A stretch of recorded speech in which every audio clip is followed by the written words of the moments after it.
Hello. Uh, as title probably ends up kind of hinting, had some audio issues the first time I ended up doing this, which was my debut.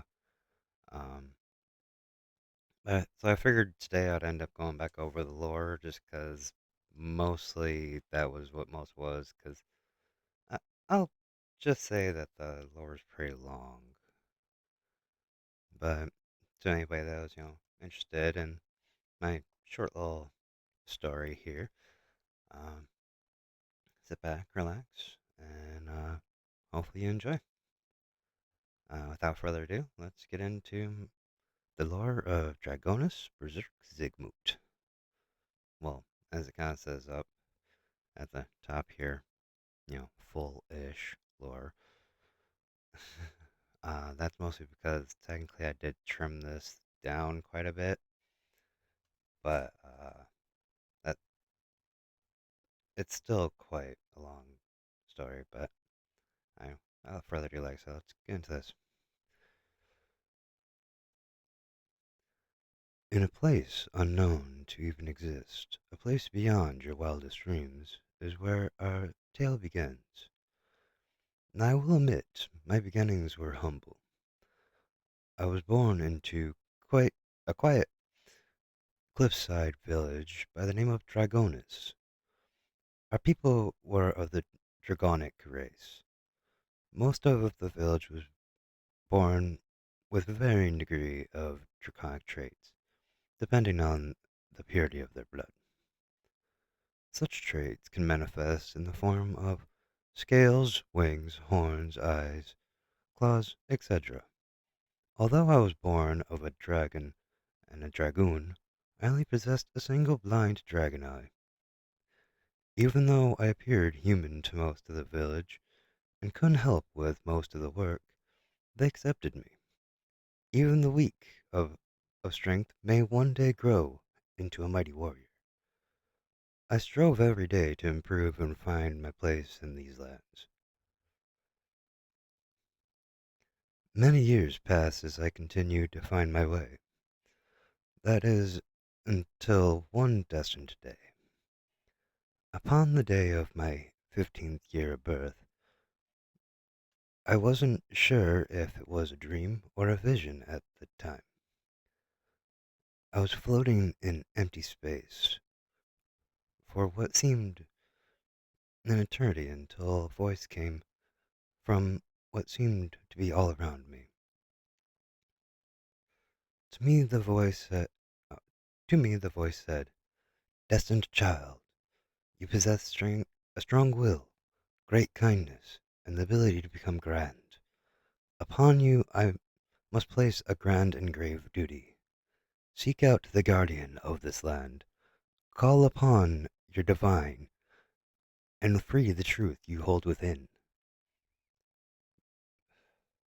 Before I could attempt to speak up for clarity, I woke to find myself resting under a cliff overhang. I was not sure how I ended up here, or why I did not see another soul around me. To find the answers I seeked, I must speak with the elders and request an audience with our guardian. Scroll too farther. I found my way down the cliffside and worked my way to the village. I found myself reflecting on the words that s- voice said. Sorry, tripping over my words a little bit here. Um, Much of what was said I still could not comprehend. As I got closer to home, I started to hear voices coming from the center of the village. As I approached, I saw the whole village had gathered near the opening of the cavern that, since birth, I had heard was sacred ground. The elders of the village stood in front of the entrance, stopping anyone approaching and trying to desperately to calm everyone down. It was said that everybody could sense something was calling them together, I took this opportunity to speak to the elders. Yeah, something was calling. Oh, when I read that part, uh, speak to the elders. My great and wise elders, I beseech you, hear my request. All that gathered had opened a path for me to approach the elders. The elders spoke to me. Speak, child, your speak, child, your request of us. May we see your desire during this time. Not sure what to do or say, I mustered my courage and spoke of what I had experienced. I seek an audience with our guardian. The divine have spoken to me all through me, and I must speak with him to free my destiny. At first, I felt that at first all fell silent, unsure of what I stated could be trusted. The others spoke. What proof is there of this claim can you present? Not sure what to do at this moment, I simply said, I shall call upon the divine to prove my not to provide my proof. Sorry, just a little nervous, so I'm kind of stumbling on my words. I raised my hand toward the sky and called out, Great, great divinities above, I seek your aid in proving my courage. Yeah, prove my courage and open a way to what I what I'm to become. Sorry, I was thinking I shall, but yeah, what I am to. So yeah. For a moment, all was quiet before the elders spoke again. You asked the divine for proof of your desire, yet we, at that moment, a surge of energy started to pour into the surrounding area. As I spoke there, as I stood there, something deep inside told me to look up. Upon raising my view toward the sky, my vision started to fill. As I looked back toward the elders, they stood in shock, one elder stepping forward, pointing straight at me. Dear child, not only has your eye seemingly been cured, but you now possess the golden eyes of Rashmagon, one equal to the power of our guardian. The divinity must have seeked you for a greater purpose. We shall grant your request. He gestured me forward and asked the other elders to step aside. Each time I read over this, I end up remembering I kind of screwed up my wording on some of it. That or I'm just stumbling on my words while I'm trying to read it.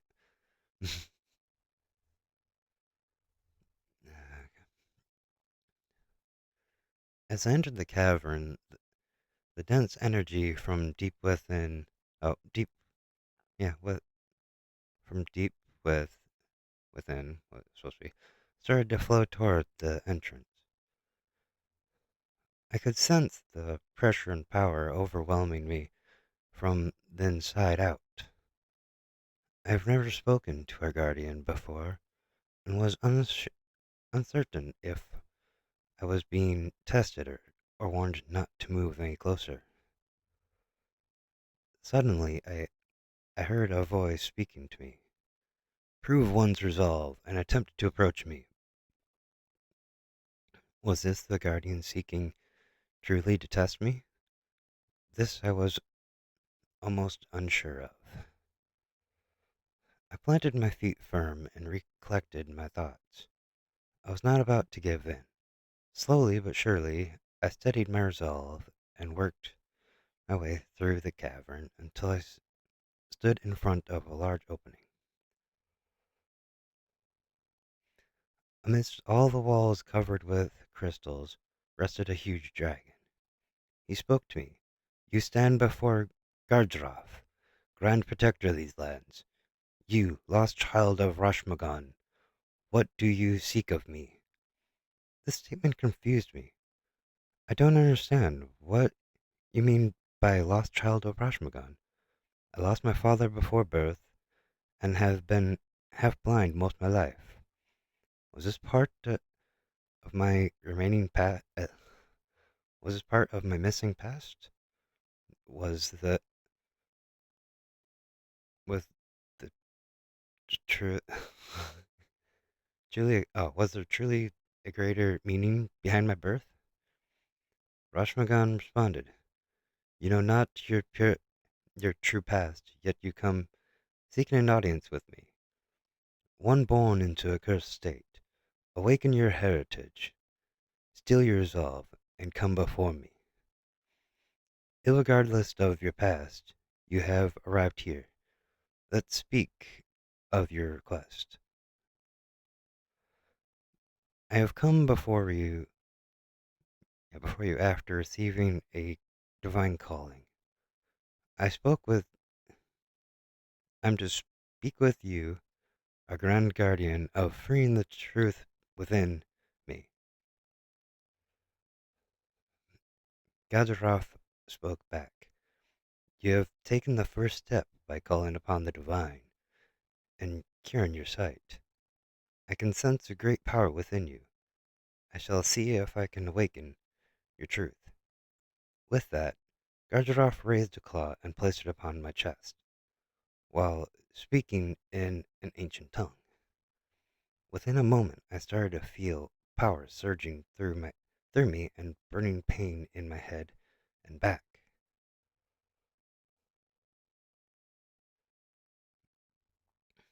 As Gadroth moved back his claw and placed it back on the ground, my eyes started to glow.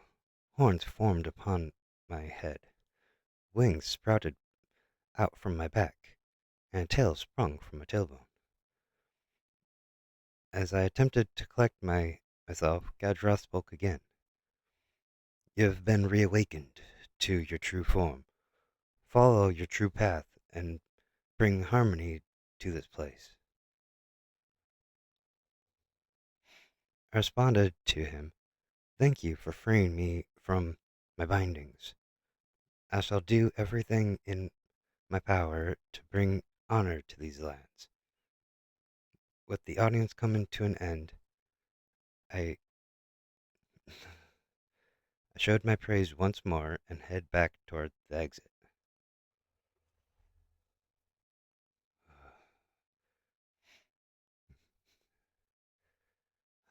Just trying to calm myself down a little bit, I also need to get a drink because I know this is going to be a little while.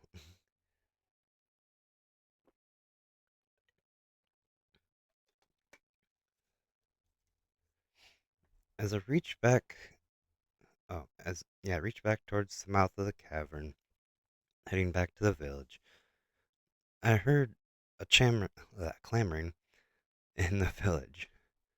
Everyone wanted to know what was suddenly starting to happen in the village. For many decades, they spent their time hunting and cultivating the surrounding area in peace and safety. Why has there been this sudden change, and what role do I serve in all of this?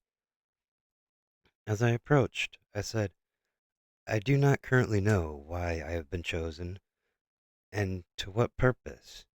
At that moment, all all I know is yeah, at the moment, all I know is a truth of my heritage has been awakened. As I stepped forth from the cavern, my new form was revealed to all that gathered. The elders stepped to the sides of the cavern opening. I stepped forward. I stepped forward as they witnessed my golden crystalline wings, horns, and tail. Golden eyes glowing, which and put some on edge, showing of uh, showing of power and intent. I spoke again. "I know not why I was cursed at birth, but I now possess the lost powers of Rashmugan. As his unknowing heir, I plan to learn to use this which I have gained, and protect these lands from any possible threat. You all have accepted me for all this time, and now is my time to step forward and aid in your safety and protection. Please allow me to remain with you until the day I know the reason for what's happened. Whispers and chatter filled the crowd, unsure of what to make of the events of the day.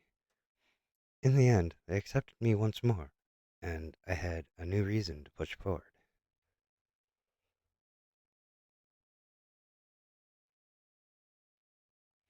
Okay, I need one moment. Let's just do like a small little intermission here. It's just, yeah, I'm probably gonna be taking little intermissions, roughly probably every 20, 20 to 30 minutes, just because a lot of talking, uh, and I just kind of need a moment to recollect myself. I'm kind of getting, well, basically, I guess, yeah, just kind of getting a little nervous at the moment. Anyways, I'll be right back. Uh, Short little intermission, like just a couple minutes.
case anybody's wondering what the heck's up with this music, it's just some background stuff that, uh,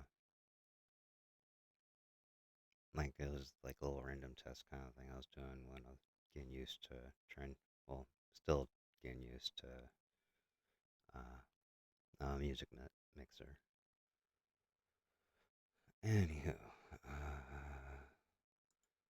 get right back on into this. All right, so picking up from that day, I started on a new mission. I needed to not only learn how to use the power that I was granted, but also how to use these new parts of my body. In some ways, I was like a young child, having to learn how to use and or control my wings, tail, horns, and eyes. As months of After months of practice, I started to get used to these new additions to my body and uh, figured it was about time I started to learn how to use the power within. I encountered many problems with this. No one, not even our guardian, knew that what I truly possessed or how I am to use these powers.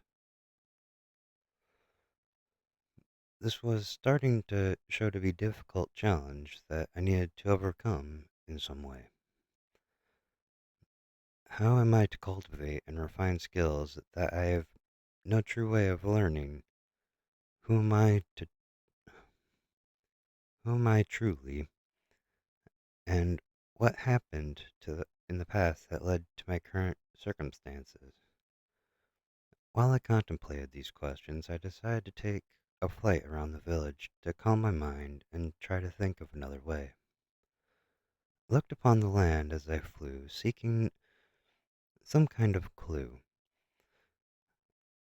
The lands are quiet and peaceful still. Was this not brought about for me to help protect and defend the place and the surrounding area? I came upon a hill on the edges of the land to sit down and rest while I continued my thoughts.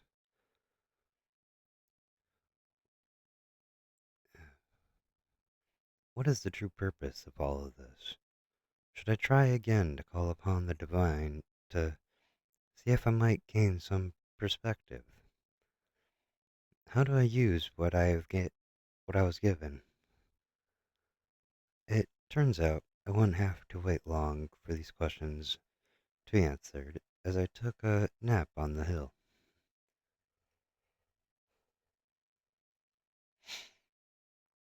As I rested, I again found myself adrift in a void.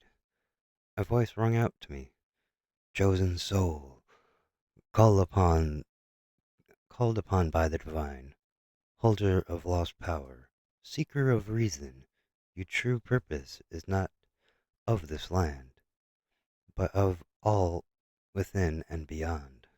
Venture forth across this world, seek out those that share in this purpose, learn of your powers from knowing, and save all that exists." I called out, "Where do I go to find these answers and the ones that share this purpose? Furthermore, what is the reason for all of this?" Their voice responded in kind. Your chosen soul, uh, you chosen soul are to bring to end the evils that are to arise in given time to all that is. Uh, Sorry, I'm starting to notice my weird wording on this. Um, at the end of all the at the end of it, all the choices. Oh, the choice shall fall upon you. Salvation, damnation. You shall decide the fate of what is or isn't. I responded, I still don't understand what you mean by all the all this, and Why shall this be placed upon me? Who are these others that share my destiny? Please give me guidance. The voice answered back, we cannot guide you, for that may alter what is to be. We will grant you one last gift before you journey forth. Upon your chest we awaken your crest. This crest shall aid not only in the cultivation of your power and skills, but grant you aid in finding those who share your task. Ready yourself and venture out into this world. Find those chosen and work to free oh, all that is from turmoil. I awoken suddenly from this vision slash dream, unsure with it was or oh, unsure with it. Oh man, I have really terrible wording here. Um, and head to what it was and headed by back to the village post haste.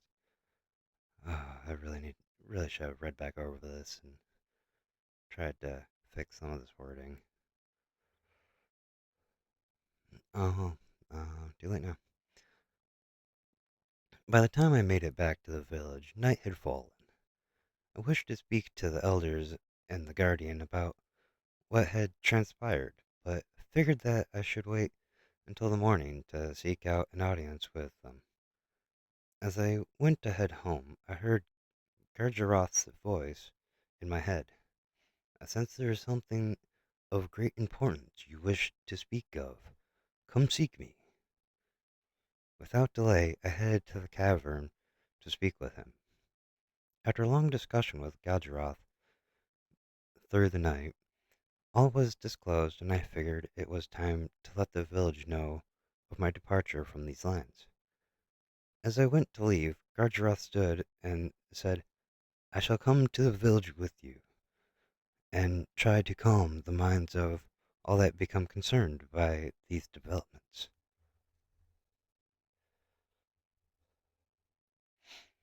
I nodded, and we headed to the village surface to let the people of these lands know what was to come. As we surfaced from the cavern, we were greeted by the elders, but before they could voice any concerns, I said to them, call upon and gather all of this land. We must convey to them what has happened, why I'm here, and what is to come. Without delay, the elders set out to bring all to hear what was to be conveyed.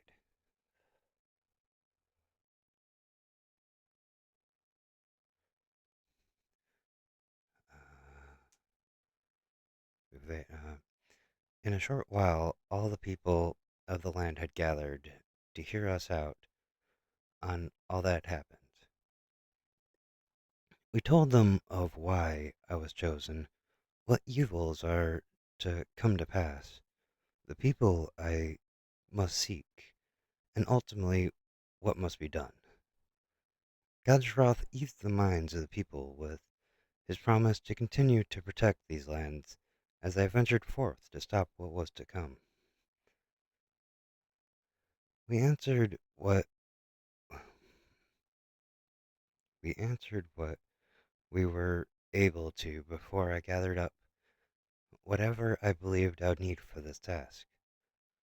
The following day, I said my goodbyes and thanked all that had aided me through my life. After all was ready, it was time for me to head out on my adventure to save everything.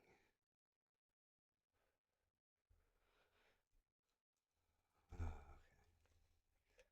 1 second.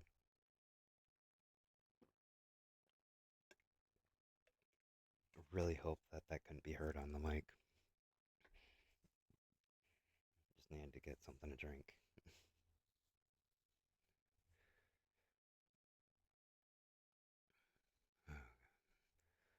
I was given no particular direction in which to go, so I chose to just follow what felt natural as I took to the air. As I reached that hill on which I had my vision, I landed to take a quick rest of my wings. I didn't know what to expect outside of these lands, but I knew I needed to ready myself for whatever might come. I couldn't see anything in the distance to help me choose a direction, but something in my heart told me to just fly straight and I'll find what I'm looking for. um, as I took to the sky, I readied myself for the adventure across the lands I've never seen. What kind of people will I meet? What places will I see? My mind buzzed with all kinds of questions, but the only way to find out the answers was to see for myself. I flew from midday until late into the night. The whole time only seeing landscapes, but no signs of intelligent life. As I grew tired, I looked around for a good place to rest for the day and ready for another day.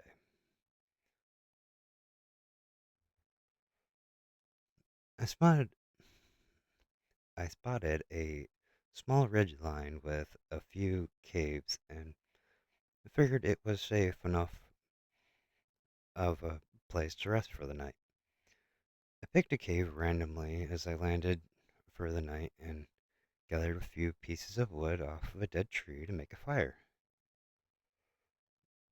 As I took a moment to rest up and set up the fire, I looked around to see if there was anything around to hunt for food. I saw a stream running down below, figuring that there might be something to catch in the stream or hunt what eats from there.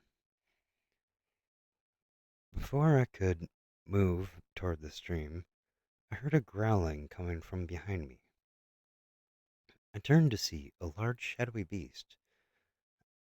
I readied myself to fight. As this beast jumped forward toward me, I quickly spun around and whipped it with my tail. To my surprise, when my tail hit the beast with enough, to my surprise, my tail hit the beast with enough force to split it in two. Since when did I have such strength, or this, or was I misjudging the beast's strength just on its size? At this moment, it didn't really matter. My meal came to me, whatever it was. I found a few stones that gave off a spark and started the fire. After that, I walked over to a half of the beast and cut enough off to eat. As I looked up, as it looked up, the meat, huh, oh, love when I get misspelled. As I cooked up the meat, I looked around to make sure there were no more of them, the beasts, around.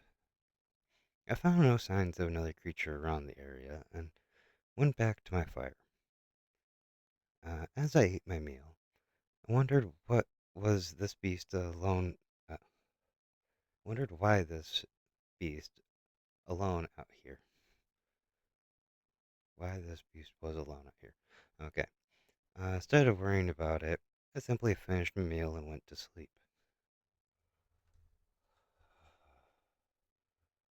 Okay. As I woke in the morning, I heard strange voices coming closer to me. Unsure of, unsure of, yeah, we're just gonna go with that, of what their intentions were, I found a place to stay out of view. As they approached, I could only pick up a few things they were saying. It sounded like they were here to find something, but from what I could see as I approached last night, uh, they're not, there's not much here. By this point, they had arrived at the place I stayed the night when one of them spotted the beast that had tried to attack me. I heard him call out, "It's already dead? And what is this mark? Did something eat from it?" At this point, I knew I needed to let these people know what happened. I spoke from my hiding place. "I'm greatly sorry for killing your quarry, but it was in self-defense." Another member spoke out. "Who is that? And what happened to this beast?" I answered back to them. "I shall reveal myself. Just wanted, wanted to let you know I mean no harm." He responded back to me. "What exactly is that supposed to mean? Just come out and explain yourself." I said, "As you wish." As I stepped out from my hiding place, all members of the party froze in place as they looked upon me. I told them, "Relax. I wish you no harm. I landed here last night to rest on my journey. That beast attacked me as I set up my fire." First man asked, "How did you take it down? Why is it split in two? And was there something eating it?" I responded, "I spun around and hit it with my tail. I didn't think I hit it hard enough to do that. And the last question, I needed food." All stood in shock from what they heard. The second guy asked, "You actually ate some of that thing and you feel fine?" Oop, did the wrong accent. I'm probably gonna screw that up a lot, just letting people know. uh, I guess it must not be I guess it must not be harmful to you. Finally, the leader of the party stepped forward and said, "Well, what's done is done. Would you be willing to help us get it back to the town? We'll split the reward with you." I figured it wouldn't hurt to get some funds for my journey and might gather some information. I answered, "Sure. I was looking for a place to get some supplies anyways." And with that, we're off to our next step of our journey. I'm really hoping I can actually keep up with trying to do the voices, but I am just giving you people a heads up. I will probably mix them up.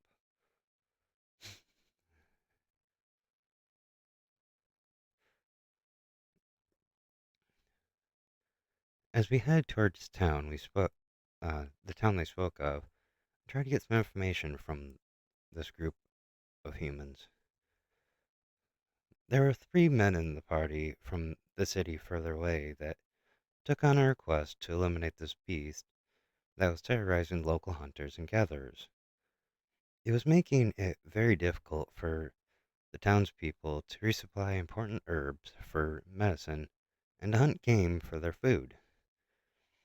As we continued to walk, the party introduced themselves as I to them. The first man was Bruno, a warrior held in high regard by those who knew him, working as their front line. Oh, yeah, working as their front line. The second one up was Vincent, or Vince, a mage that treated their wounds and backed them up with buffing magics. A very kind and caring person. Finally, their leader, Clint. Both their strategist and close combat fighter, known for his brilliant plans and swift strikes against his foes, he seemed to be someone to try to trust, try and trust truly. There we go. for for my part of the introductions, I simply said, "I am Zerk. I'm on a journey across the lands to aid those in need and to find someone able to help me become stronger. I I was not sure if Uh, if it, I forgot to put in there, would be wise to tell them the rest about about me just yet. We continued to chat re- until we reached what looked like a large grove of tightly packed trees. As we approached, two men stepped out from the sides of one of the trees and approached us, weapons drawn. Clint quickly asked them to lower their weapons. Zerk is here to help. At at this time, I figured out that this is must be somehow uh, that this must somehow be a town. Love tripping over my words.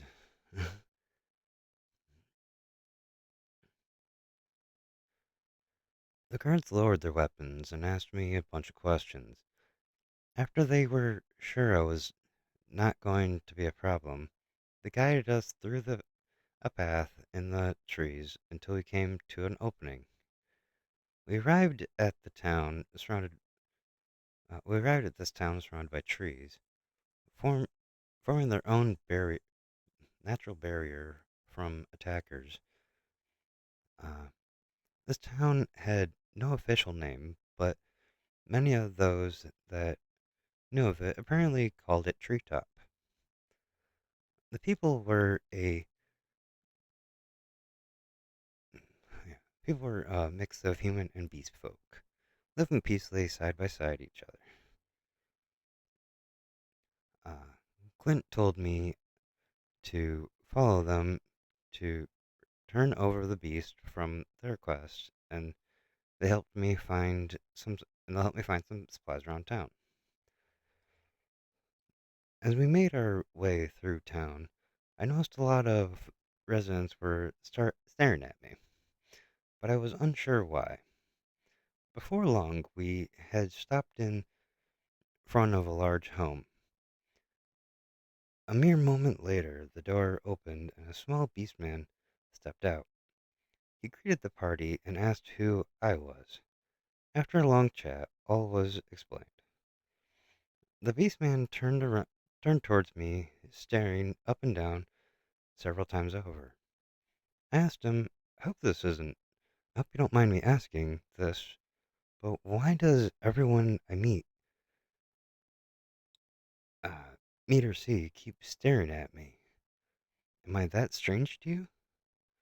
The beast man answered back, I've lived many years, and as far as I can remember, a dragon kind of any kind has not been seen in over 200 years. Can you truly blame them for being curious? Possibly scared? It was at this moment I realized why no one back home could tell me what to expect out here. They were isolated back home, away from all that is not part of their land. I replied back, I understand now. I'll have to prove myself uh, throughout this journey, even more than I expected before. With the conversation coming to a close, we retrieved the payment and divided up. Since I didn't want to make the people of Treetop nervous, I decided to try and grab my supplies quickly. Clint's group helped me find what I could, and we headed out of town. I have to scroll down just to read town.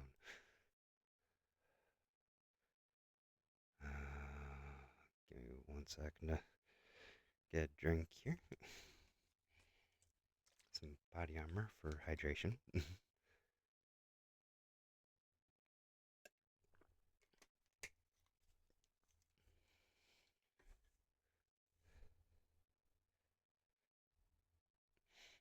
As we left town, Clint asked if I had plans on where to go next. I was unfamiliar with these lands, so I didn't know which uh, way the next town is.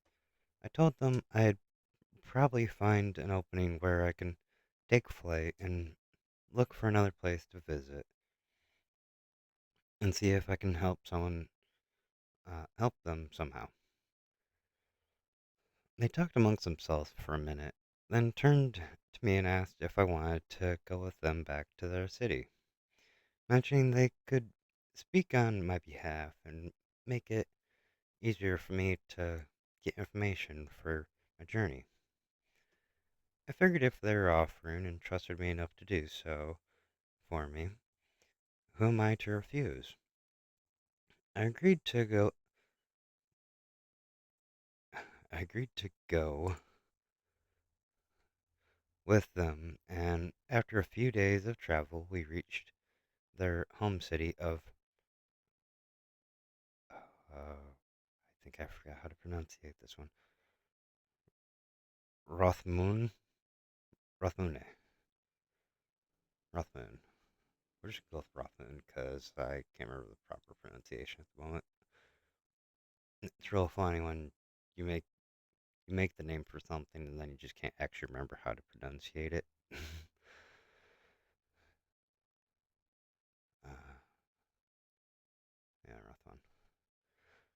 Um, on our way to the city, we discussed how to handle me entering the city. I understand the concern here since my kind hasn't been seen in hundreds of years. We figured best bet was to just tell them the straight truth about my journey. Just as we predicted, as we approached the gate, guards approached us, weapons raised.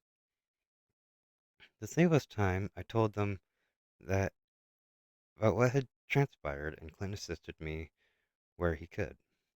We quickly got things sorted out. As long as I stuck, as long as I stuck with this group, I could move about the city easier. We already planned to work together for a while until I had a lead to go after or more funds for my travel. Besides any of that, I needed to learn more about the city and to build more of a reputation to make it easier to travel around.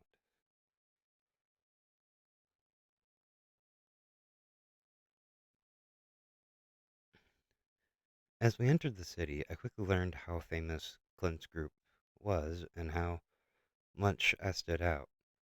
The citizens of the city shouted out their hellos and well wishes, all while keeping their distance from me. Vince and Bruno attempted to calm the citizens' concerns honorably, but it shall take time for the people of not only this city, but the world to accept me. I simply said to the crowd, I'm sorry for worrying you. I have no ill intentions. I'm on a journey and will be helping out Clint's group for a while and hope to be worthy of your trust at some point during my stay here. With that, we continued our stroll through town until we reached a large building. As we approached the building, the group informed me that this is the Adventurers Hall. If I wanted to gather information and take on jobs to earn some quick money, this would be the place to do it. We headed up to the counter so they could report the commission to the of the quest they took on. Uh, report the completion, not commission. Yeah, fully completion of the quest. All right.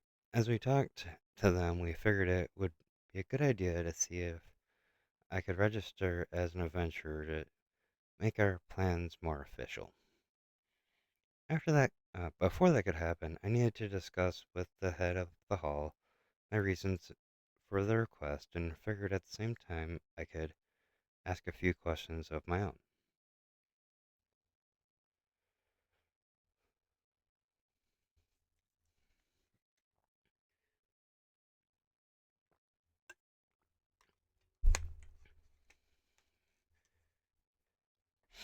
We decided to sit down at a table and get something to eat while we waited.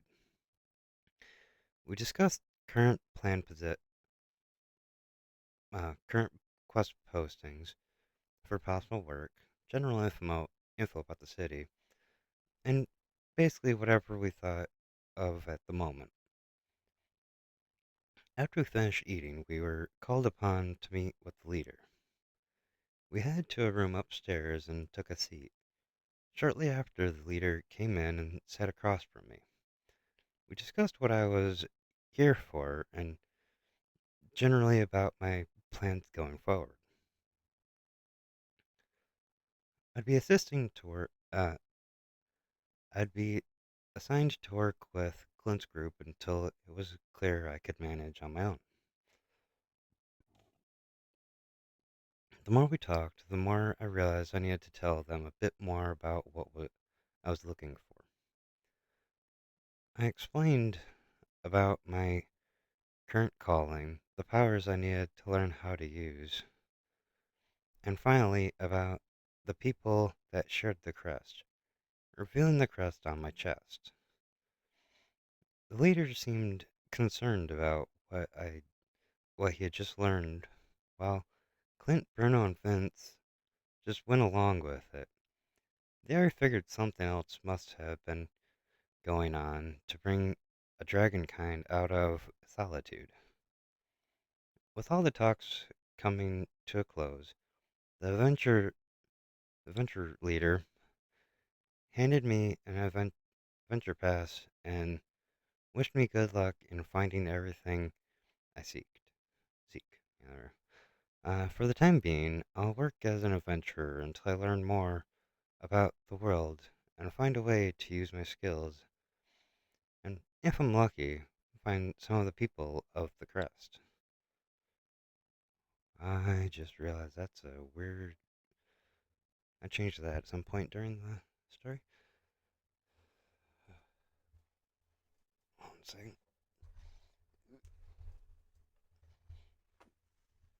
I need to stretch my leg.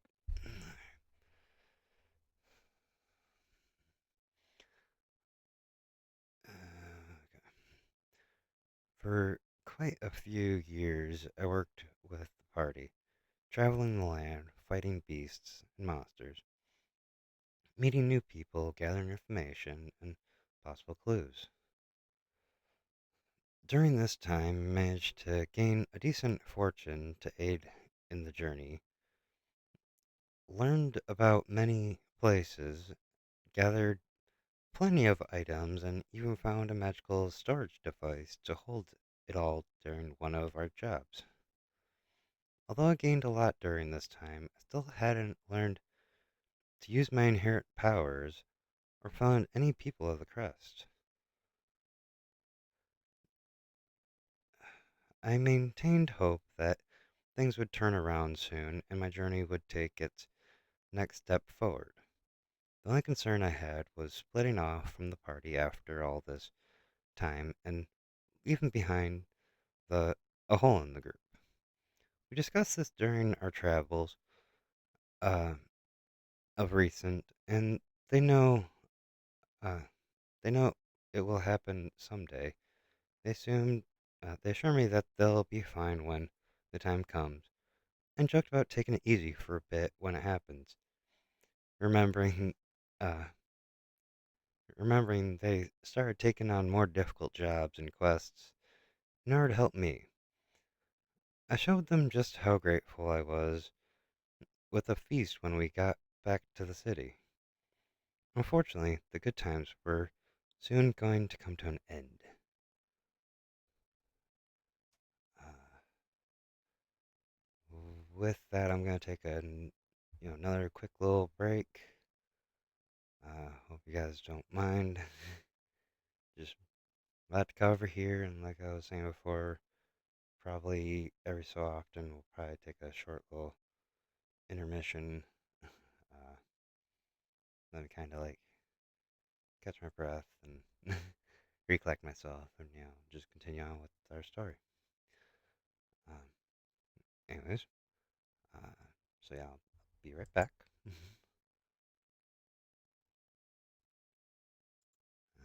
I'm just gonna turn this on for music in the background.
back over.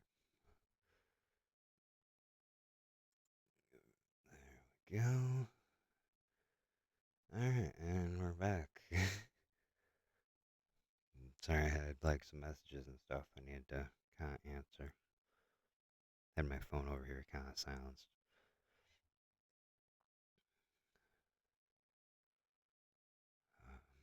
Okay.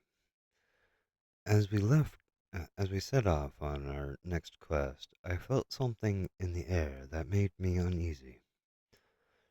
I informed the party of my concern and we continued onward with great caution toward our goal. When we finally arrived at our destination, we noticed something seemed off about the beasts we were hunting. There seemed to be uh, twice as many beasts to take down, and they were moving in a somewhat strange way. We quickly talked over a new plan of attack and readied ourselves for the fight to come. We got into position and started to fight, taking down a few of the beasts in moments. We continued to press on became as they became more difficult to defeat the further we made it through the group. As we reached the last three of the beasts, two of them started to let out an ominous energy. Suddenly, they opened their mouths and started to form balls of magical energy, stunning us all for a moment, since no beast can do such a thing. We snapped back to ourselves and quickly took cover where we could find it. It turned out that this was just a diversion, as the last beast let out a horrifying call. In that moment, we all felt an evil and sickening aura around the area, filling us with dread. Suddenly, the beast that we had slain started to rise once more, oozing with the same gross aura. With no other choice, we started to fight back the risen beasts while trying to come up with a new plan. We couldn't, s- we wouldn't stand a chance against these beasts if we don't take out the one that raised them. But the other two were the other two were serving as good guards against our approach.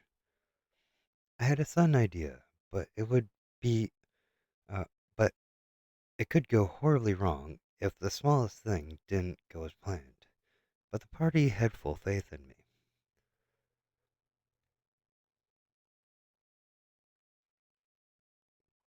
The very moment I saw an opening, I put my plan into action as I flew high into the sky.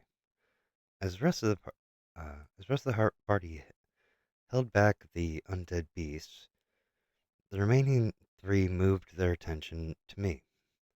I started to pull out old and broken weapons from my storage and started to fling them at the beasts while the guarding ones fired off energy at me. When the time was right, I signaled the party to start the next stage of the plan. In an instant, Bruno covered for Clint as he swiftly dashed towards the uh, guarding beast, and uh, which were focused on me. Okay, I'm just gonna read it. Yeah. In an instant, Bruno covered Clint as he swiftly dashed towards the guarding beast, which was focused on me, and took off one of their heads. As the other shifted its attention to Clint, it suddenly, not only that, it suddenly took a spear straight through its skull and fell to the ground. The leader of the beast group, then attempted to call out once more before Clint, before Clint went, uh, before Clint went in for the kill. Unfortunately, Clint's wet sword snapped against the beast's skin, and it chomped down on him. Acting as fast as I could, I quickly pulled out one of my strongest weapons and dive bombed the beast. cleaving in two at a very high speed, at very high speeds. The undead beast fell to the ground once more as Bruno and Vince rushed to our aid. We didn't know what happened here, but one thing was for sure. We needed to gather these beasts up and report this to the adventurers.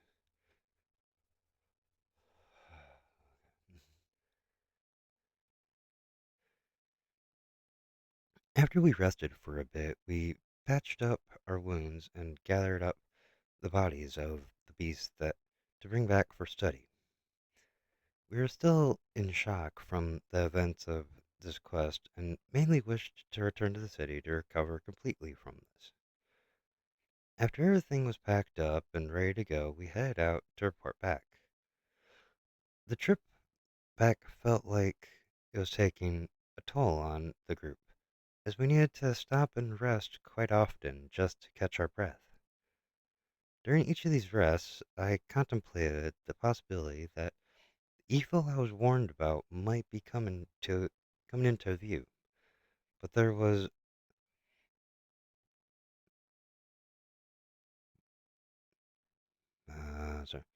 there was so much I still needed to do before I'd be ready to confront this threat. I talked with the group a bit about this, and we decided to wait until we could possibly get more support in these endeavors and possibly get some idea of what uh, is to come from getting the beasts examined. Oh, and possibly get an idea of what is to come from getting these beasts examined. Okay. Before we could finish the last stretch of our trip back, we were suddenly ambushed by a group of goblin-looking creatures. We formed up and prepared for a sudden battle to ensue.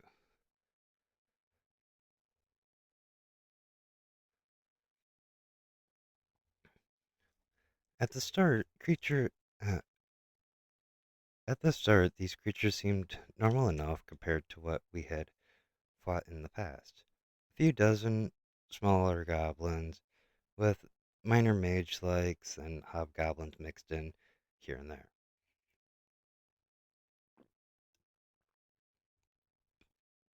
Sorry, I need to take a drink real quick. It seemed to be going well as we pushed our way through them, until I pointed out that they seemed to be collapsing rather than us killing them. None of our weapons had even the smallest bit of blood on them, and the goblins didn't look like they even had a scratch on them.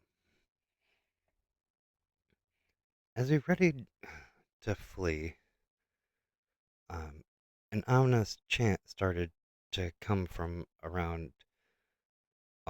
all around us.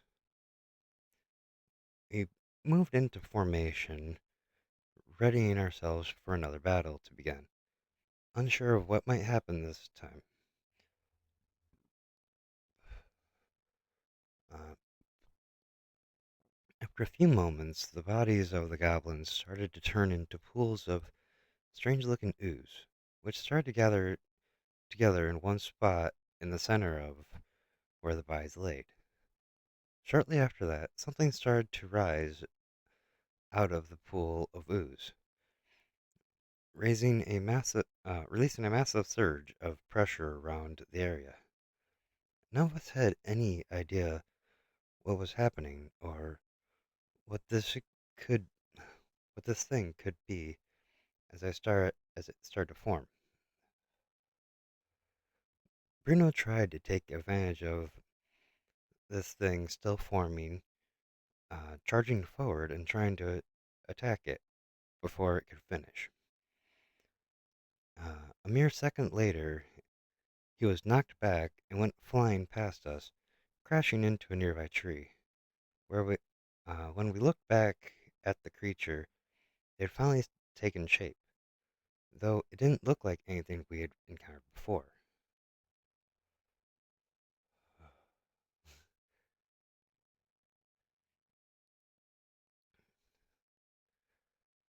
I felt a very dark presence coming from this thing as I came to the conclusion that this might be one of the great evils.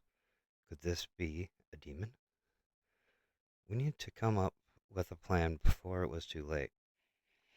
Vincent had already ran over to Bruno and started healing up his wounds, as me and Clint prepared to try and hold this thing back. There we go. Little did we know that this would be in vain, as it shot forward, sending us both flying off in different directions with one sweep of its hand. Not even a second later, it was standing over Bruno and Vincent right before plunging its tail through both of them, spilling their blood everywhere. Clint found his way back to his feet and attempted to attack this thing once more, but was flung back for a second time. It turned its attention to Clint and started to toy with him, throwing him around the area as I could hear, oh, misspelled that, bones breaking with each hit. By this point, I had gone back to my feet and tried to get closer to it so that I could try and save Clint, but it spotted me before I could even get close enough. With a mighty swing of its tail, it tried to knock me back, but I managed to catch the tail before it could knock me away. As I attempted to leverage the creature by swinging it from its tail, it let out a laugh. Soon after, Spike sprung out of its tail, skewering my hands and making it impossible to let go. It started to whip me around, bashing me against trees, boulders, and the ground. I was starting to fade fast from the raging pain all over my body before I knew if I could, but I knew if I gave in, we would all be dead. English sometimes. This thing jumped on top of. Ah, okay.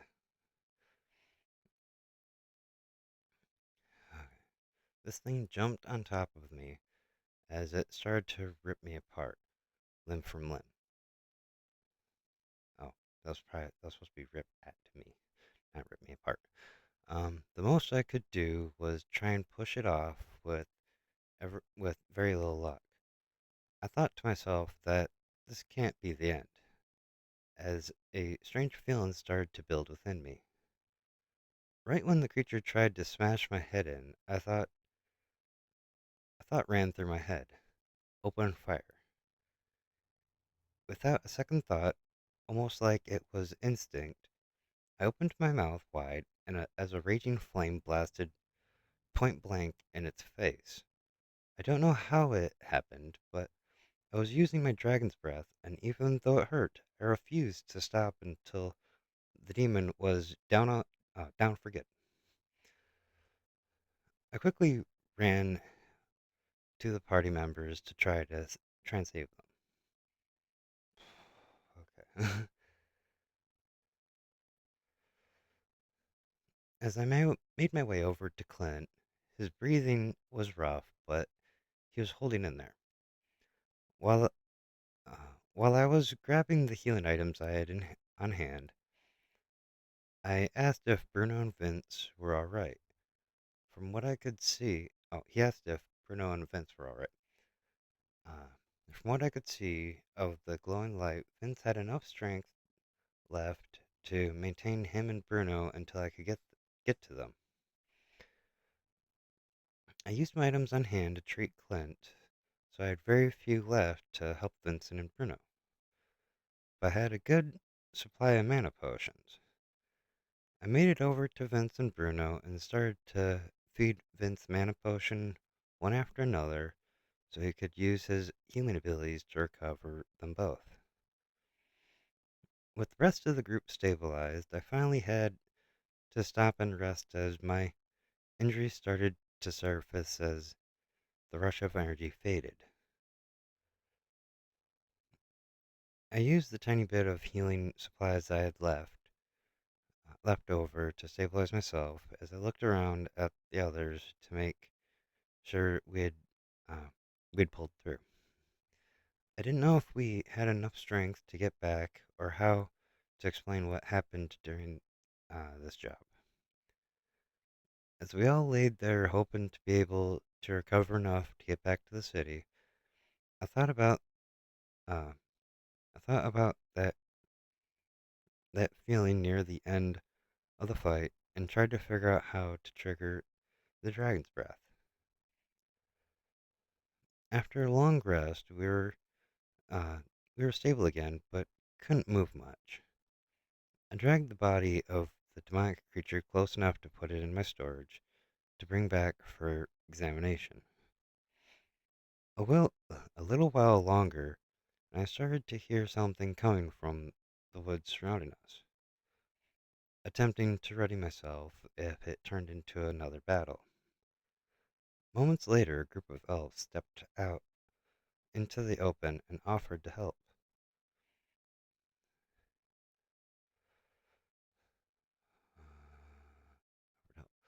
Um, they had enough.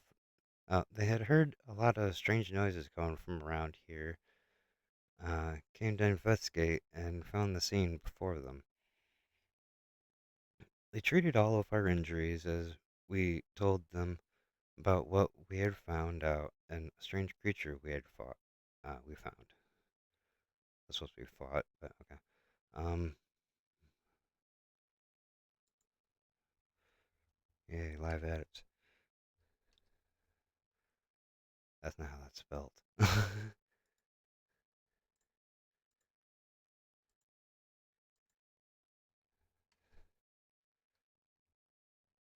Oh, whatever. It'll correct me later. Um, yeah, and the strange creature we had fought. Uh, they in return told us uh, about they're on a trip to find a person that can decrypt the messages they'd received of recent, written in a language of old. I asked them what they mean. Language has been unified for over 5,000 years. No one alive should be able to read them, let alone write it. Uh, where are you getting such messages from? One of the elves walked up to me and said, "See for yourself."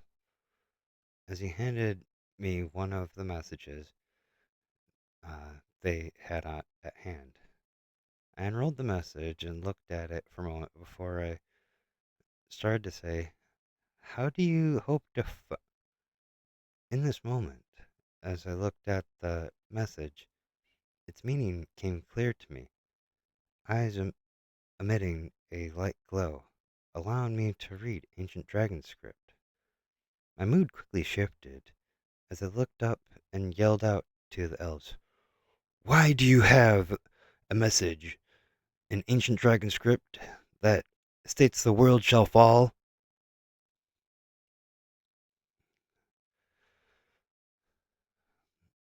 The elves and even my party members froze in place, shocked by this outburst.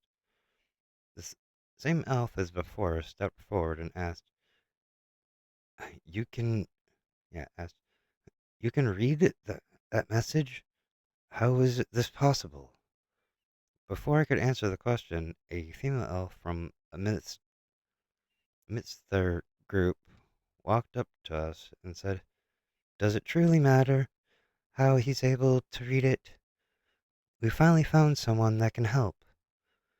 She turned to me and said, "Hello, my name is Lubelia. What is your name?" As she offered up a handshake, offered up her hand for, handshake, okay, whatever. I responded, "You may call me Zerk. Nice to meet you."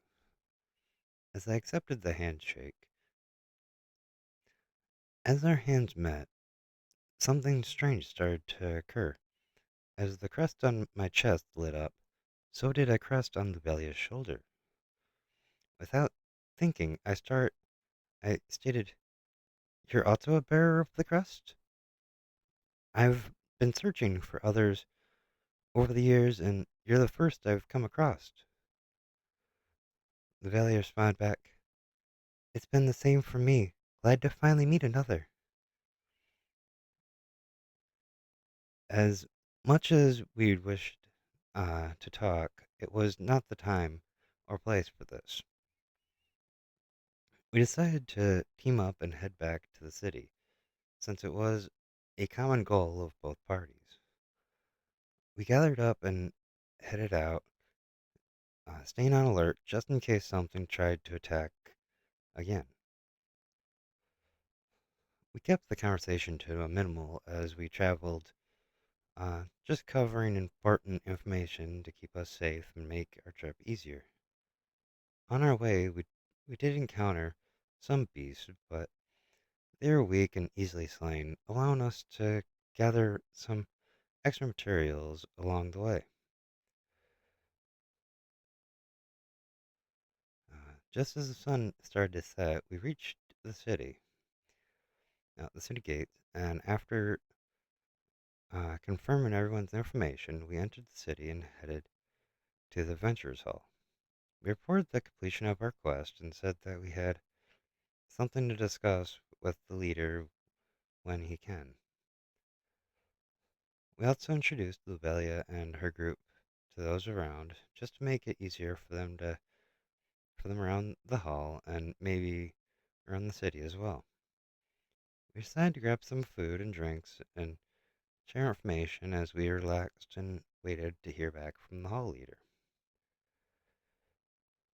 Since Lubelia is a bearer of the crest as well, we figured it would benefit us to learn a bit about each other, uh, each other's journey so far, and uh, what would what should be the next steps taken. After a while, the hall leader came to find us, but needed to request that we speak tomorrow, since the day is already late. We agreed to speak tomorrow and just use the night to rest up, relax, and get to know our new friends. We helped the elves get lodging for the time being and agreed to meet up at the Adventures Hall in the morning after resupplying our items and taking our uh, gear to be repaired. It was about to be the turning point in what was to come of this world and the future that it holds.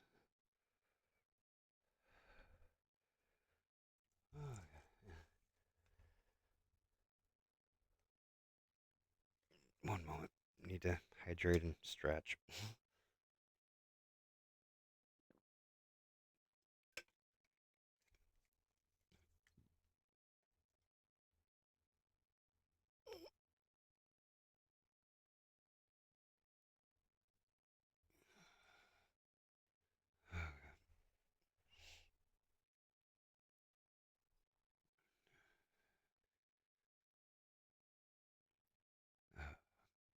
In the morning, after we took care of our minor business around town, we met up with the elves as we went to enter the hall. When we entered, we noticed the leader had pulled up a chair in front of the desk, having a drink and a snack, seemingly waiting for us. As we walked up to him and said our greeting, uh, grabbed some drinks, and uh, as we walked up to him and yeah, sent our greeting, grabbed some drinks, and head to a room in the back the leader set up where all could be discussed, uh, where we all could discuss the events of the past few days.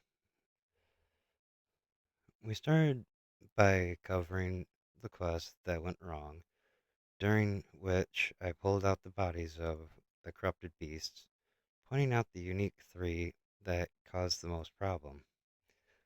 Next, we talked about the strange events of the goblins that melted away and formed into a being that we believed to be a demon. At which point, I pulled the corpse of pulled its corpse out of my storage. Then we continued by talking of the struggle to hold on to life until Levelia's group came across us and saved our lives. Next, Luvelia filled us in on what had been, had been happening on their side of things and of the messages. Then I turned to the leader and asked him if he remembered what I had told him in private. He said, "Are you talking about your crest and what you're searching for? Something around that?" I responded back, "We discovered a way uh, to find them, and possibly, possibly some more. Uh, we discovered a way to find them and possibly more." Okay. As I reached my hand out to Lobelia, she simply said, "If you think it'll help," placing her hand in mine. Both both the crest on my chest and Levelia's crest on her shoulder started to light up and glow. With this, we may be able to find and gather the other crest bearers easier.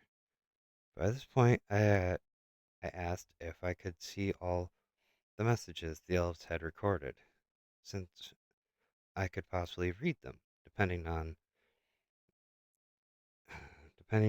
if they're in ancient dragon script. They laid the messages across the table as I looked them over.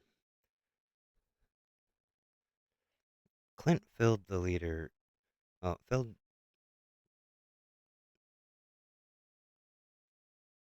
Clint filled in the leader, since I didn't mention it, about how I've been discovering how to use some of the dragon folk abilities I inherited.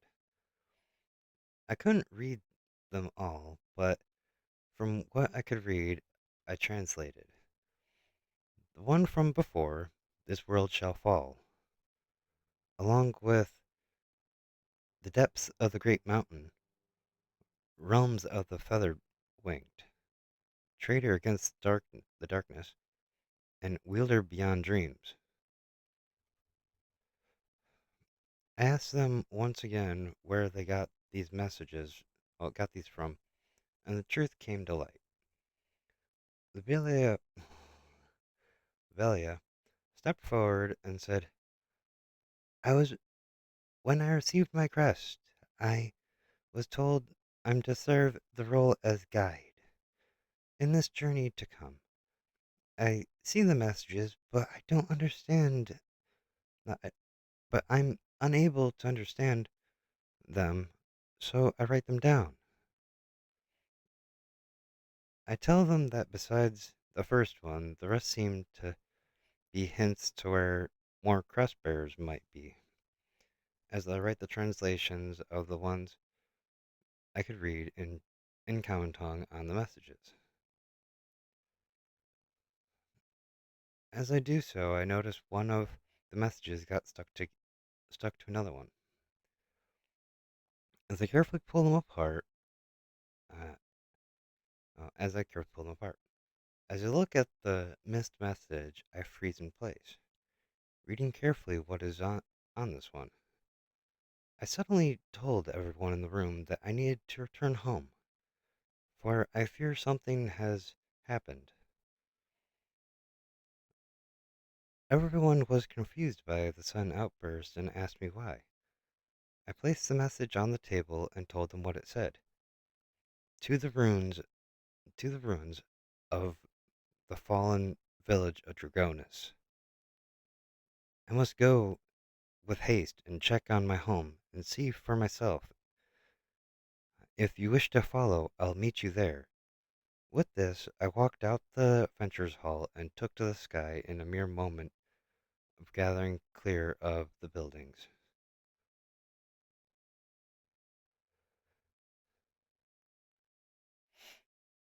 It had been years since I was back home in Dragonis, and with that message, I find myself myself gravely worried of the for the village.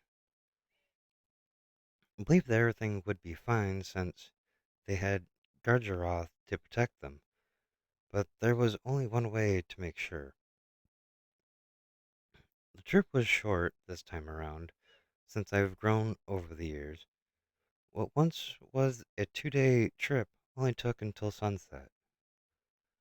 From a distance, everything seemed fine, but as I came closer to the village, I quickly realized how wrong I was. What I thought was street torches lighting the way was burning wreckage of homes, and what was thought to be voices in the distance was evil creatures eating the villagers' remains. My blinding rage built up as I flew through the destroyed village, ripping apart the creatures that still remained after the attack. After I took out all of the evil creatures and looked around for survivors to no avail, I decided to find where Gargeroth went while all this was happening. Um, as I approached the cavern where he usually rests, I spotted what looked to be one of his wings, tattered to pieces across the ground. I entered the cavern and head down to the bottom, along the way seeing many signs of the battle that took place. When I reached the bottom of the cavern, I found Gargeroth laying in a heap on the ground, surrounded by the bodies of friend and foe. I walked up to where he laid, looking around as with every step as I approached him. I placed my hand on his head and said, "Are you still of this land? What happened here, Gargeroth?" He could barely speak. Overwhelming forces. Tried to stop them. I failed us. I responded to him, "You did your best. I should have been here. I could have helped." He responded back, "You are meant for something greater. You couldn't stay." With that, Gargeroth faded from this world. All that lived here, only I remained. The rage started to build again as I questioned why they attacked the village. Out of rage, I triggered the dragon's breath and fired it into a nearby wall of of the cavern, destroying the crystals covering the wall. As the smoke cleared and I tried to calm myself, I noticed an opening to another unknown cavern below that had been revealed.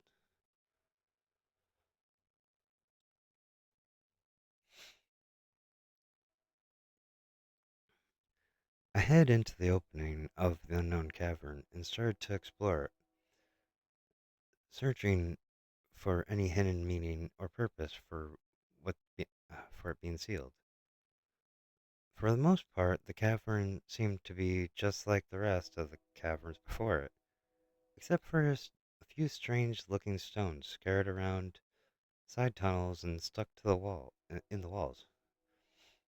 Each stone having a very unique look compared to the stones and crystals in the surrounding area,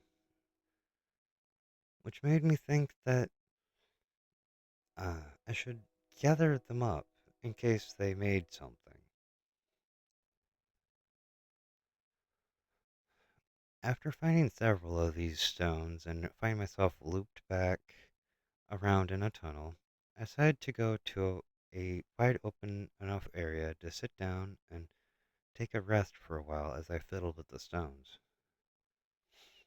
No matter how I tried to configure them, these stones didn't form together in any way. I don't know why I thought that they would form together to make something.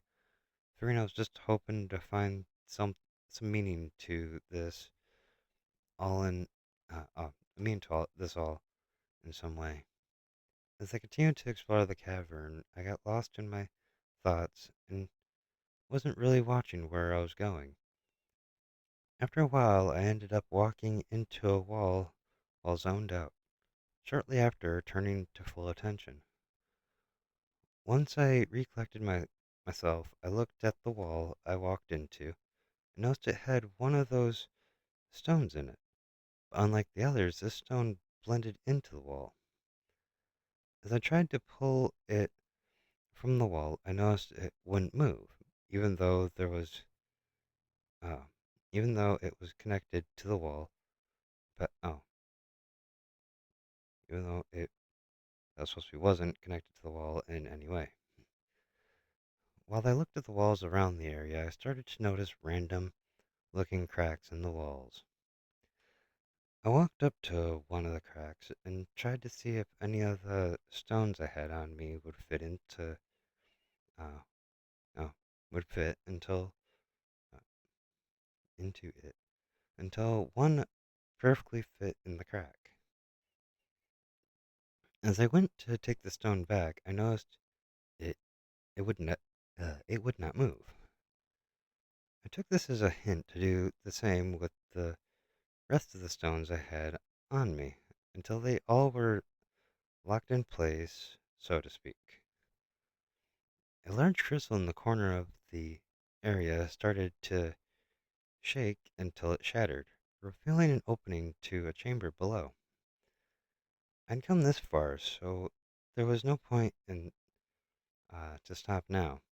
As I jumped into the chamber below.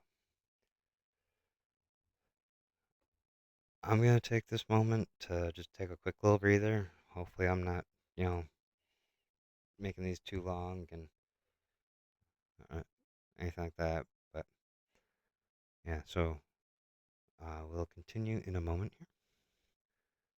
Uh, oh, there we go.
Upon landing in the chamber below, I had noticed the area started to emit a glow that lit up the chamber.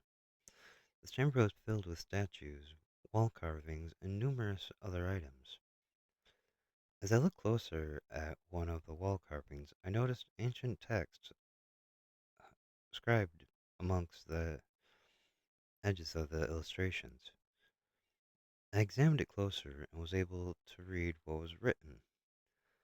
Lesson, lesson of reaping claw. Upon reading that, I started to look around the chamber, finding more and more each area I looked. I started to wonder uh, if this place could hold the answers I've been looking for.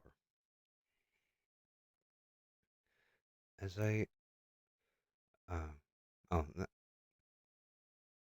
place I've been looking for, as a place to learn my true power. I'm sorry, I mistake that for a period. Uh, I spent the next few days going around this chamber, reading over and studying the abilities and skills recorded in these texts, but still had just started to scratch the surface. I sensed something approaching the village and decided to head outside see what to see what was coming. I made my way out of the caverns and started to fly around the now ruined village before gliding down the cliffside to where I had sensed something coming this way.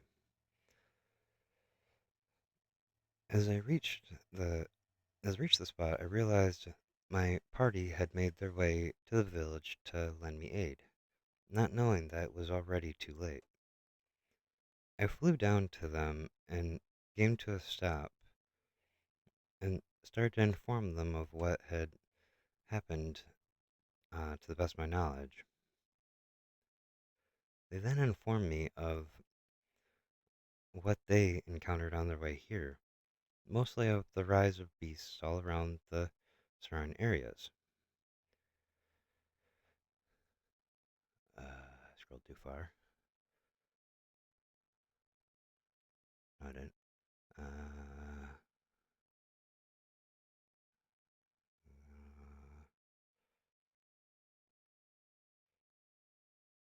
from what happened. Uh, surrounding areas. Okay, sorry. There we go. Um, After we had caught up on what happened while we were split up, they asked what was our next move, and I told them I needed to return to the village.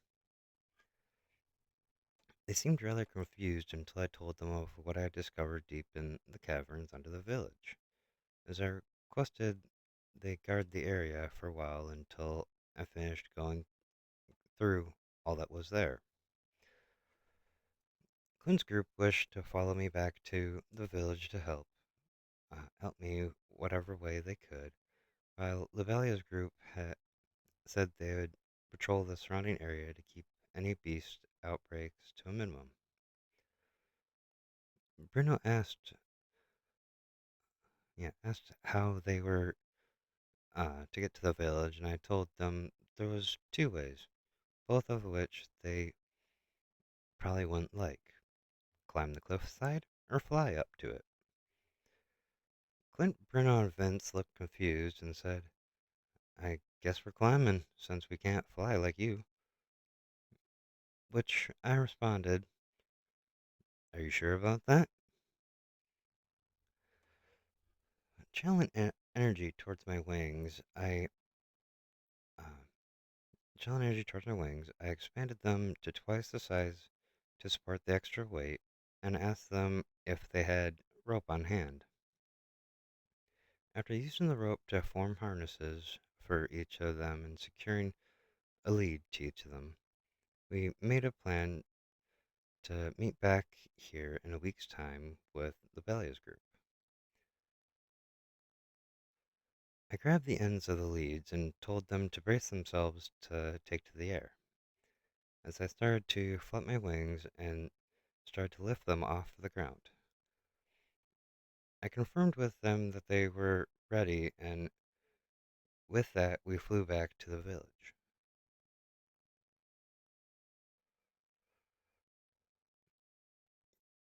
I carefully flew into the village and gently brought them to a landing spot. We talked for a little bit before I told them I needed to return to the chamber uh, below the cavern to continue training. While I was doing that, Clint's group would search the village for anything that remained after the attack and protect the area as I finished below. I made my way back through the cavern and back to the chamber with the information I needed to learn and practice. I had already learned most of the physical abilities, and with another day's practice, I learned the rest. From there, I learned about elemental skill bases, which are uh, what is required to use them, and how to draw them into the body. It was stated that it was rare for one to be able to use more than three elements.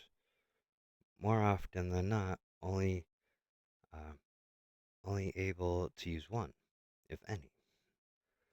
I found this confusing since no one but the Guardian ever used elemental skills. Was this something that fell out of modern use by the dragon folk? I decided to read over the text uh,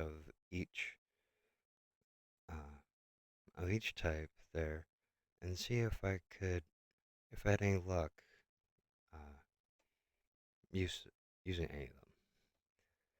Ground skills came naturally to me with only a few hours practice. Fire took most of a day to use effectively, but made it easier to figure out lightning um, with another few hours practice. Water and wind seemed impossible at the moment until I discovered a missing piece of information a few days later while going over other records in the chamber, with which, which with a little more effort, I learned to use both.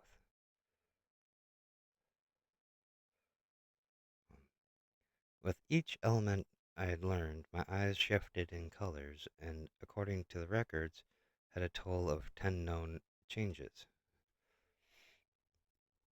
As time started to grow short, I read through all that remained, practicing them when I could, until it came down to one last task. I moved the statues from the sides of the chamber into a circle around a symbol on the floor and sat in the middle to meditate for a deeper understanding of the teachings.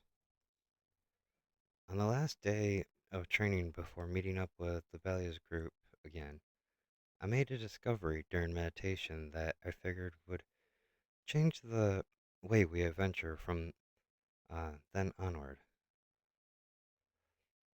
I finished up in the chamber and resealed it to be safe, climbing my way out of the hidden cavern into the main area where Gardroth is now laid to rest.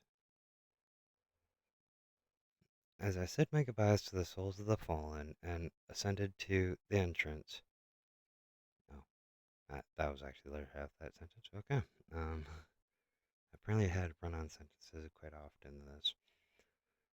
Um, as I walked out of the cavern, I met up with Clint's group, uh, gathered up our things, and got ready to head out. Clint asked if we'd be using the same way down that they took up here, and if I'd be alright carrying them and the extra supplies they gathered from around the village. I smirked and told them not to worry. I have a plan for all of that. I pulled the supplies into my storage and told them to stay back as I started draw energy from the surrounding area into my body. The group watched as my body started to grow larger and larger until I finally transformed into a dragon. I lowered myself down to the ground and had them climb onto my back, and when they were settled in with a good grip, I carefully took up to the air and flew off to meet up with Lobelia's group.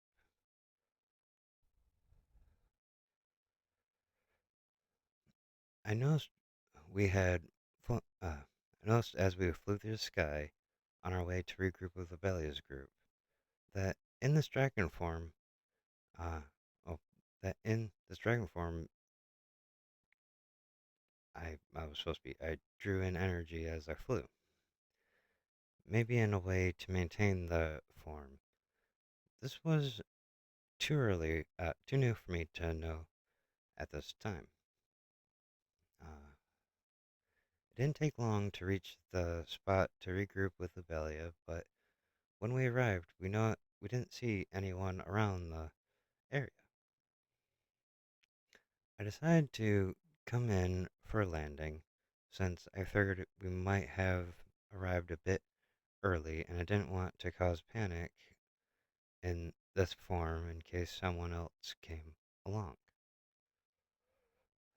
As I was landing, I suddenly felt a rumble through the ground, questioning if it was a quake or something else. It didn't take long to get my answer since a mere moment later we saw a huge explosion off in the distance. I had an uneasy feeling about this as I turned my head toward Clint, Bruno, and Vince, whom all had the same feeling. With no words exchanged, I took back to the sky and headed in the direction of the explosion, hoping that this wouldn't be a repeat of my village. While we were still approaching the area, I saw a green light fired into the air roughly where we were heading. Clint yelled out to me, letting me know that this was a distress flare the elf group used during their shared travels following me to Dragonus. I started to pick up speed as the group tightened their grip to try to get to them sooner. When we arrived, uh, when we arrived overhead, I looked down on the field full of beasts, monsters, and demons. What once was an unknown future had finally come to a head, and we had no choice but to engage the enemies. Uh, As we flew over the battlefield, I started to fire off different elemental dragon blasts to thin out the enemy groupings and help find where Levelia's group was exactly located. We fired off another. Oh, they fired off another distress flare spell, allowing me to lock on to their location. At which time, Clint's group heard me speak for the heard me in this form. Uh, speak for the first time in this form. Do you trust me? To which they each nodded. Then release your grip and follow me. To which they did. At this moment, I released the dragon form, sending us into a free fall toward the ground. Vince started to cast every buff he could think of uh, oh, as we fell on the party. Well, yeah, Vince started to cast every buff he could think of uh, on the party. Oh, as we fell on the party, while Bruno, Clint, and I drew out our weapons for battle. I focused energy into one of my hands, and with a swing of my arm, I enveloped the group in a wind barrier. Just before we were about to make impact, I went into a dive bomb stance while charging as many elements as I could into my weapon. Upon impact, my weapon blew apart, unleashing the elements and weapon fragments through the area, causing massive explosions, wiping out hundreds of enemies at once. Clint, Bruno, and Vince came in a mere moment later, causing shockwaves around the area, sending enemies flying. I quickly pulled out two swords to dual wield as we started to fight our way through the hordes of enemies, making our way over to Levelia's group. Clint's group went to fortify Levelia's group, while I continued to thin the ranks in front of us, unleashing everything I had learned during my training. Vince and a few of the elves cast various team buff abilities on me, as the others aided from behind, guessing worried that one of my new skills might catch them by accident.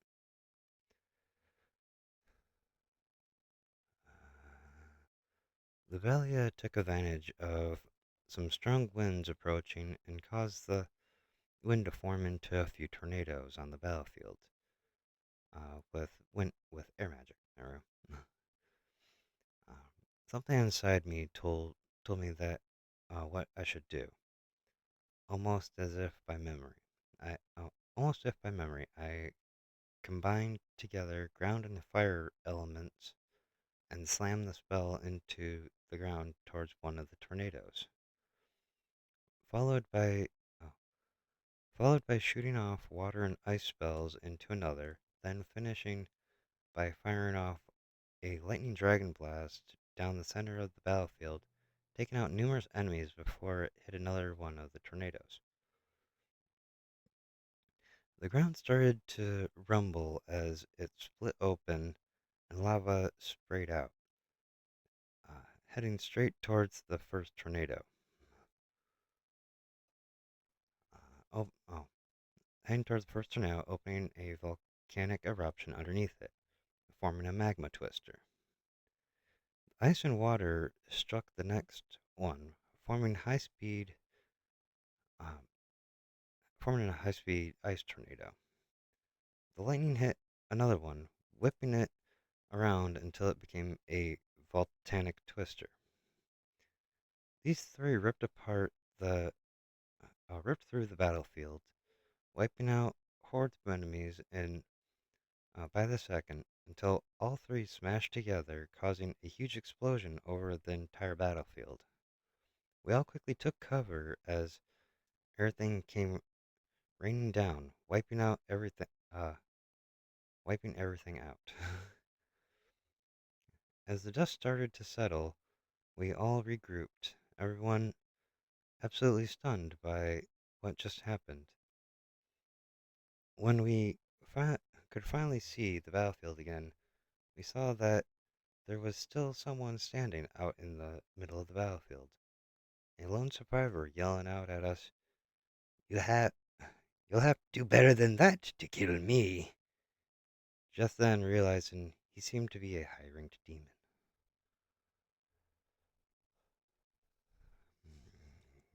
One second, let me get a drink.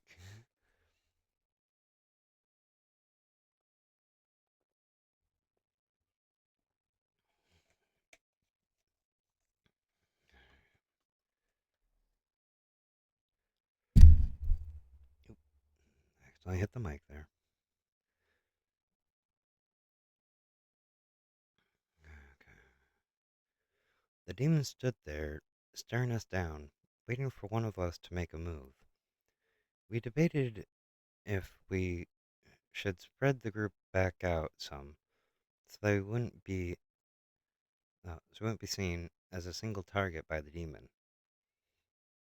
I told the group I would go in for the attack to hold his attention, and they should provide backup and support when they saw an opening. I stepped forward out of the group and started to walk towards the demon as it started to smirk back at me.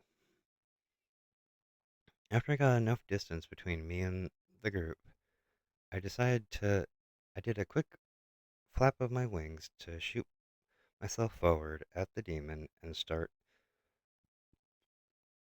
uh, start the battle. The demon readied for contact. As a mere moment later, we made first contact of battle. In a flash, the battle began with us blasting around the battlefield, firing off attacks and spells nearly faster than the eye could see. Everyone else took any small opportunity they saw to try and aid with buffs, spells, and attacks. The demon seemed annoyed by the interferences to our battle and started to fire off attacks back at the others any chance he got. The spell continued as a stalemate a, uh, for half a day, uh, which the demon took any oppor- which the demon took any opportunity while we locked in to clash to taunt me. It would say things each time such as, "This world is already going to be destroyed. You all don't stand a chance. You really think you can save them?" And more of the like. It wouldn't be long before the demon started to put these words into action, as a few of the elves shot off infused arrows at it when they saw an opening, just for the demon to catch them mid-air and redirect the arrows back at them, sending the arrows straight through their skulls and killing half the elves of Labelia's group. Oh, in Labelia's group. This threw the group into panic, which caused them to act rashly in an attempt to take out the demon.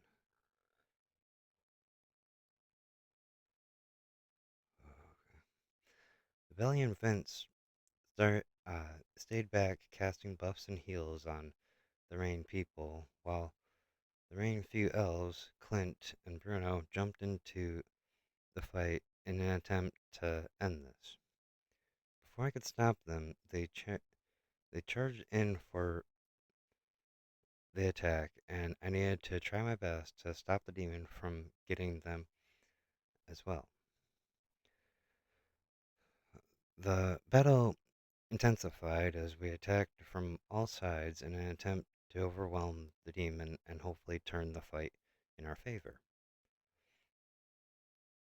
It seemed to be working as we seemed to be slowly damaging it.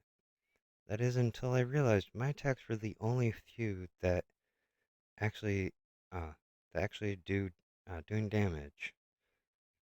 The demon suddenly smirked again, and I quickly yelled out to the others to get back. But by this point it was too late. As Clint went in for a swift strike, the demon caught his sword arm, ripped it out of ripped it out at the shoulder socket, and plunged his sword straight through his head. A few of the elves followed shortly after when the demon ripped one in half while skewering two more on its tail before smashing another's head in with a headbutt, and the last one being sent flying with a kick to the chest and splattering on the ground upon impact. I had already moved in to try and stop him, but kept getting knocked back, as its focus was on the other people here. Bruno went in for an attack as the demon was dealing with me and managed to chop off one of its wings before it turned around and grabbed Bruno by the neck. Before I could stop it, the demon plunged its other hand straight through Bruno's armor and chest, ripping his heart out. Uh, Before tossing Bruno's body aside, the demon took the sword from Bruno's hand and threw it in a spinning motion towards Vincent, slicing him in two. Before I could do anything to Lobelia, I fired off a full elemental dragon breath, blasting a giant hole through the demon. As I stood over the demon, ready to kill him, I asked if he had anything to say before I ended him. The ground started to rumble and quake as he said to us, "You fools, it's already too late. I was but a distraction. Your world falls now." I chopped off its head as we heard explosions in the distance and the ground started to split open and crumble. After all that had happened, everything we went through, and losing all but me and Develia, was this truly the end for us?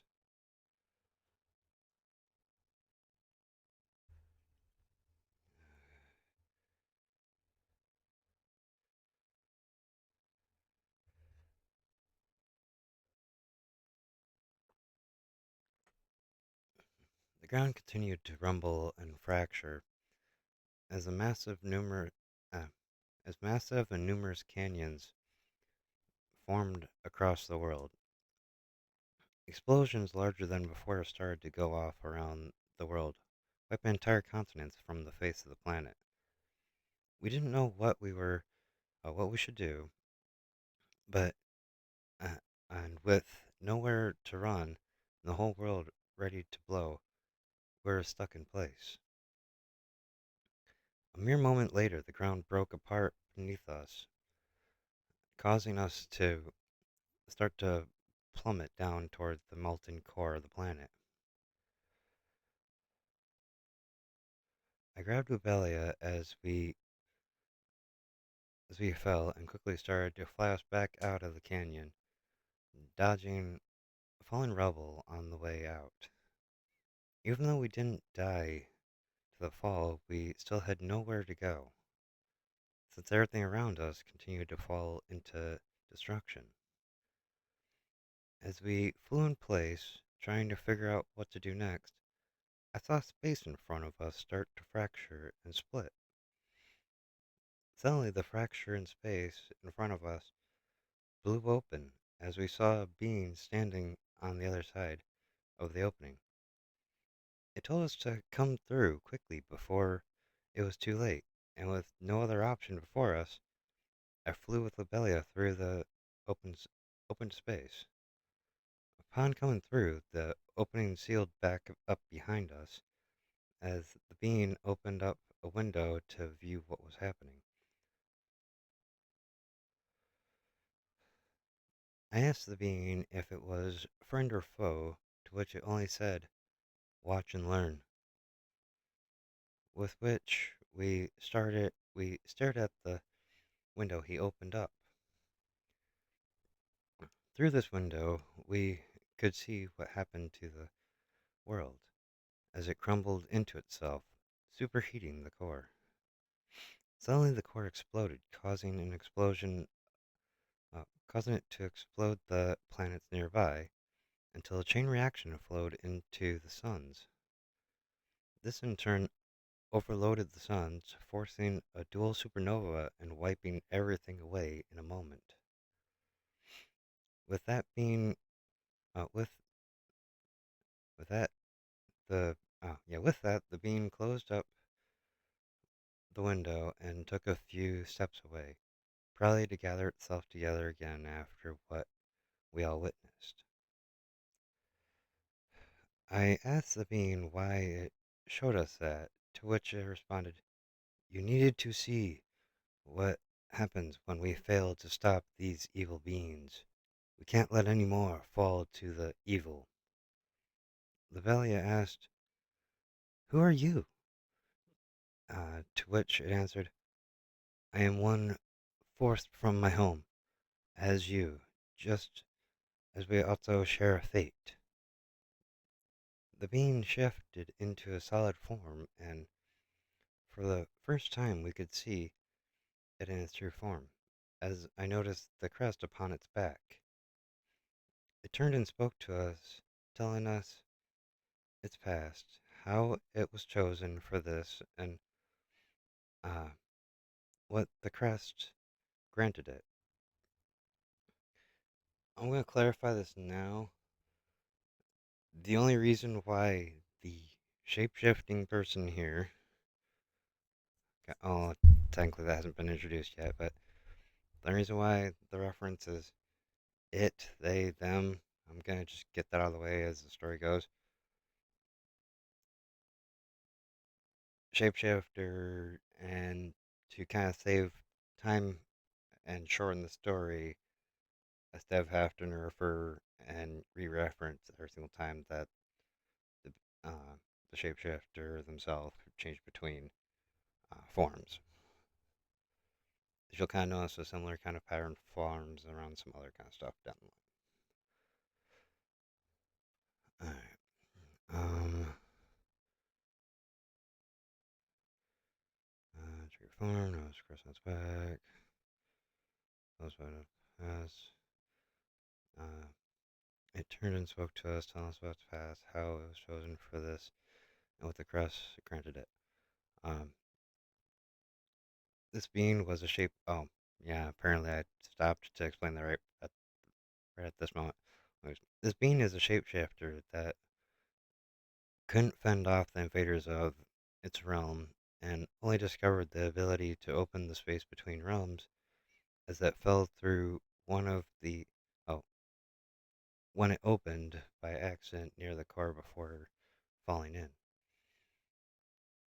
Its name is Zhang Yu, and it manipulates space around it, which allows it to move through space instantly and block with space around it by grabbing a hold of it, which then it discovered this place we're in now. From here, Zhang Yu can open a rift for us to enter a new realm and find more bearers of the crest, while lending aid to people of the realm.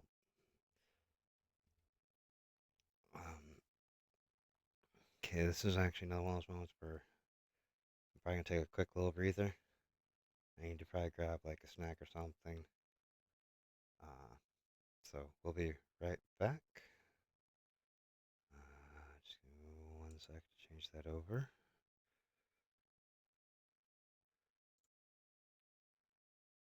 I don't know if you guys are getting kind of notice this.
Sorry about that. I had to let the air conditioner go for a bit. It's getting rather hot in here.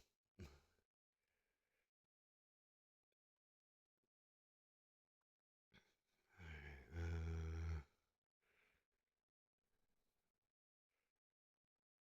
okay.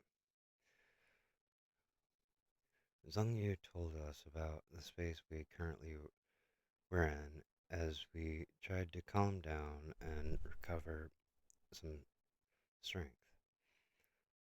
The place existed between realms in empty space, though it is unknown if we could return to it, since Zhang Yu hasn't left this place since his realm vanished. Uh, yeah. uh, Sorry, cat's messing around with stuff. Um,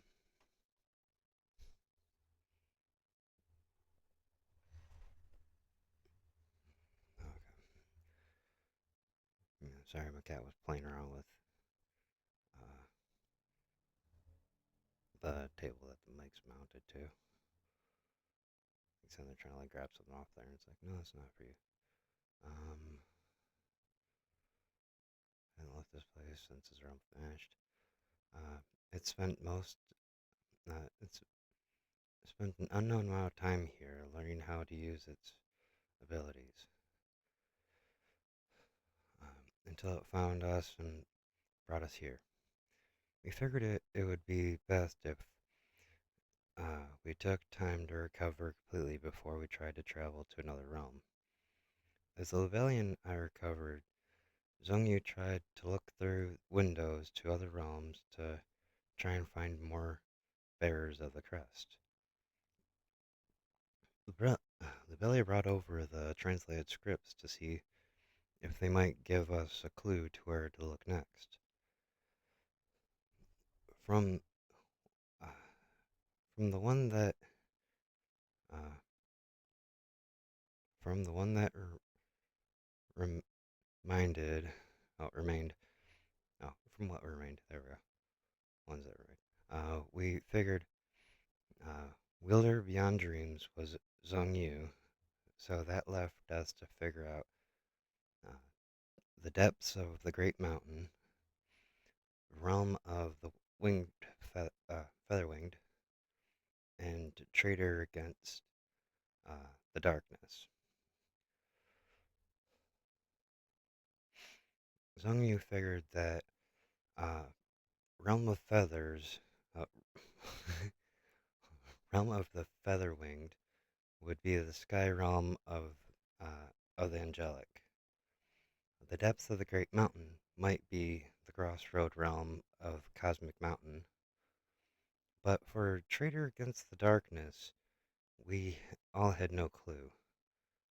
By what Zhong Yu could see, the crossroad realm could be a little too dangerous currently, because beings from other realms could cross through if they know how to get there. We decided it would be best if we went to the sky realm of the angelic, since we could use the extra hands oh, if we find the next bearer of the crest there. With our plans to move forward in place, we readied ourselves to go as Zheng Yu located a space that would connect us to the realm of the angelic. When the rift opened, we stared out into open sky, as we wondered if Zheng Yu missed the mark to gain to the realm. Zheng Yu reminded us that it is a sky realm, which meant that the lands are floating in the air. We just happened to not be able to be near any land masses from where the rift opened. Zheng Yu shifted around a part of its back into the form of wings, and I picked up Bluebelia in preparations for the flight ahead. Stop stumbling over my words.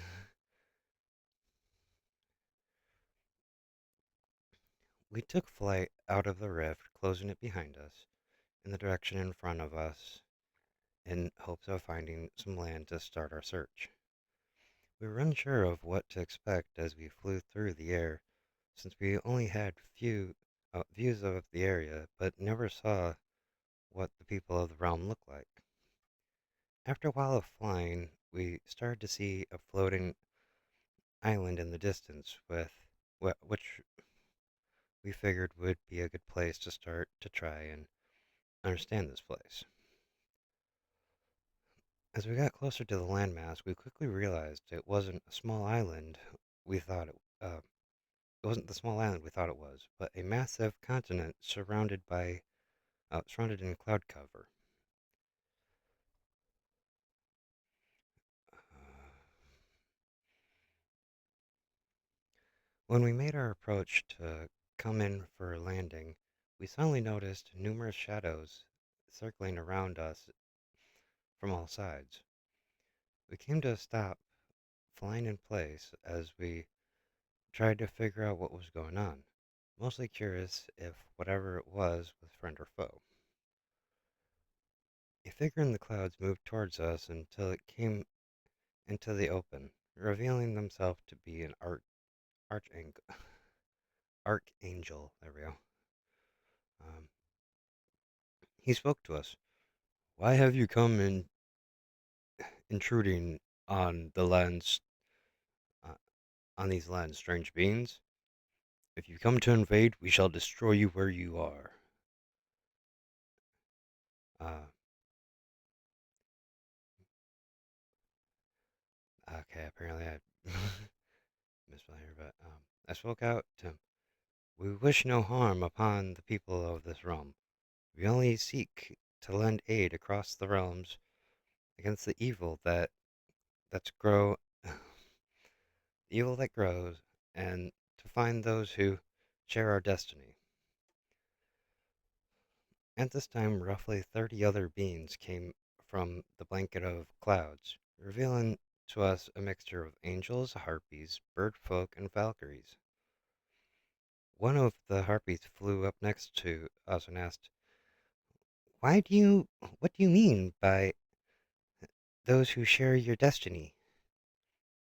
As she stared with confusion. Before we could explain, the archangel interrupted, saying, "You seem to have good intentions. Let us continue at the meeting hall and give you time to rest from your flight." To which we agreed. The group gui- guided us to the meeting hall while giving us a slight detour of the vendors as we stopped by. Oh, no. The vendors as we grabbed some food before the meeting. On the way into the meeting hall, they had us stop by a weaponsmith shop that a friend owned to drop off some food and introduce us if we need equipment repairs while here. As we approached the shop, we we see a Valkyrie testing out numerous weapons off on the side of the shop.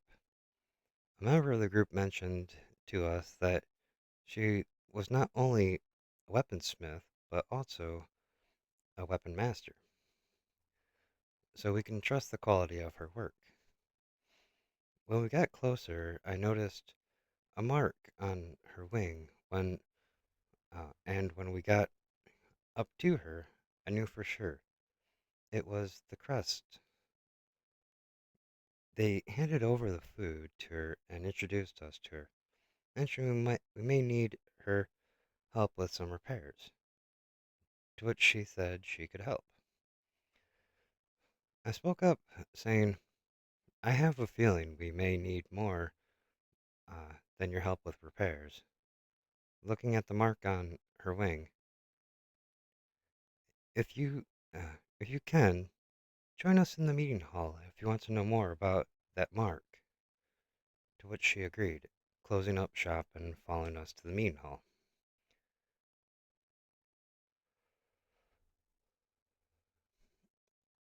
We finished our venture to the meeting hall and entered into the building, followed by various others interested in why we were here. As we walked further into the hall, we saw a few important people sitting front and center of the hall, um, waiting for us to, oh, waiting to hear us out.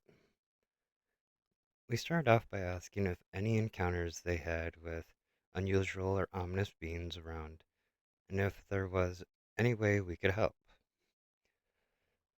Even though they were wary of us somewhat still, they let us know of their encounters with these beings. Uh, Apparently, these creatures are currently of little threat since they can't reach the main aisles that are well guarded. The creatures did start gathering some on the lower aisles, at which point I interrupted and said that they should quickly wipe those creatures out. At this point, we informed them of what happened to our world when we didn't know what they were doing and how our realm was completely wiped out.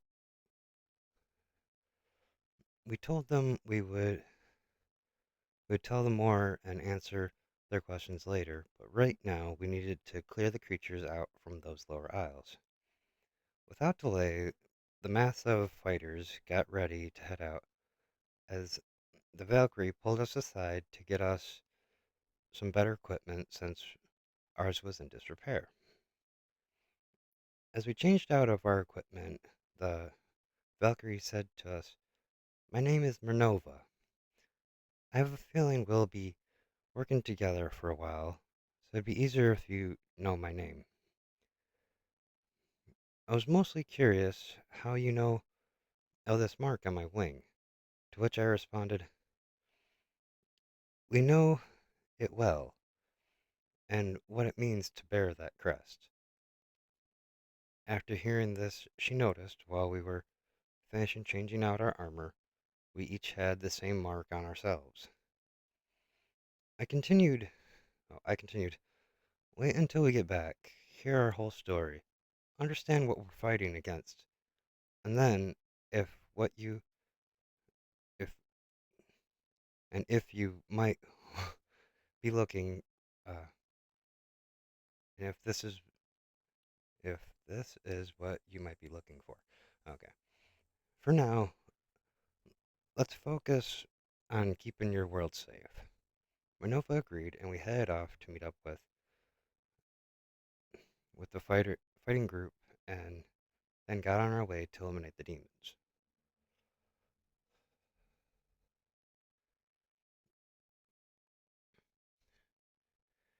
We flew down in a gradual descent, carefully checking for any possible threats along the way, until we were a few hundred yards above the lower aisles.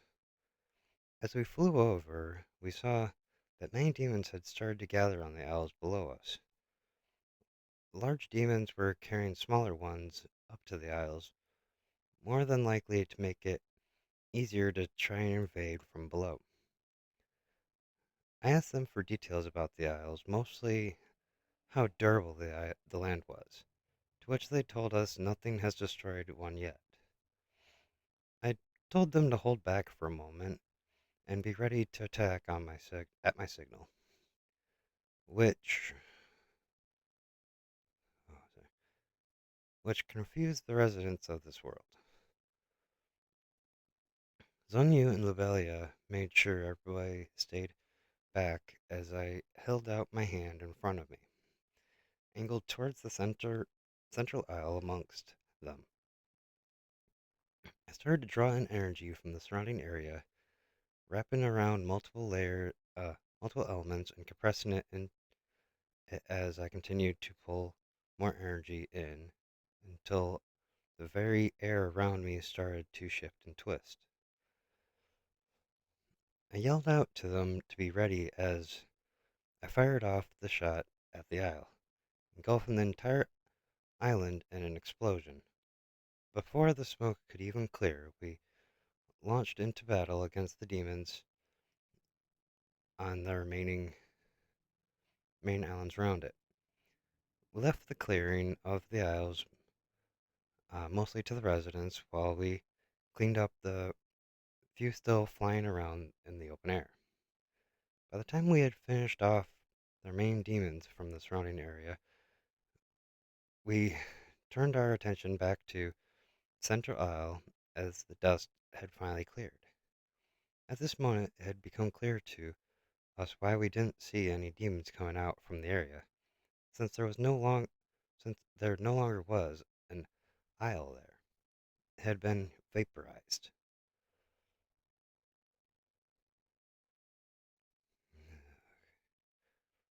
From where the isle was, a light shined down through the opening, revealing hordes of demons gathering on the surface. I yelled out, "This shall not happen again!" as I drew drew in energy around me while diving toward the surface. Lubelia told everybody that wished to join the fight to hold back for a moment, just to be safe. It was at this moment when I gathered enough energy and transformed into my dragon form, surprising both friend and foe. Before the demons could form a plan, I started unleashing dragon fire down upon them. The others joined into the battle shortly after that, picking off stragglers and those resistant to my attacks. During this time, Lubelia healed up the injured she encountered and helped with buffs and barriers across the battlefield.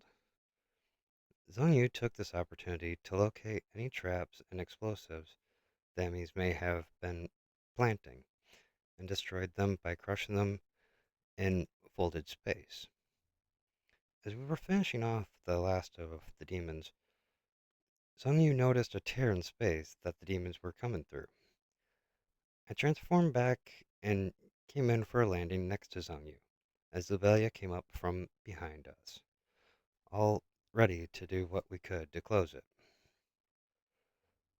Lubelia cast a vortex of wind around the opening of the tear in space, while I enclosed the area around us in a stone barrier. During this time, Zhongyu was fast at work twisting the space around the tear, trying to stitch the space back together.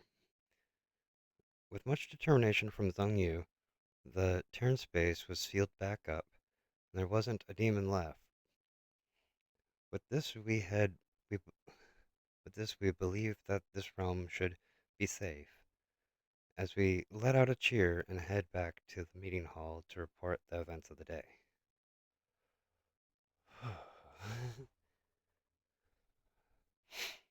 Give me one moment to take a drink of my beverage here.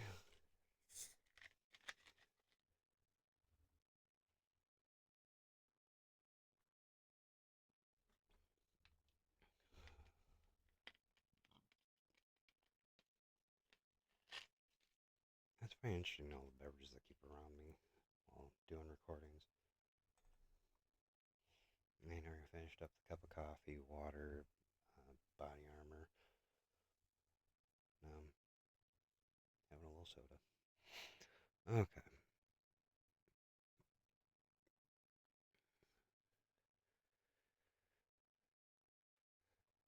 On our way back, we heard our praises being spoken amongst the fighters, eager to hear our story and ready to celebrate the victory.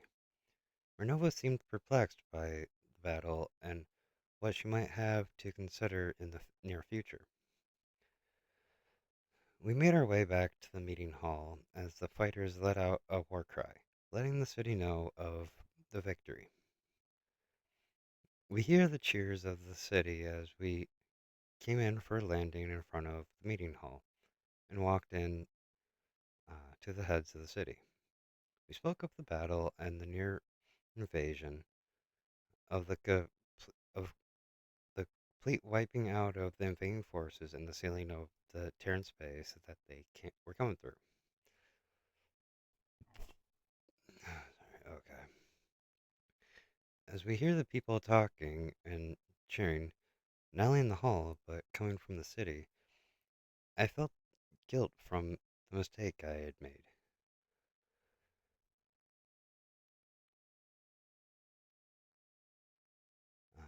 stepped forward and kneeled down. The heck? Oh, Trumper was rattling for a second there. I stepped forward, kneeled before the heads of the city, and said, "I'm I, tru- I truly am sorry for vaporizing one of the lower isles with my power." They looked at each other and then said to me, "You have nothing to apologize for, hero. You are the only reason our world is safe now. If we lose an isle in exchange for that, so be it. It may reform from below or help the other isles to rise. What we truly wish is to ask if there were what we truly wish to ask is where such strength comes from."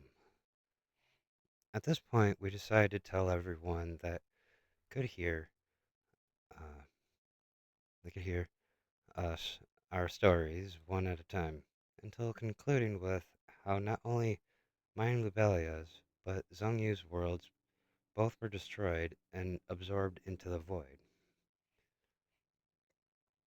All that here, all that hear what we told them sat in silence and shock, as I continued by saying one final thing.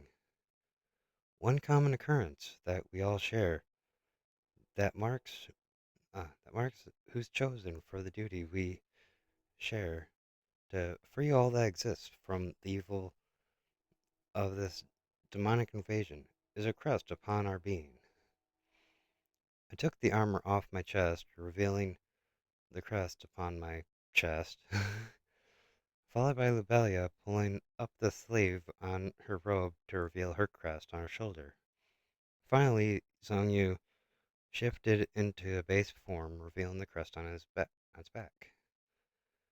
We are looking for those who share our duty, though we will not force them to come with us if they don't want to.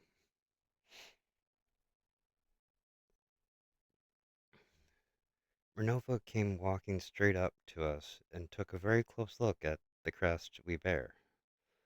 She said, "I don't remember what it said, so I thought it was a dream. That was until this appeared on me." Spamming, spanning her wings wide and positioning the marked wing near our crest for comparison, they were a perfect match. As Renova closed her wings and walked up to the heads, looking straight at them, and said, "I feel I must follow the path to discover my true purpose." They responded back, uh, "We can handle things here. Now that we know where to look, follow your calling. Discover the true you and help them save all there is." Renova came walking back over to us, at which point I jokingly said, "Welcome to the team, Renova. Maybe you should start packing," with a big smirk on my face. She let out a little laugh as Zhongyu walked up to the group of heads and handed them each a small pouch with an odd-looking pearl-sized object inside. Zhongyu said to them, "If the invaders come back, uh, and you need our help again, shatter one of those on the ground, releasing the compressed space held within and signaling to me through the space between realms." With this, the people all throughout the land cheered out in excitement and invited us to enjoy a feast before we left, to which we agreed.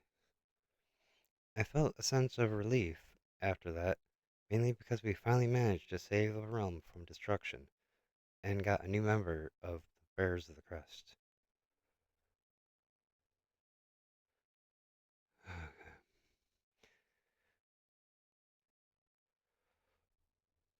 Minova asked us to join her back at. Okay, for a second there I was panicking because I wasn't sure if I actually unmuted the mic. Alright. Minova asked us to join her back at the shop until the feast. since she wanted to do some repairs and start getting things sorted for our departure. We joined her back at the shop and helped her get stuff sorted out around the shop before departure. Uh, she asked if there was anything else we needed to get repaired besides what we had already left here earlier, to which I said I may have a few things. I pulled out my storage device and started to empty out all the weapons, armor, and ores I had into two piles. One pile for repair, and another large pile to be broken down for materials. Renova asked if I'd be able to help her carry her gear and such with my device, which I was going to offer anyways. She said it might take a few days to get everything repaired, broken down, reforged, and stored, to which we offered to help in whatever way we could. After we finished talking and closed the shop up for the day, we rejoined the people of the realm in a feast to celebrate our victory against the invaders. We told the people that we would be around for a few more days to resupply and help Minerva get things sorted out before we all head out to our next destination. The next few days flew flew by as we rested up, visited surrounding isles while helping out with patrols, did some training to hone our skills, and various other things until Minerva finished up in the shop. She not only repaired but upgraded our equipment and even made a few new weapons, including a weapon for me that changed changed modes between a twisted blade sword, and a dual-bladed scythe. We gathered up all that remained and stored it away before going around uh,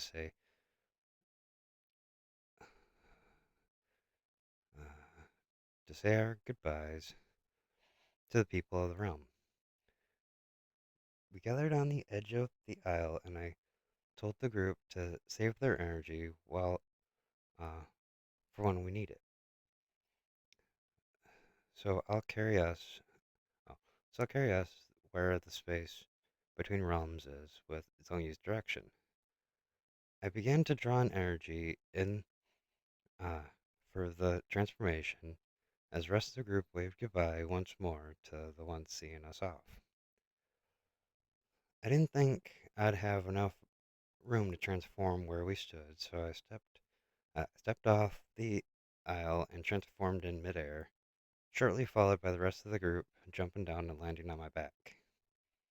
Some of you pointed me in the direction we needed to go, and off we went towards our new destination. Okay. Trying best to just kind of read through this and, hopefully, you know, it won't take as long as when I originally recorded this.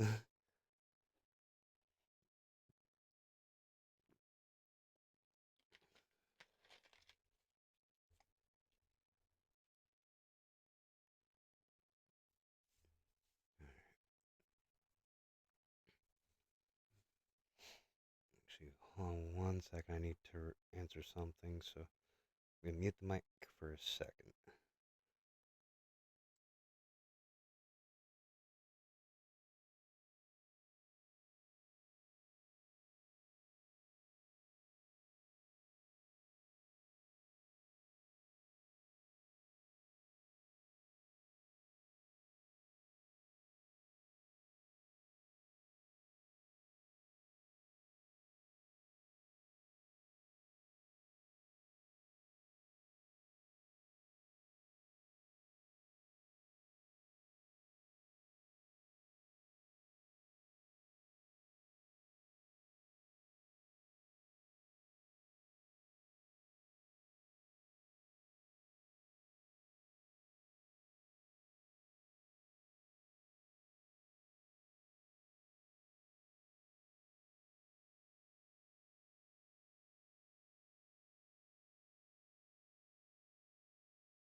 We were ready to see what was to come next and full of hope that we could continue to save one world after another. After we had been flying for some time, Zhongyu seemed to be perplexed, asking if we could stop for a moment. Was having trouble locking down where the space between the realms led to the next crest bearer, going by the theory that there may have been a shift when we sealed up the tear. For now, we will have to go through another realm's rift to access the one that we seek.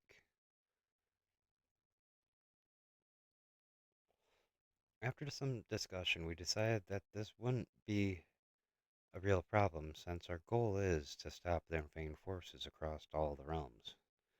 So we'll start with a few before we can get our next member.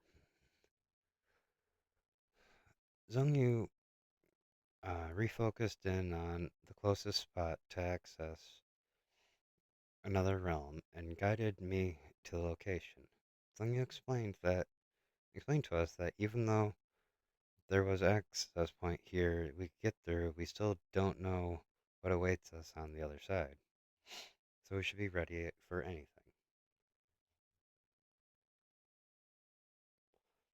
I asked if I'd have to change back before we go through, but Sung Yu explained that since it's not a rift between collapsed realms, we could go straight through.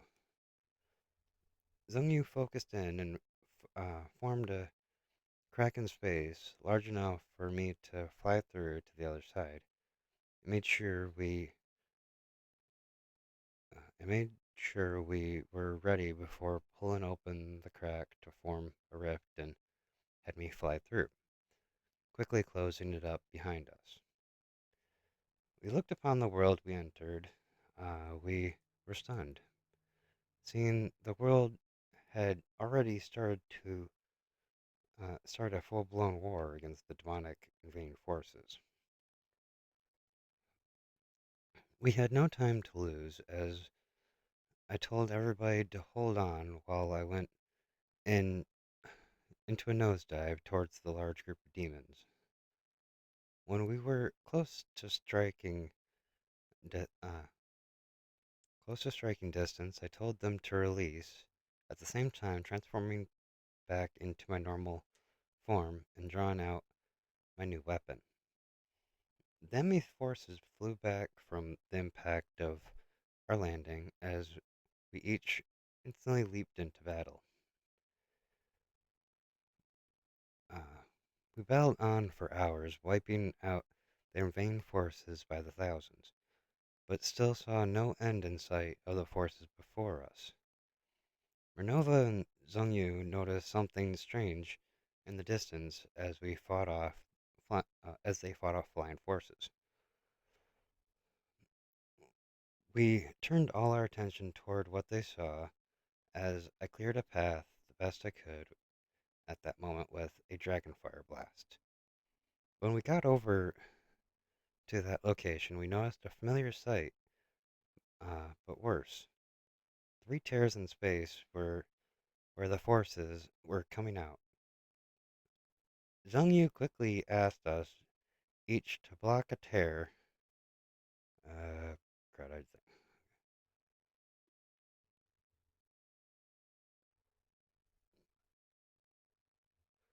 Uh, quickly asked each of us to block a tear as they tried to seal them up one at a time.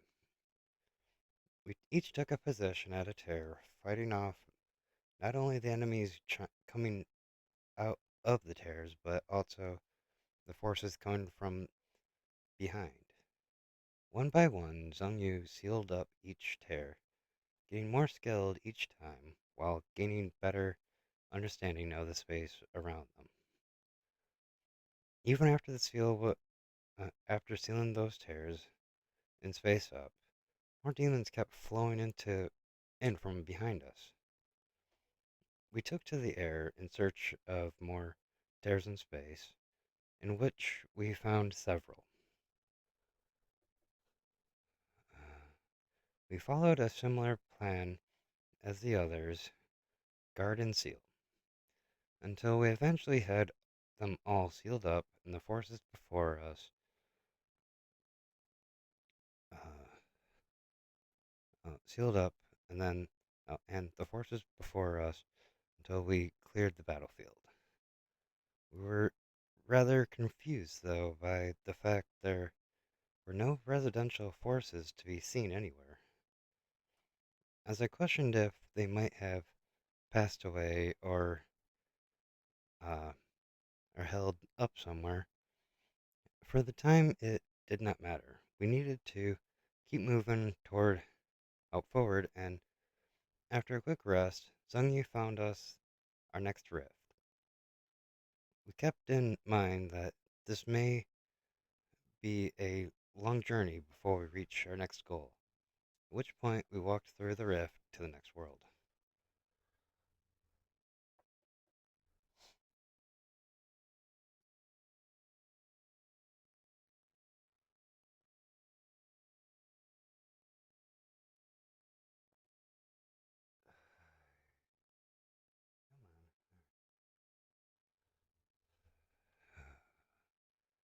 Okay.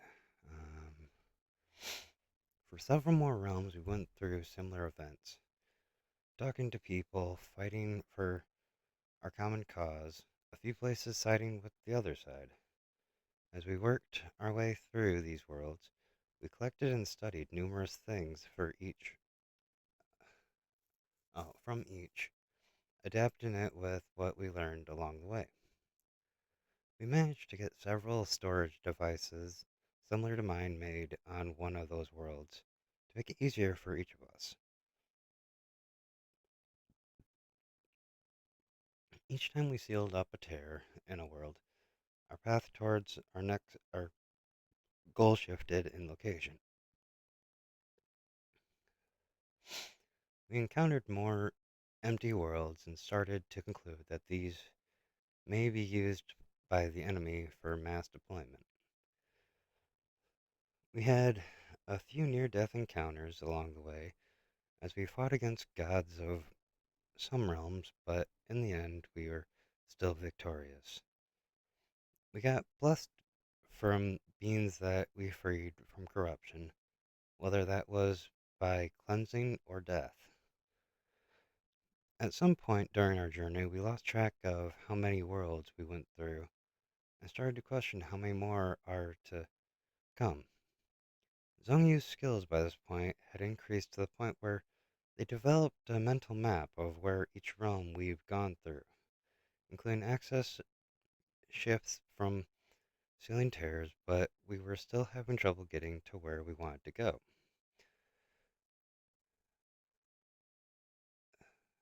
Finally, we landed on a world that didn't have us entering into a battle, at least, with evil forces, as we were surrounded mere moments after arriving here. We told them that we meant no harm and only wished to help those of this world fight off evil in this world. It was at this point they informed us that there was no evil in this world, and they wanted to know how we got here. We voluntarily went with them back to their fortress, along the way answering numerous questions and getting answers to some of ours. Some of ours. As we approached the fortress, Zhongyu started to act a little strange before asking a question that concerned them. Is there a gate here? To which they responded, how do you know that? We arrived at the fortress and got escorted straight to their leader, at which point they talked back and forth. We talked back and forth for hours, resting up and eating a proper meal for the first time in a while. Zhongyu explained some things about their ability, and in exchange the leader showed us to the gateway. They explained that until we arrived, there was only one way in or out of their world, which is why it was so heavily guarded. They told us that this gate leads to the Cosmic Mountain Crossroads, so we may be able to find a way to where we wanted to go. We thanked them as we explained that we were actually looking for that exact location, mentioning our crests again, to which they mentioned an enchanter of sorts having a mark that looked similar. With this, we had our way, a few clues to follow uh, when we got there, and with this, we stepped through the gate to the Cosmic Mountain Crossroads.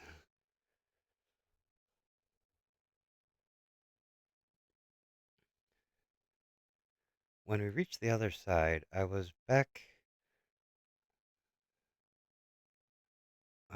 taken back by the sheer size of this realm, all centered around an enormous mountain, as the name suggests.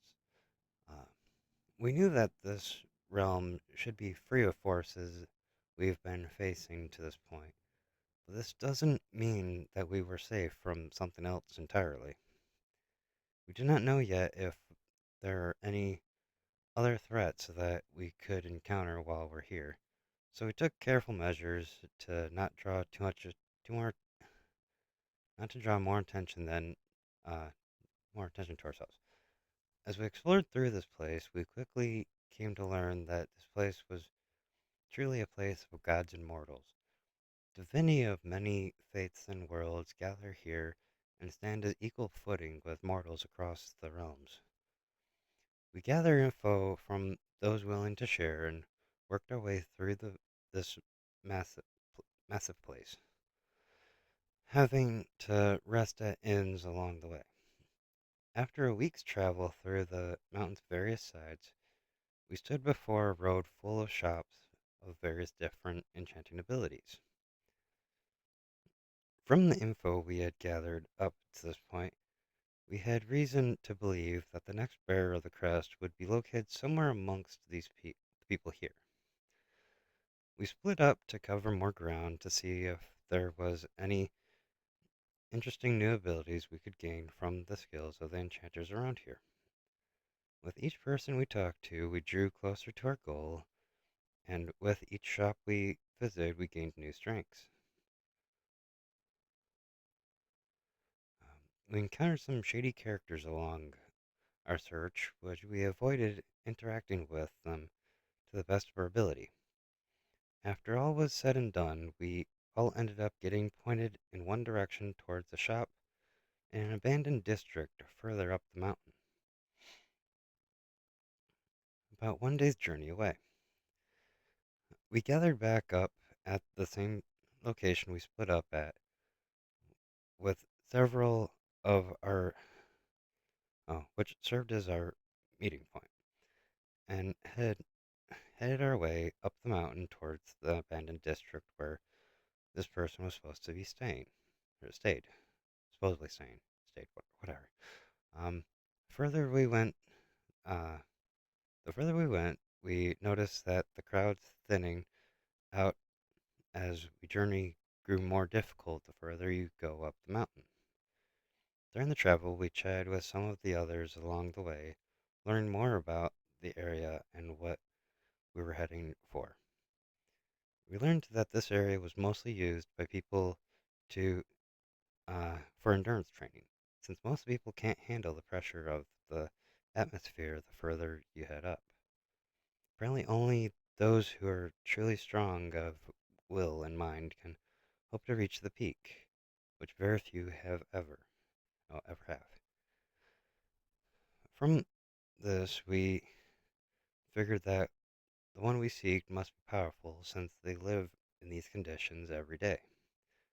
After a long trip, we finally reached the abandoned town district we seek and could tell one look where we could find the next bearer of the crest. Uh, Looking upon the area, you could see that only the buildings that were used by the brave souls training up here were being kept up. That is, except for one building at the very back of the district.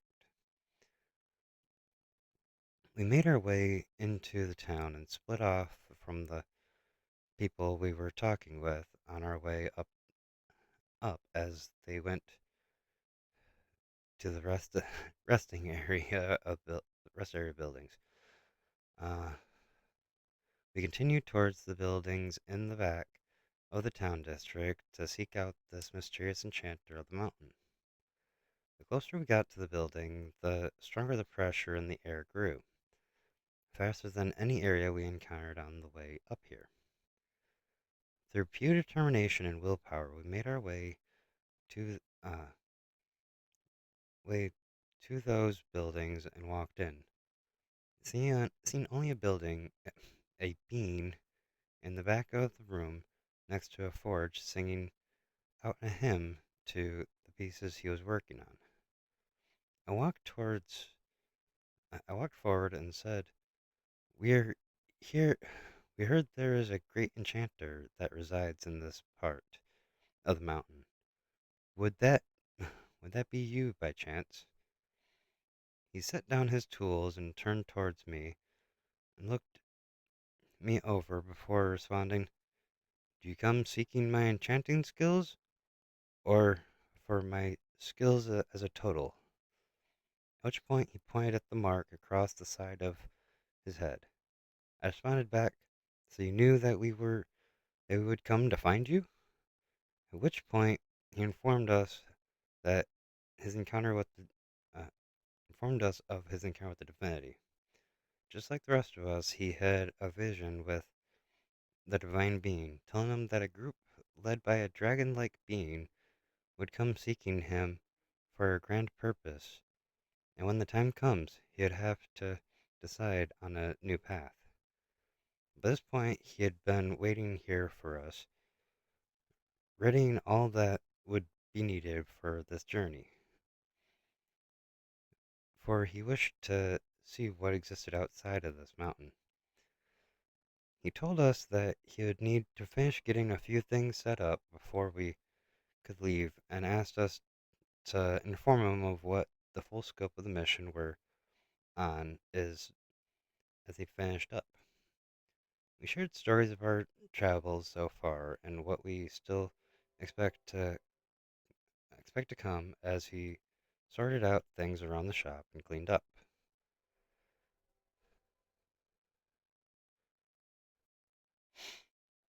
We introduced ourselves to him and explained what we could do, at which point he said, "Oh, how rude of me. I forgot to introduce myself before.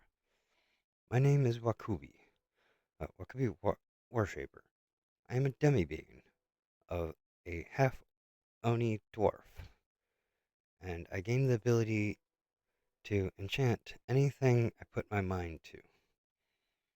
He finished up his preparations to leave and informed us that we would need to be careful descending the mountain, letting our bodies adapt to the changes in pressure uh, as we walk out. Um, as we walk out of the building, we had noticed Wakubi wasn't carrying anything, even though he spent all that time getting things ready. When we made it outside, I asked him if he didn't plan to bring anything with him on the journey, at which point he corrected a misunderstanding we had. He turned to the outer wall of the building we were in and slid his hand across it, causing a line of runic text to appear in front of him. He started to flip and twist the text around in the air before uh, turning to us for a moment and said, "This isn't a building, it's my storage," as he pushed the text back into the wall, at which point it shrunk down into a small cube that he could pick up and put in his pocket. We decided that since it was already late into the day, that we should spend the night at the rest area and continue the descent down the mountain in the morning.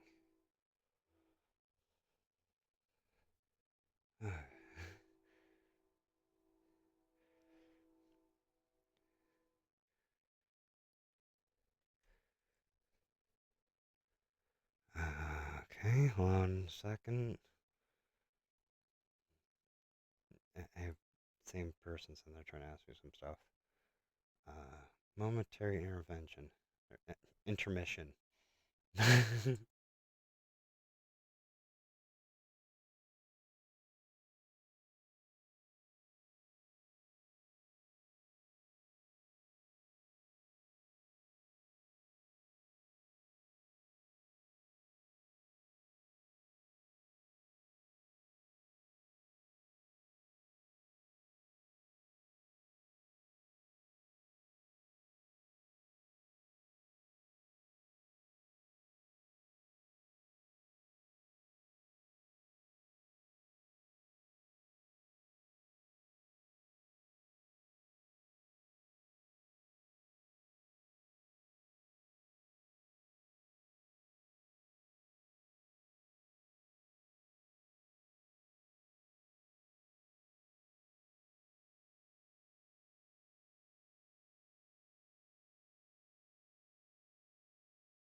Okay.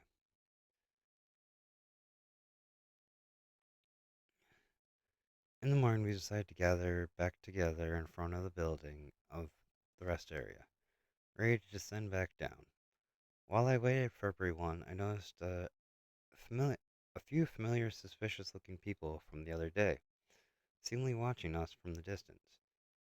I was tempted to try and find out what these people wanted from us, but they quickly disappeared into the distance when we started to move. So I figured it would be our be in our best interest to just move on. We started to make our way back down the mountain, taking small breaks with as Wakubi suggested, as the pressure shifted back to normal while we descended. During this time, we got further acquainted with Wakubi, learning more about his past and how his enchanting works. Wakubi showed off some of his skill he took when we took our breaks, enchanting various items and equipment, even inscribing enchantments onto our storage devices, increasing their carrying size and allowing them to do similar things compared to his.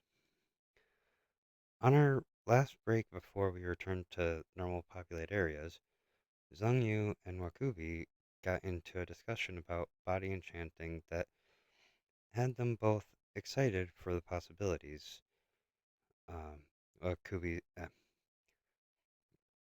excited for the possibilities that Zhang Yu's shapeshifting could offer them. We decided to hold off on that at the moment so that we could focus on getting resupplied and figure out which gate we needed to go through to continue our journey. For the next week, we worked our way through the mountain on our way back to the gates, gathering more information about where each one leads. If they if they're dealing with any outside forces and if any are seeking aid for their battles to come.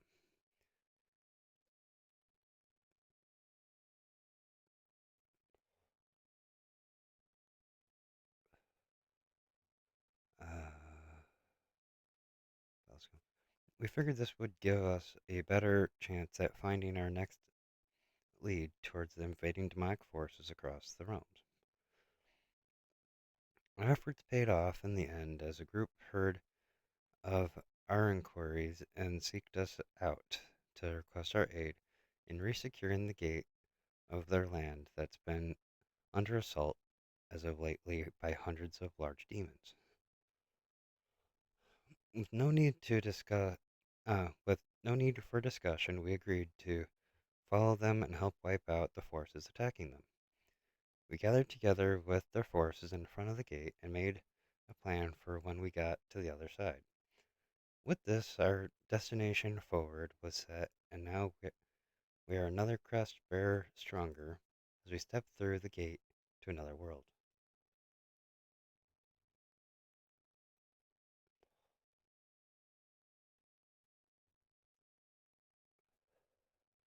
When we arrived on the other side of the gate, we immediately heard sirens sounding off to alert the people of an attack. With no time to spare, we leaped into action to aid the people by fending off the attack on the stronghold. Nova, Zhongyu, and me took to the sky to take out the small enemies flying about so that the ground forces can focus on the enemies before them on the other side of the wall. The Belia formed a wind barrier around over the stronghold, while Wakubi enchant uh, started to enchant the walls of the stronghold the demons were attacking. In the sky, we were wiping out. In the sky, we were wiping out the imp-like creatures, slicing them down with ease, while any that tried to attack the stronghold were turned into mist when they touched the barrier above it. On the ground, the soldiers were holding back any uh, invader trying to make it through the cracks in the wall, until Wakabi told everybody to step back. With the enchantment completed, the walls shot out spikes on the outside of the wall and through the cracks, ripping the hordes to shreds. With the forces pushed back from the stronghold, Zhongyu and Renova flew back down, Lobelia opening a space in the barrier to let them back in. Lobelia and Zhongyu told everyone to stay inside the stronghold and be ready just in case, with most amongst them confused. From the time spent in the high pressure areas of the mountain, my body had built up an excess of energy, and it was time to put it to good use. With a flap of my wings, I transformed into my dragon form and started to charge a blast. Multiple elements twisting together and fusing, taking aim at the main body of the invading forces army. The people of the stronghold stood in awe of this as the ground started to shake from the pressure of the attack charging. I released the blast, blowing the enemy forces all over the battlefield. Uh, um, Blowing the forces all over the battlefield. Blown up, right? The enemy forces all over the battlefield outside. Okupi quickly uh, activated another enchantment on the wall to fortify it a mere moment before the shockwave reached the stronghold, sorry,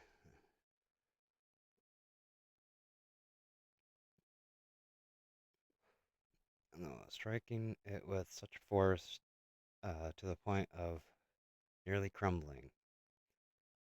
With no remaining signs of demons left, I landed on the ground in front of the stronghold. I charged energy into a oh, on the ground in front of the stronghold. I charged any energy into a claw as I looked around for a good spot to distribute it across the field, choosing a nearby stump to stab the claw into. With this, I poured energy into the stump and through its root system, spraying energy across the field, at which point Wakubi inscribed an enchantment on the stump as Luvelia cast healing magic at it. After a little bit of time, the field started to sprout back to life, grass, plants, and trees growing back at an accelerated rate. I turned my head towards the stronghold and laid my tail on the ground, sensing the materials that existed in the ground.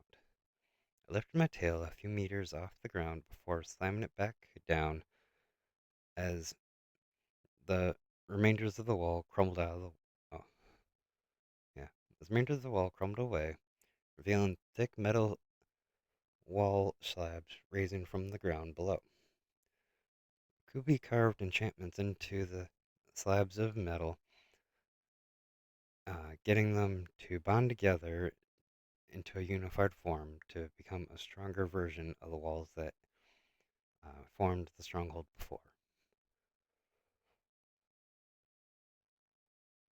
We walked back inside the stronghold to the cheers of the soldiers guarding it.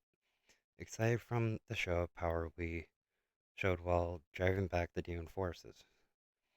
After this battle, immediately upon arriving here, we rested up while discussing the plans for this land while we were here.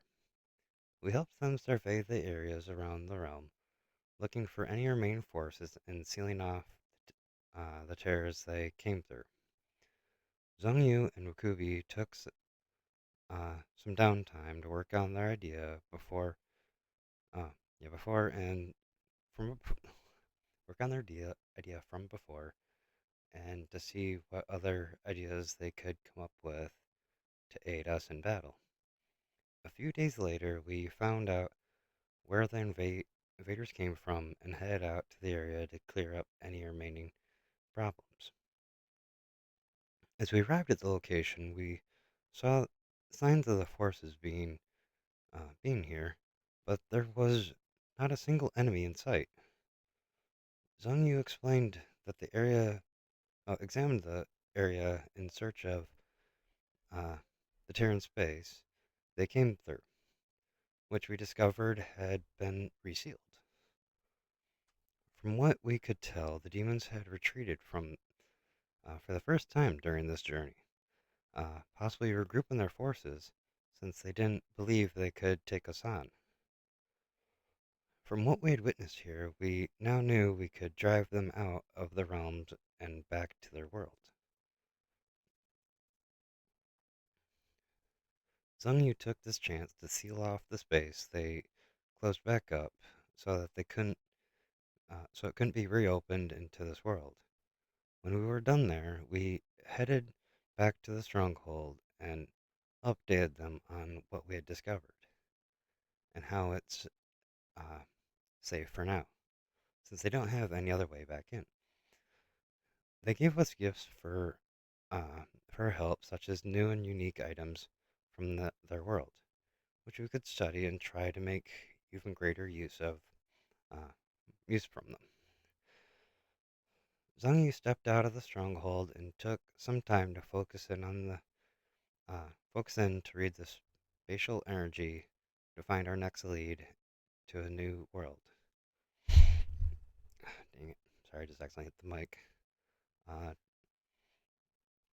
to focus in on the exact location of the rift, Zhang Yu tested out one of the enchantments Wakubi inscribed into its skin.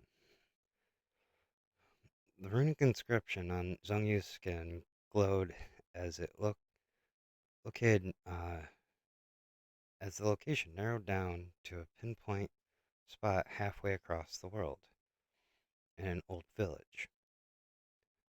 With our next goal determined, we gathered up our things and said our goodbyes to the people, wishing them well in the future as we head out of the stronghold. I transformed into a dragon form once more and had everyone climb on my back, flying off in the direction Zhongyu determined was where the rift was. I flew us there rather quickly and as we found the village and came in for a landing, after which I changed back to normal. We looked around as Zhongyu guided us to the location in the village and carefully opened a rift to our next destination. With us all gathered and ready to go, we stepped through the rift as we done time and again, ready for whatever the next realm has to throw at us.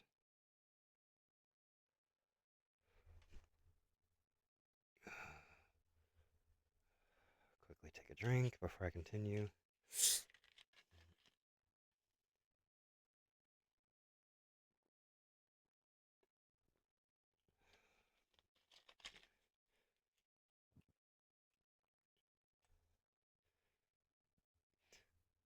Upon stepping out onto this new world, something seemed different than normal, yet we couldn't quite figure it out. We started to explore around the world and came across a similar but strange sight during that time. We found signs of an enemy encampment, only it seemed abandoned, almost like they had to leave suddenly.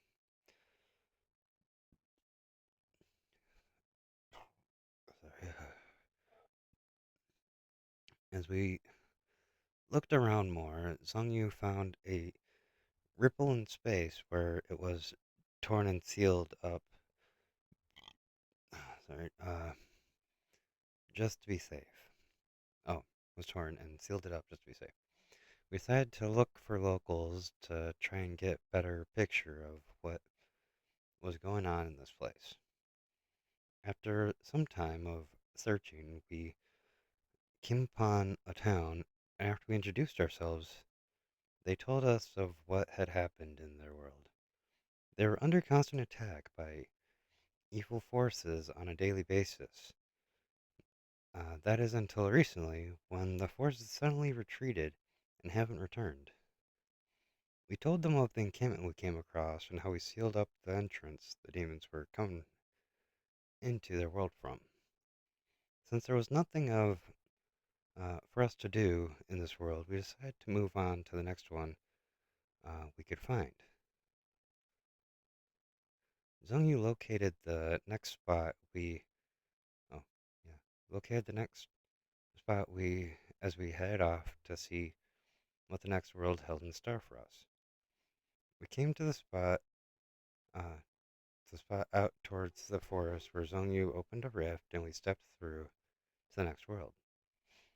To our surprise, as we continued to go from realm to realm, we heard a similar story each time. Enemies retreating out of the realm suddenly, with no clear reasoning to it.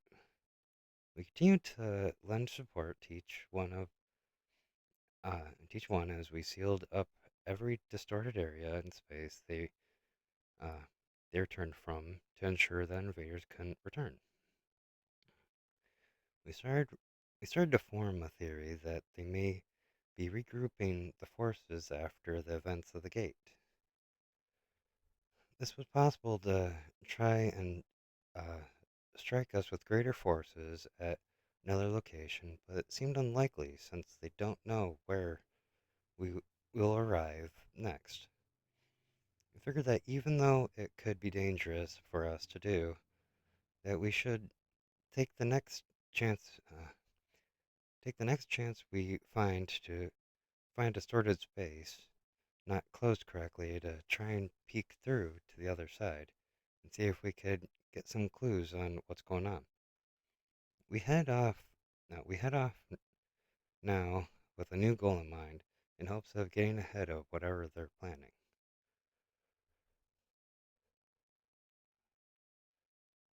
I'm hoping that's indicating we're about like halfway. Oh, that's right. It can't be seen on that screen.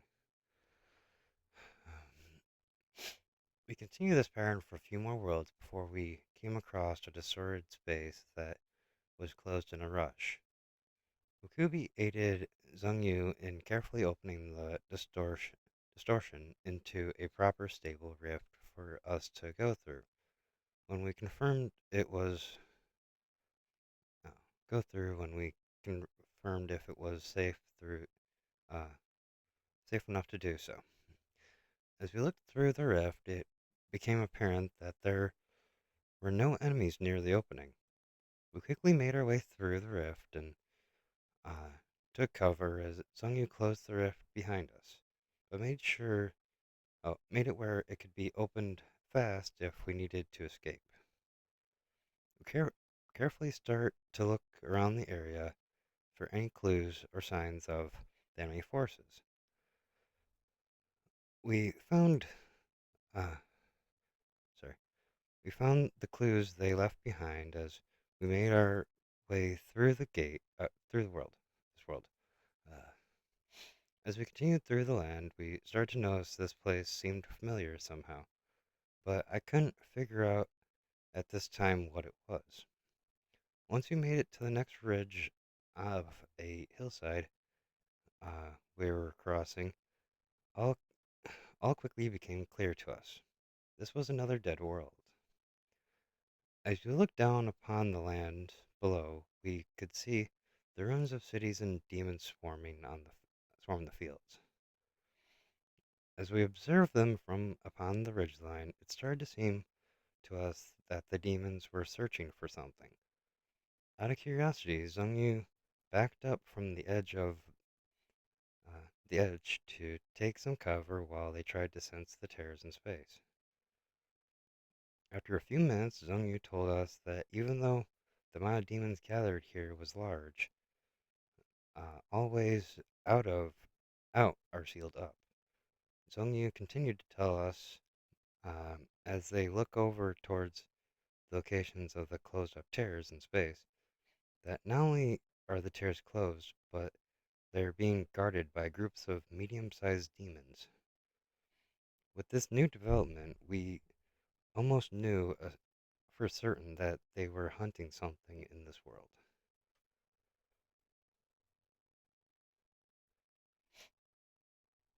We continued to observe the demons from afar as they seemed to have narrowed their search down to the area below. We had a feeling that whatever they were after was must be important since they withdrew across multiple worlds to come here in search of it. At this point, we started to form a plan to take out the demons found when they find what they're after and take it for ourselves to hinder whatever they're plotting. Our discussion was suddenly interrupted by a huge explosion from below, wiping out the forces around that area. We quickly took back to observing what was happening below in hopes of seeing what they were after. All the demons in the realm started to move toward where the explosion happened, except for the ones guarding the closed tears in space. We couldn't see exactly what was going on below since the area was mostly dark, beside, uh, beside demons falling to pieces seemingly at random. Renova and Renova asked Zhongyu to join her in sneaking up to the demons guarding the tears to take them out and fully seal them up. The tears. Um,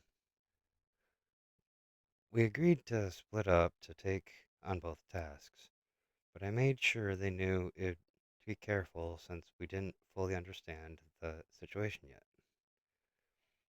Wakubi handed out something he had been working on, and uh, Wakubi handed out something that he had been working on, a communication device that, when held, allowed us to talk over a distance. With this current plan, oh, yeah, with this current plan, we split up. Zhongyu and Renova heading over to fully seal up the tears, while Wakubi, Luvelia, and I continued to watch and wait for the opportunity to take out the demons below. During this time, Luvelia raised a question about what the demons were after down there, and if there was a possibility that it was a someone, not a something, they might be hunting. As we continued to watch over the field below, Zhongyu and Renova had already started to stealthily take out some of the guards around the tears and seal them up. Suddenly we got a clear sight of what was happening. As a demon came into the open light for a moment, as they ripped another few demons to shreds. We looked in confusion at this sight before us,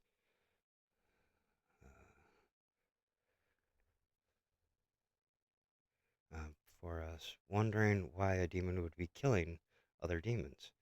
As Bakubi relayed the information to the other group, the Velia suddenly took the communication device uh, to make sure all of us could hear uh, her as she said, "I could be wrong here, but I think I know what's going on here somewhat.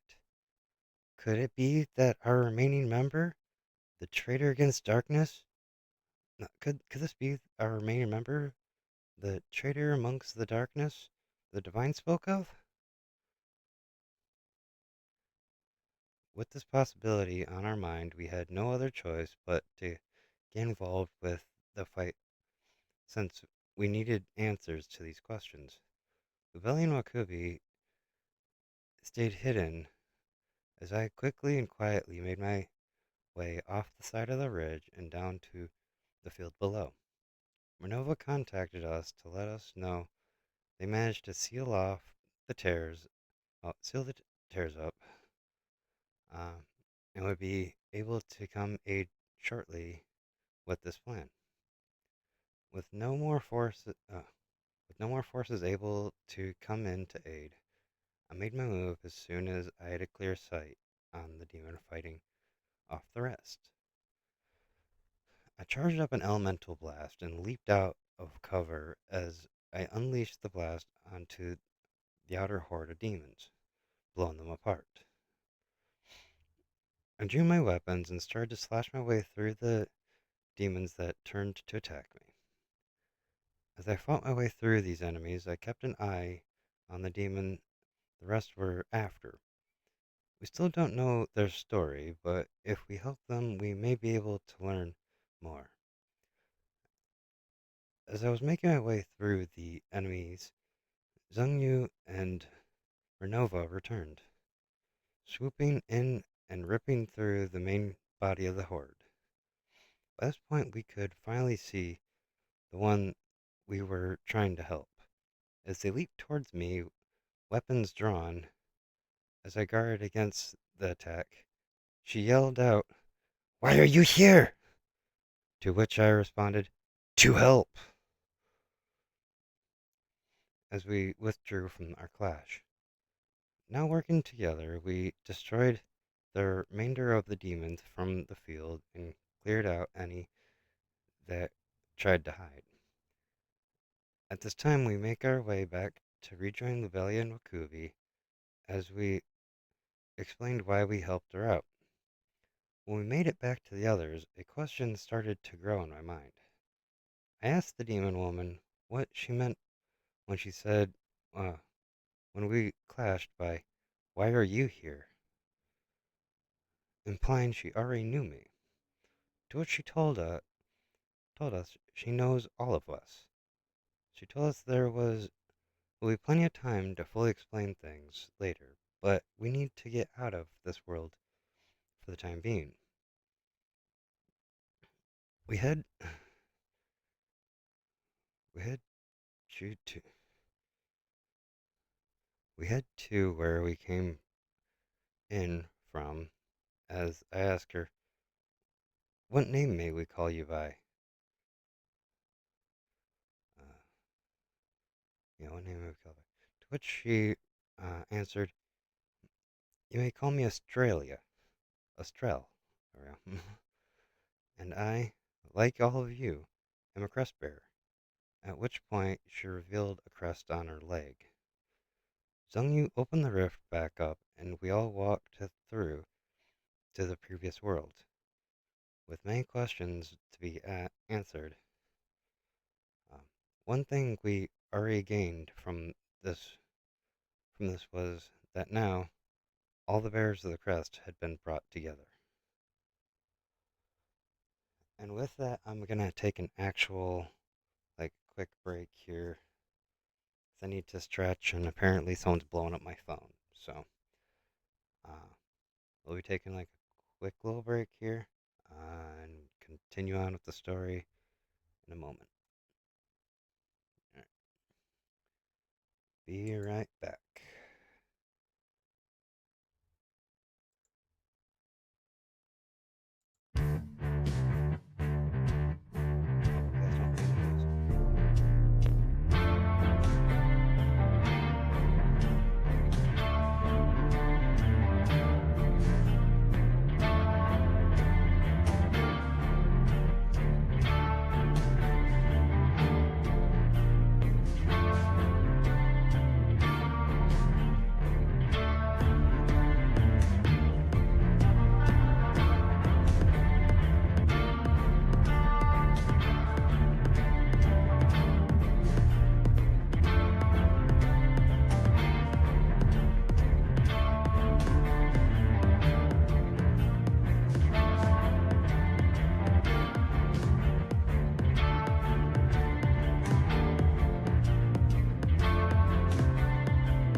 Okay. Just double checking. All right. Uh, oh, wait, I get that. Change back over. There we go. All right. Sorry about that. My room got really hot, so I needed to run the air conditioner for a little bit. But without further ado, let's get back into this. All right.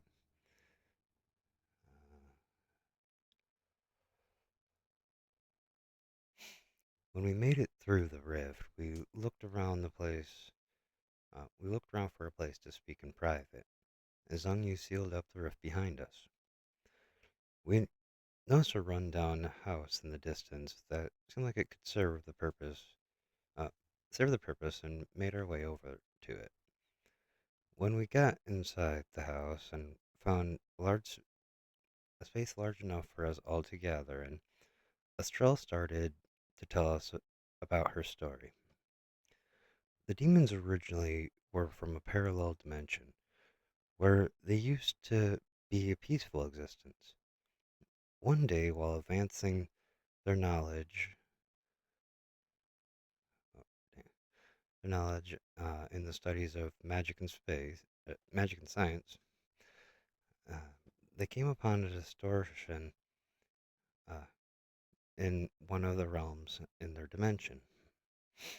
The uh, uh, people started to experiment on this distortion in an attempt to share knowledge and open trade across the two sides. Their good intentions, uh, their good intentions came to a tragic result, as when the distortion opened, a flood of hazardous energy poured into the land, corrupting everything that it touched and not manipulating, mutating the people into the various beings we refer to as demons. One of the main side effects of the corruption is how it drove the people berserk, causing them to crave domination, uh, all within their reach. Um, since the dimension was peaceful before this happened, they had open travel between realms, which ultimately was the greatest downfall of their dimension. These, hold on, these berserk beings rampaged across the realms, spreading corruption like a disease, until there no longer stood a single person to resist. These corrupted beings craved for more still after they reached this point, to the point of blowing the distortion wide open. Uh, she was not sure what their real plan was, or if they just did it because they could, because this caused the two dimensions to smash together and become one. When this happened, it forcibly evolved all beings in the dimension, restoring their intelligence while increasing their primal desire for power. War broke out across the realms in a pursuit of control, until structure formed through this conflict. It didn't take long before the desire for more raised again, now seeking to use their knowledge to forcibly rip open space between dimensions, conquering the land they come to and stripping it of all it has. Any place that tried to fight back and cause enough of a problem was met with a terrible fate. Looking at Luvelia and I, she explained that the implosion of a realm converts the entirety of it into a raw energy and releases it through their dimension, like it never existed. Estrelle grew tired of this and broke free of the desire to destroy, refusing to lead armies through the dimensions. Her actions insulted her father, the Grand Archdemon and ruler of the dimension. to which he imprisoned her. Uh, to which he imprisoned her deep underground, where not even light could may reach. We all sat in shock at this revelation, knowing now that Estrel is the child of the leader of the invading forces.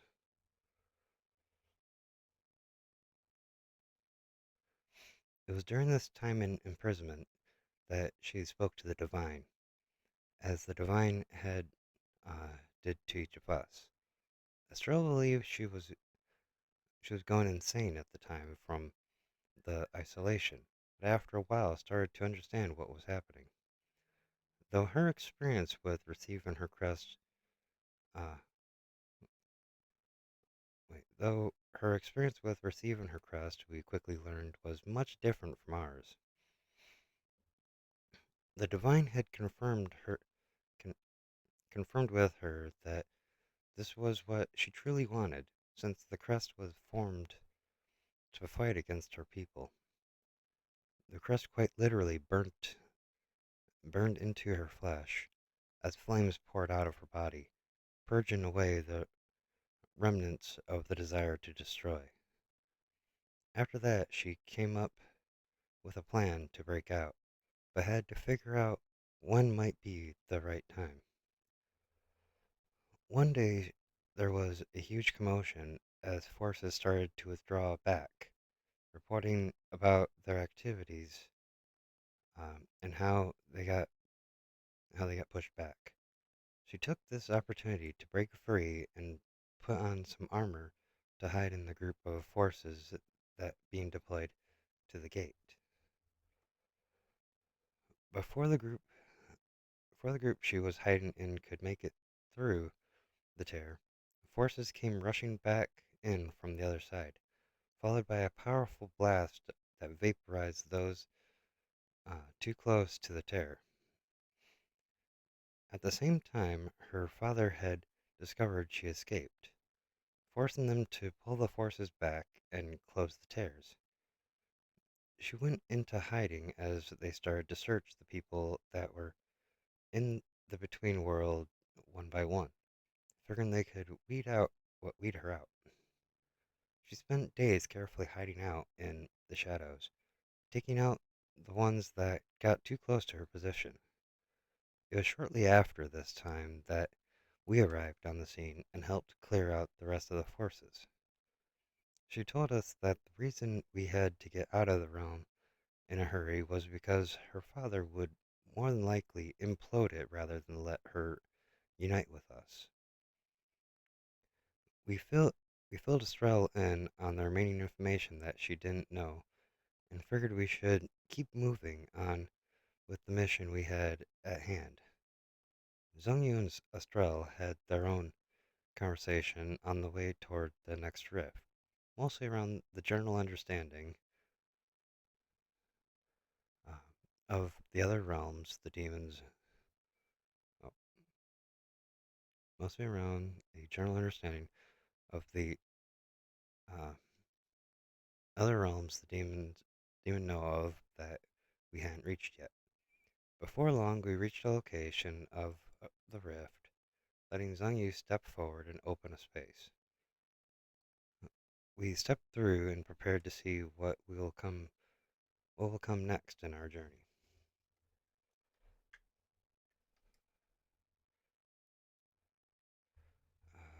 Hold on one sec. This person's apparently not understanding. I can't.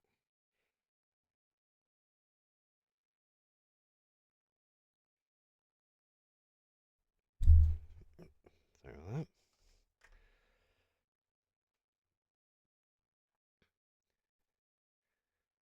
After we made our way through the rift and sealed it up, we started to travel around the land looking for a town or something that to get a better understanding of what was going on in this realm. We found a few signs of enemy forces, but only a few stragglers around the area, which we picked off as we passed. As we walked, Estrella started a conversation with Wakubi over a small object during which time Zheng Yu was trying to figure out where the demons were coming from. We took a rest as Zheng Yu tried to find the tear, and Wakobi tinkered with the object Estrel handed him. We continued to explore for nearly an entire day before we noticed a city in the distance. But would have to continue. Would have to continue. Sorry, just distance. But would have to continue the following day and camp out for the night. In the morning, we continued our way toward the city in hopes of getting information on the attack they faced. When we approached the entrance to the city, an alert sound off, followed a moment later by us being surrounded. After that, the leader of the guards stepped forward and asked what we were here for. I explained what we were doing and our mission across the lands, to which they mostly could understand. Though they though they could understand we were here to aid them, there was one thing they couldn't overlook. We had a demon in our ranks. We showed them the crests we bear and what they meant in the grand scale of things, but they still couldn't overlook this fact. Estrella told them she had a solution to ease their worries, stepping in front of me and facing me, as Bakubi grabbed my hand and placed the object from before in my hand. Estrella, Estrella explained that the object which I now held in my hand is a relic that, when charged with the holder's energy and held up to the head of another, will bind them to you in exchange for a share of the power between them. When you do this, she will not. When I do this, she will not be able to go against me at any cost. Uh, at the cost of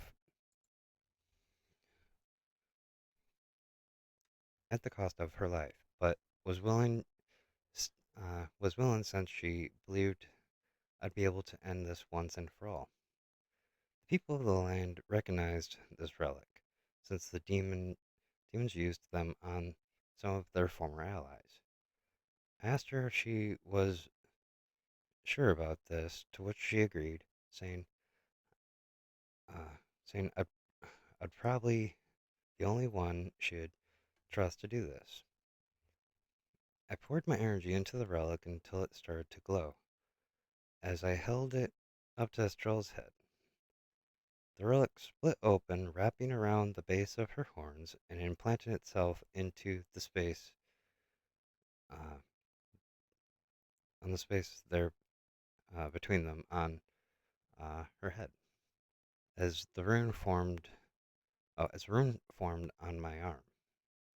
After this, the guards let us enter the city to rest up, resupply, and gather information we needed for the journey ahead.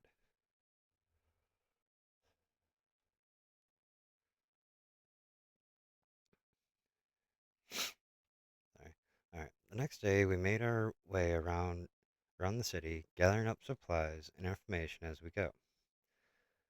I had a weird feeling suddenly when, across the marketplace, I saw few familiar suspicious-looking people, the same as the ones from back at the Cosmic Mountain crossroads, before they disappeared into the crowd. I let the guards know of the people I saw, since we didn't have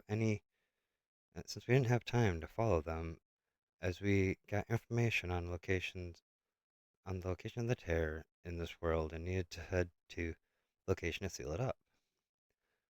The tear in space appeared in a canyon off in the mountains, that when the people of the land found it while fighting off the invaders, they buried under rubble from the cliff tops above it. We made our way out of the city, got some distance for me to transform, and I flew us all to the place they told us of. When we arrived at the canyon, Zhang Yu used his ability to sense the tear location and we flew down to the area. We stood below a large mound of stone and rubble that formed a blockade through the canyon, noticing small spaces that the enemies start to slip through, which explained why we found them randomly around the land.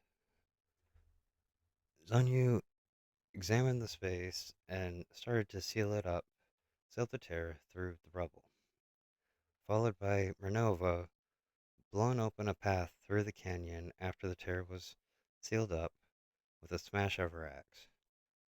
After we finished up with sealing the tear, we took a flight around the land to clear up any lingering enemies and allow Zhang Yu time to find the location of the rift to the next realm. Estrella pulled out a bow and shot down any wandering enemies we flew by before Zhang Yu told us to come in for a landing next to a large lake.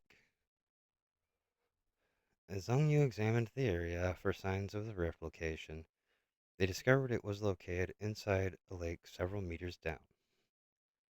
Libelia stepped forward and used wind magic to pull the water apart, splitting it open a path to the rift. Zhang Yu quickly opened the rift and had us rush through to the other side, closing up the rift at the same time Libelia released her spell. We found ourselves standing in a cave underground with a single path leading to the surface.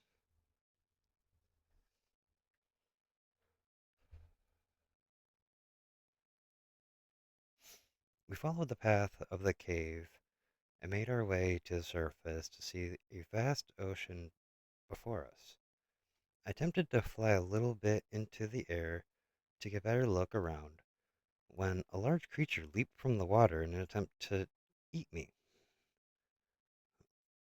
When I struck it back with my tail, making it fall into the water.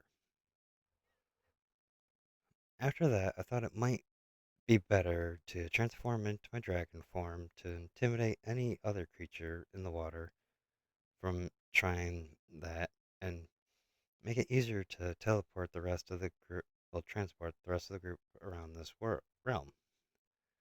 After transforming and having the rest of the group climb onto my back, we flew across the vast ocean in search of residential life or signs of an invasion. We traveled far and wide searching, only to find few little islands to stop and rest momentarily at before continuing the search. Occasionally creatures would leap from the water to try to attack me, only to miss or get knocked back by one of the others riding on my back. Zhongyu noticed a slight distortion near us that could have been where some invaders tried to come through, but when we approached it, all we could see was what looked like a recently sunken island. We theorized a few things about this world by this point, first of which was that the residents of this world lived deep underwater, and second, that when they attempted to invade here, their entrance became unstable and collapsed in on itself, forcing them to close it back up. I asked Zhang Yu to focus on finding our way out as I continued to fly around exploring the area for anything we might have use for. After a while, the day drew late, and I found us an island to rest on and camp out for the night. As we camped out, casual discussions sprouted up as we all sat around the fire waiting for our meal to cook. We occasionally stared out across the water, watching the creatures swimming around under the moonlight. We spent the night sharing a meal and growing closer to each other until eventually going to sleep for the night. In the morning, we packed up our camp as Yu meditated to focus in on the exit we seek. Zhongyu pointed us in the direction of an island out in the distance. I transformed and had everybody get on, flying off in the direction Zhongyu indicated, and after a little while of traveling, we reached the island. Let everybody off and changed back to my normal form since it wasn't enough space for me to land.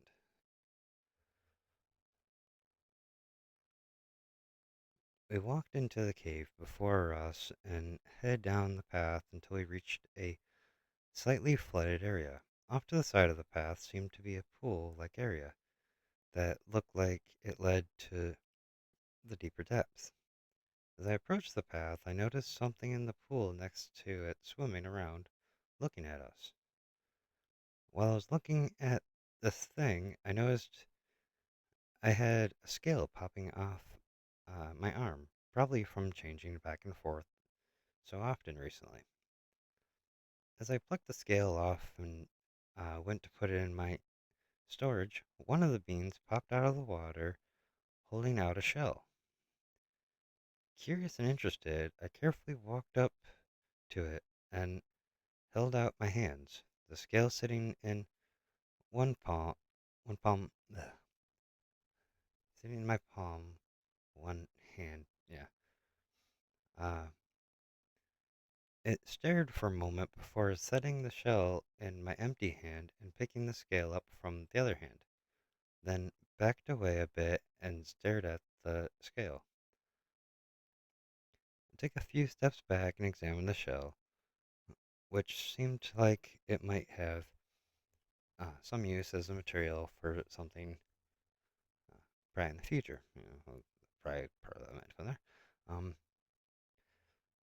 as I showed it to the rest of the group, the being made a sound, drawing my attention back to it.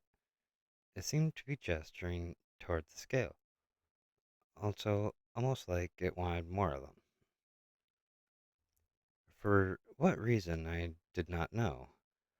I reached into my storage and pulled out handfuls of scales, which made it excited as it went back underwater and came back up with another item. As I started to walk back, more of them popped up out of the water, holding out random items in their hands. We did have interest in gathering some items from each world we visited, so this seemed to be beneficial in gathering items uh, from below. I asked everyone uh, to help with the exchange as I handed them fistfuls of scales. We started, we sat there exchanging my old scales for these random items that we could turn into something later on. Well, later that until they were satisfied. At some point, I wondered if these creatures were actually the residents from deep below uh, of of this world, and if the creature that kept trying to attack are the residents of the upper level of the water. Now all excited, the beings waved goodbye and swam away. As we turned and walked across the path, Zhongyu opened the rift as we finished putting away the rest of the items, then walked through the rift, c- curious what could possibly happen next.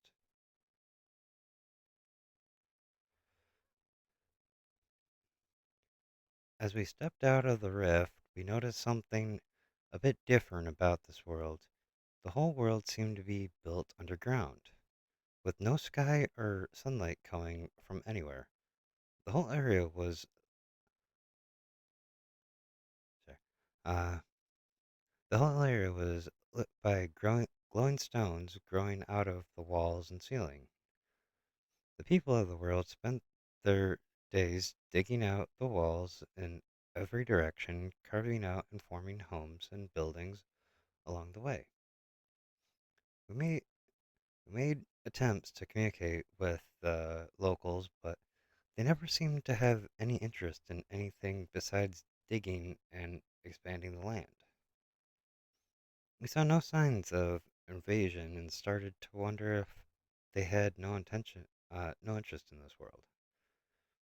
We walked along for a while before Zhongyu picked up on signs, but uh, pi- for a while before Zhongyu picked up any signs, but when they did, they seemed perplexed. Before them sat two overlain distortions that they needed to separate before we could go those use those. I don't know. We kept watch around the area as Yu attempted to unravel the two distortions from each other so that we may use one of them to head to the next world. Since we had nothing we could do here, and it seemed happy as they are, and they seemed happy as they are. Um, Yu continued to work at the distortions until one closed up, freeing the other for use. At which point we opened up the rift and had us walk through. Right as the rift was closing up, I caught a glimpse of those people again, but it was too late by that point. We looked upon the land we now stood on, looking for the nearest town to go find out how to aid them.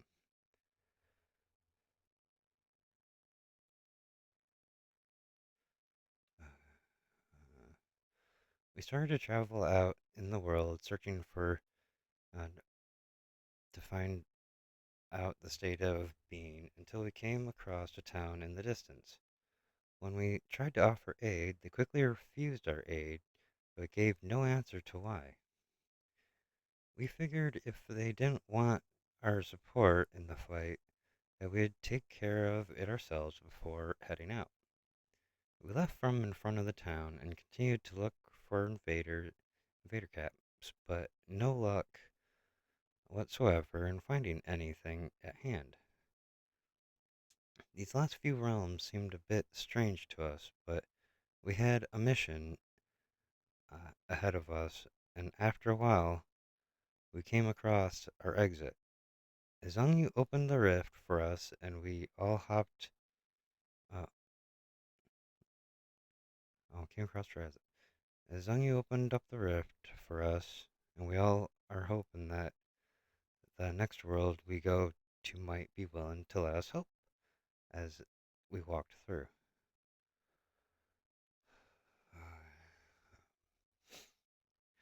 Yu sealed the rift, and we started to look around us. As we stood in the middle of the field that a battle recently took place. In the distance, we see what looks like a kingdom, hearing battle cheers of the people coming across the air. Before we could move to make our offer to aid them, we heard in the opposite direction roars and screeches that would send chills down your spine.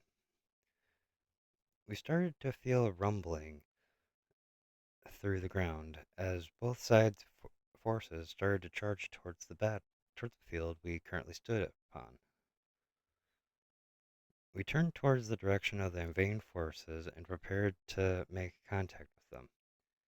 Okubi pulled a metal rod from his storage and started to draw runes across the ground.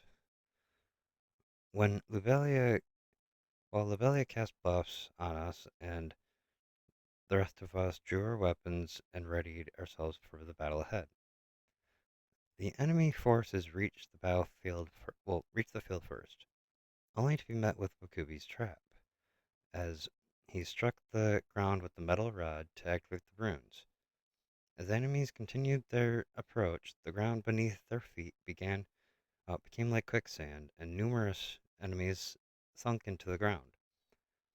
I charged up a blast and unleashed it across the field, causing a huge explosion that was that at this time uh, no, causing a huge explosion. At this time, the kingdom's forces arrived at the battlefield, coming to a stop as they waited for the dust to clear.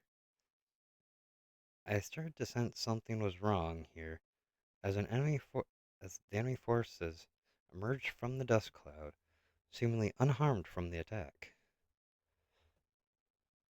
Estrel told us at this time that the enemy had been working on something to combat magic, and that this must be have been what they came from it, a full body magic barrier. I said this time, I guess we're doing this the hard way as we charge forward uh, by as we charge forward, followed by the kingdom's forces. Give me 1 minute to take a drink of my soda.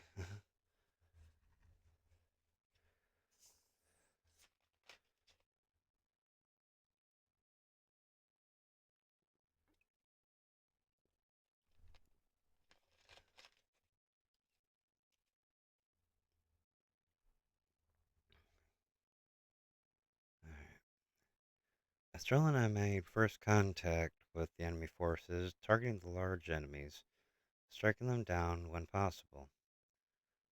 Zhong Yu and Minerva took to the air and started to dive through the forces, performing sweeping strikes and knocking enemies into the air. Lobelia started to oh, twist the wind into vortexes in the air, forming a vacuum, while Okubi threw enchanted rods into the vortex, firing them off at mid-sized and large enemies at sonic speeds. The kingdom's forces engaged the smaller enemies across the battlefield, holding them back and gradually thinning their forces. As the battle raged across the battlefield, we started to notice the enemy forces seemed to have been grown stronger than they were in previous encounters. I thought over the possibility that their withdrawal from the previous realms might have been in intention of regrouping and powering up the forces to combat us better. More enemies started pouring out of the tears and pushed back the kingdom's forces, causing Lubelia to refocus her aim to the tears. Zhong Yu split off from Renova and aimed to seal up the tear before any more enemies could come through. Estrel and I continued to make our way across the battlefield, slicing through any enemy that came to oppose us. As the rest of us continued to fight back the hordes of enemies, the valiant Wakubi's efforts created enough of an opening for Zhong Yu to start sealing up a few of the tears. We started to see results as the forces started to thin out with each tear that was sealed up.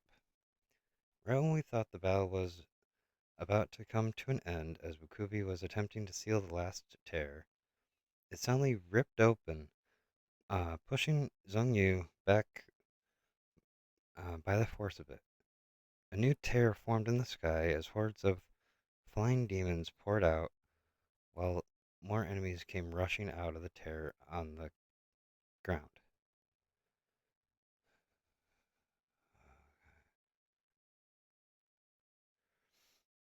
Minerva joined with Zhong Yu in an attempt to seal off the tears at ground level, while Luvelia split up her vortex into several mid-sized ones and aimed them towards the flying enemies, allowing the kingdom's forces to aid in the fight by shooting arrows, throwing broken equipment, and other random objects through them to uh,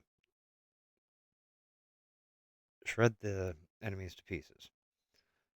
Just before Zhong Yu could seal off the ground level tear, a few enemies leaped through and ran toward Estrel at blinding speed. Zhong Yu went to aid the Velia with. Oh, yeah. Uh, okay, yeah. So, yeah, I did seal off. Okay. And Zhong Yu went to aid Levelia with sealing off the sky tear as Renova headed towards us to help clear out the remaining forces. Just as we took down the last large enemy before us, the demons that jumped through made contact with us. One of them clashing with me as the other blew right past me and uh, took on Estrella, knocking her back to the ground. As I fought back the one before me, Minerva uh, came flying by, heading straight over to aid Estrella and hopefully even up the odds. Suddenly, the enemy I was fighting made it past me and went to join the fight against Minerva and Estrella. As I chased after it, the demon grabbed the end of Minerva's wing, ripping a fistful of wings, uh, ripping a fistful of feathers from her wing. Minerva recoiled back as I sliced the demon into pieces, at which point one of the demons fighting Estrella split off and looped around us before swiftly coming up behind me and slicing off my tail. Minerva quickly cut down the demon that sliced off my tail, but not before it grabbed the demon handful of Minerva's feathers and my tail and threw them into the air. As Estrella took out the enemy she was fighting, we saw a group of flying demons swoop in and grab the hand and tail from the air, before flying back through the rift in the sky. The rain demons in the sky retreated back through the tear as we cleared out their main ground forces. Zhonyu took this opportunity to seal up the tear in the sky as the kingdom forces let out a cheer of victory. Even though we suffered some injuries this time around, the battle was over for now, and another world has have been saved.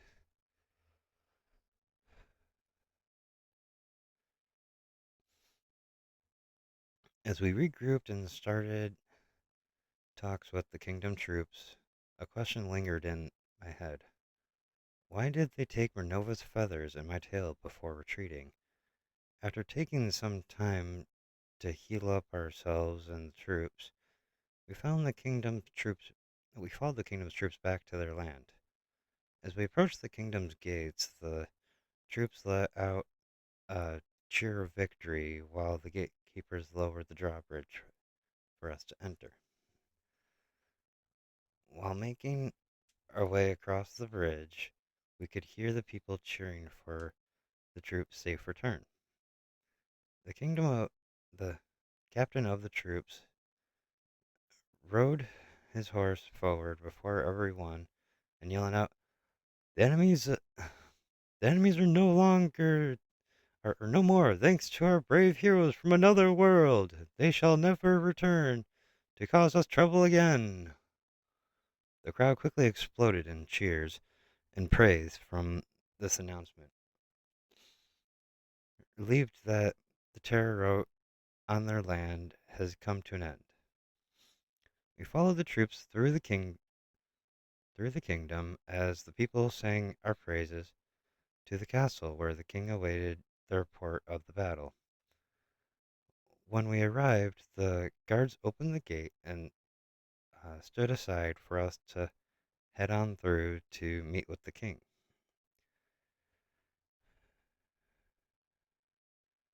As we made our way into the throne room, I noticed the noble people of the land gathered in attendance to hear what happened during the fight.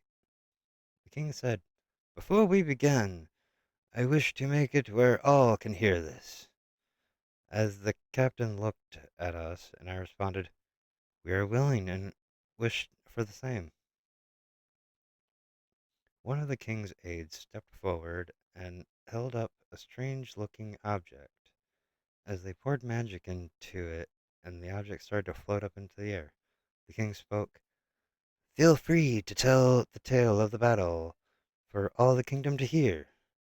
At which point the captain started to speak.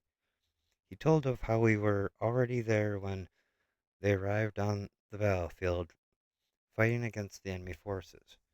Though we hadn't even spoken yet, they knew that we could be trusted, and of the many ways we had greatly improved the odds and kept thinning the enemy, thinning the enemies. The king, as for the king, as for asked for us to tell them why we did this and what we hoped to gain. At this point, we informed them of our goal was uh, inform them of what our goal was and what we'd hoped to gain. Oh, wait, and and explained the greater scope of our purpose. We also explained that this was the first time these enemies had such power that it seemed they were only getting stronger. Zheng Yu stepped forward and bowed before the king and asked if he could give them a gift, to which the king nodded. Zheng Yu pressed space over and over again to form a pearl-like object, like the ones he gave to the heads of Renova's world, and told them to use this if they ever come into a fight with the demons again. At this point, we told them that we needed to continue on our journey as soon as possible, to which the king asked us to stay for the night and rest up and enjoy a celebration of the victory. We agreed to this simple request as we celebrated with the people, and in the morning we headed out of the kingdom to head to our next world.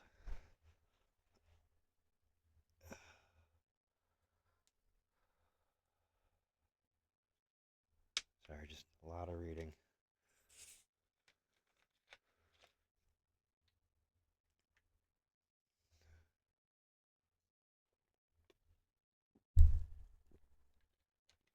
I really need to stop hitting the mic. I don't know if it's just because like the mic's cheap or something like that, or if it's just how everything's set up. I literally have to have this thing so close to me. One sec.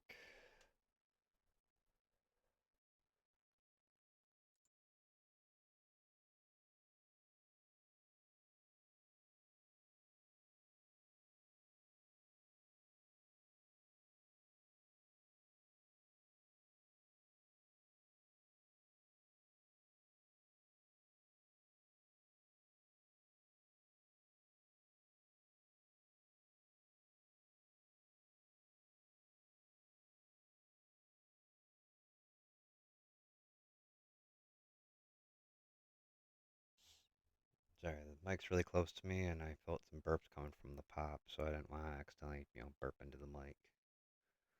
All right. Zheng Yu found our rift location and pointed us toward it, as I transformed into my dragon form and had everyone climb on my back. Something seemed a bit off, as I tried to take flight but couldn't hold stable in the air. I landed back on the ground and started to walk towards the location Zheng Yu indicated. As we went, the rest of the group started to ponder what was causing this flight issue, to which we surmised that it had to be related to my tail it had to be related to my tail for balance. Renova tried to see if the ripped out feathers stopped her from flying, which she was only able to glide for a bit through the air. Even though this would serve as a reason, it seemed more of a side effect, not their true goal. The whole fact that they put everything they had into a last ditch effort to not only cut off my tail, but rip out Renova's feathers. Oh, last ditch effort to, not only cut off my tail and rip out Renova's feathers, but also retrieve both and take them back to the other side was what had my concern. Then we might have a way to study these parts and discover something to fight against us, whether by finding weaknesses or figuring out how to use our powers.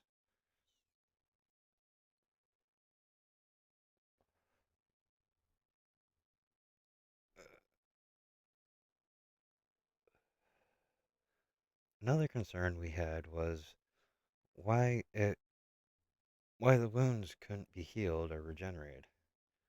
Before we could fully figure this out, Zhengyu alerted us that we had reached our destination.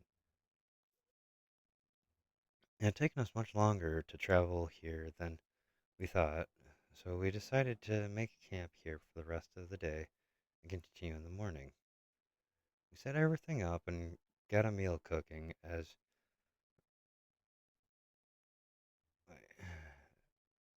that was going to be discuss how we should approach things in the future places we go. When the food was done, we sat down and ate while carrying on with our conversations about what the enemies might have been planning and what the future might hold. As the night drew late, we decided to retire for the night and rest up to be ready for the next realm. In the morning, Zhongyu worked on opening the rift as we got our camp repacked up. Got our camp packed up and ready to go.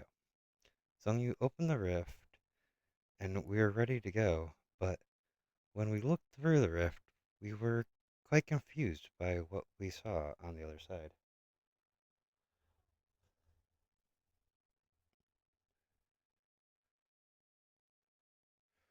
When we looked through to the other side, all we could see was darkness without a single sight of any light over there. There was no sign of a moon or stars in the sky, no lanterns to light the way, not even a sign of the ground.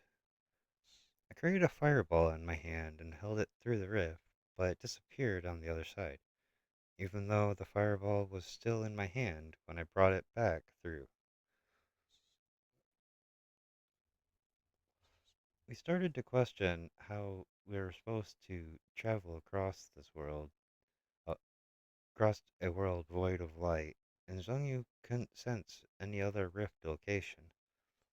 While the rest of us were talking about what to do next, Okubi pulled a long chain out of his storage and wrapped it around himself. When we turned to ask him what he was doing, he wrapped the other end of the chain around my arm, then turned towards the rift and walked through. There was a slight movement as Wakui fell for a short drop and disappeared into the void.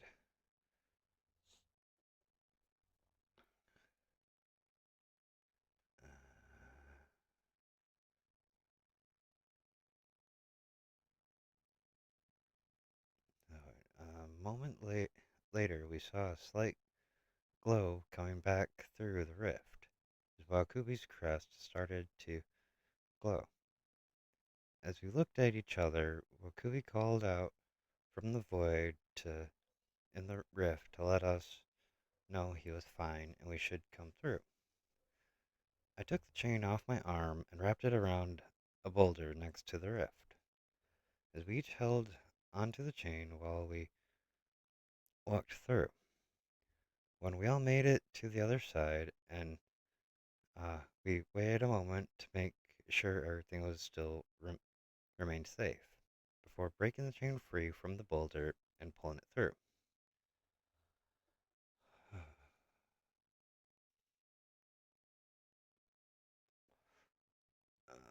Once Zhang Yu sealed the rift up, each of our crests started to glow, giving us enough light around us to move about the area. We wandered around the area in search of something uh, to stand out, but all we could figure out at this point was that it seemed the whole world was completely flat. With no other idea of what to do, we continued to wander around this world until suddenly a voice rung out. The voice said, "Now that six have become one, your greatest test has come." As we looked around to try to figure out where it came, it was coming from, the voice continued, "We speak once more now that you've gathered together to relay some urgent news. The demons are growing in strength and faster than expected, and the gifts you've been granted may not be enough to stop them soon. I spoke out into the void. Are you the one that set us on this journey? The one we refer to as the Divine? We stood there in anticipation of the answer to this question as it responded back. I am this divine you speak of. It continued. Now that you have gathered and the enemy grows stronger, I pulled this place into your path to grant your group a blessing. With this blessing, as long as you stand together as one, your strength and willpower shall raise high and allow you to stand against your foes. With these words spoken, the sky started to fill with light, flowed, sky filled with lights, flowed by the lights moving, followed by the lights moving towards us, moving around us, forming a giant version of the crest before binding to us and being drawn into each of our crests. Okay.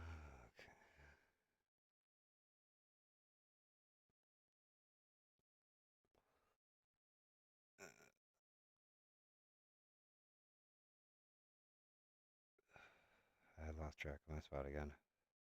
Trying to teach for a crest. Suddenly a rift opened before us as the divine told us, from our actions we changed your course, if only slightly. Travel back through this world, aid them once more, and move forward to your next. To your next.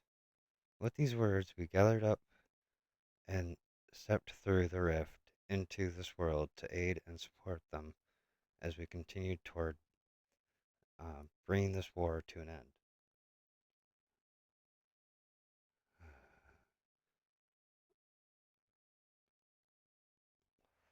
When we stepped into this world, we quickly realized that it wasn't an enemy invasion we were here to stop, but a fight between gods of different worlds that got fused together from the war so far.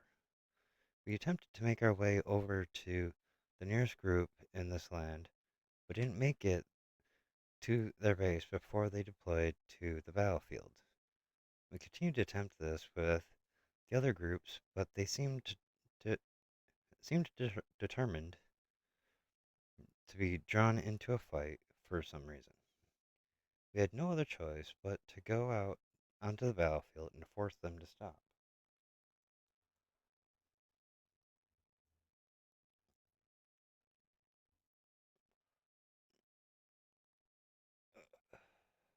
Onto the battlefield, force them. Oh, I didn't finish that sentence. Whether that be by our words or our fists. When we made it onto the battlefield, we noticed that the situation was worse than we originally thought. Not only were the gods of different worlds fighting with each other, but gods of the same world were fighting amongst themselves in the process. We devised a plan to split up the forces and draw out the gods that command them, in an effort to make the fight come to a close as fast as possible.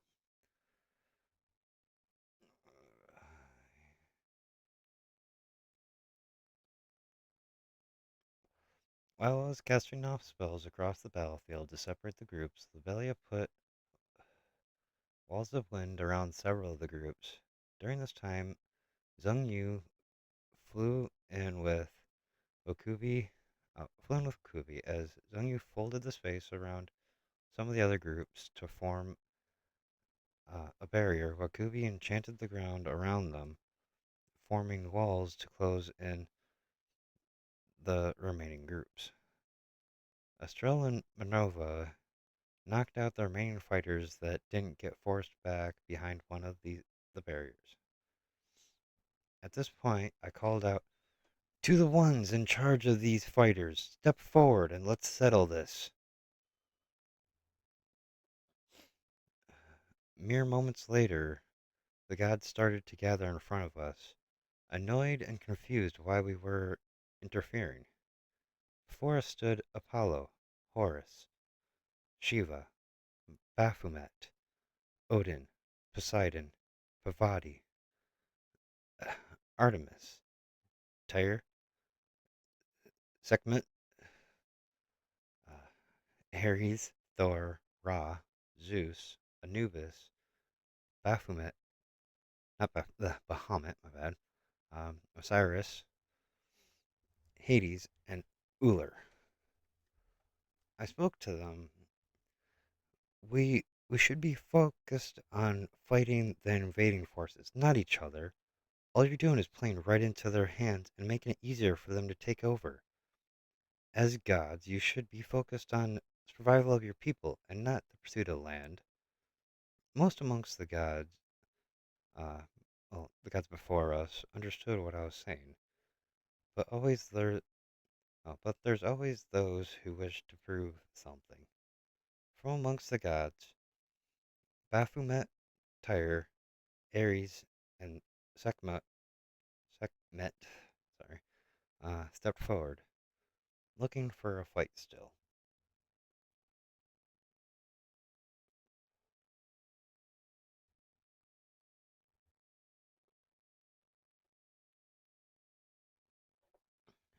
Baphomet was the first to step towards us, ready and looking for a fight. To which Estrella stepped forward and told everyone to stand clear. Baphomet charged forward to attack Estrella, uh, underestimating her abilities. As she dodged past the attack, grabbed Baphomet's arm, and flung them over, and flipped them over, slamming them into the ground. She finished it up by punching them hard enough that they would bounce across the ground, coming to a stop, out cold on the ground. Estrella looked back at the gods, saying, "This is a waste of time. You want to fight? We'll knock you out and fix this without your help. If if we have to." Tyre and Sekhmet lost interest and waved it off, both telling us to do whatever. As Ares walked straight up to me and said, "I'm not interested in getting in the way of your plans. I'm just interested in a great fight, and you seem to be the most fun to battle."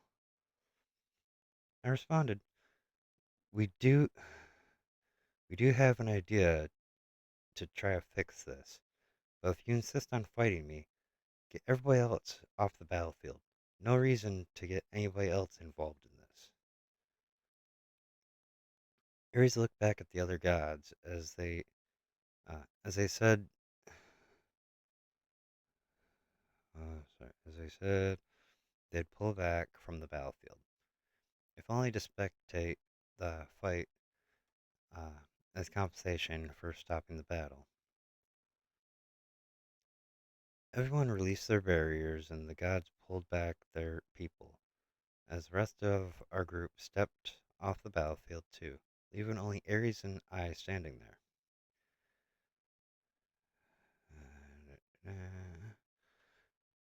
Ares asked if there was any rules to this fight, to which I told them there should be no killing. We go until one of us can't continue. To which Ares agreed.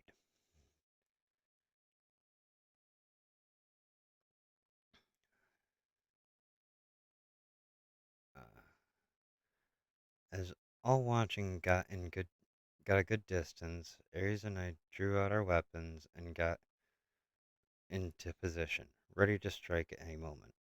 In a flash, we launched at each other, meeting in the middle of the battlefield as our weapons clashed together, releasing a shockwave across the battlefield, nearly reaching the onlookers.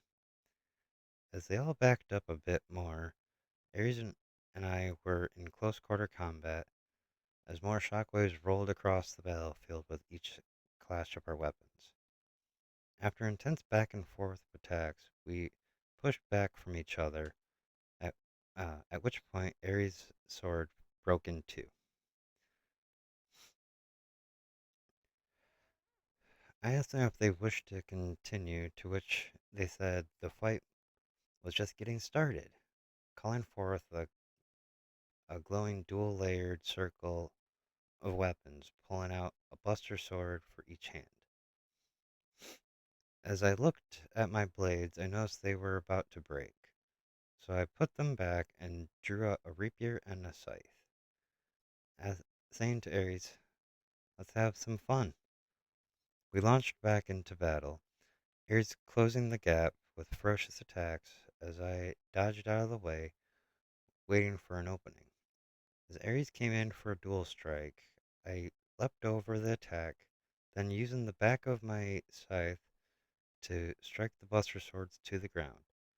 As I pulled back the scythe, Ares moved their head out of the way of the blade, only to be stabbed in the opening of their armor near the neck with my rapier.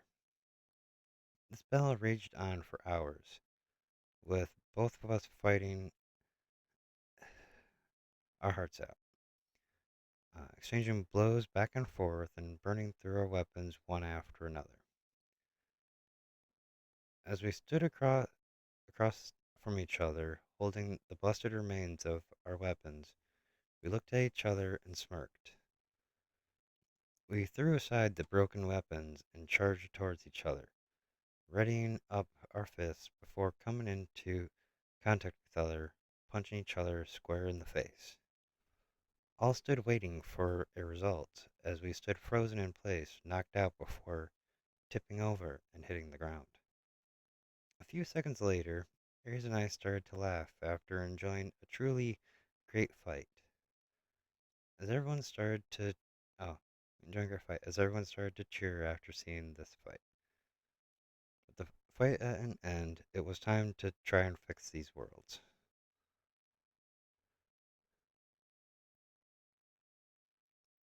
While the fight came to a close, everyone started to come back to the field to check on us while we got back on our feet.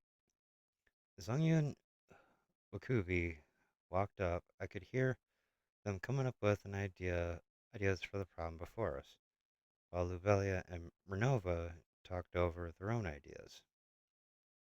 After everyone gathered together, we started to form a plan to try and split the worlds back apart.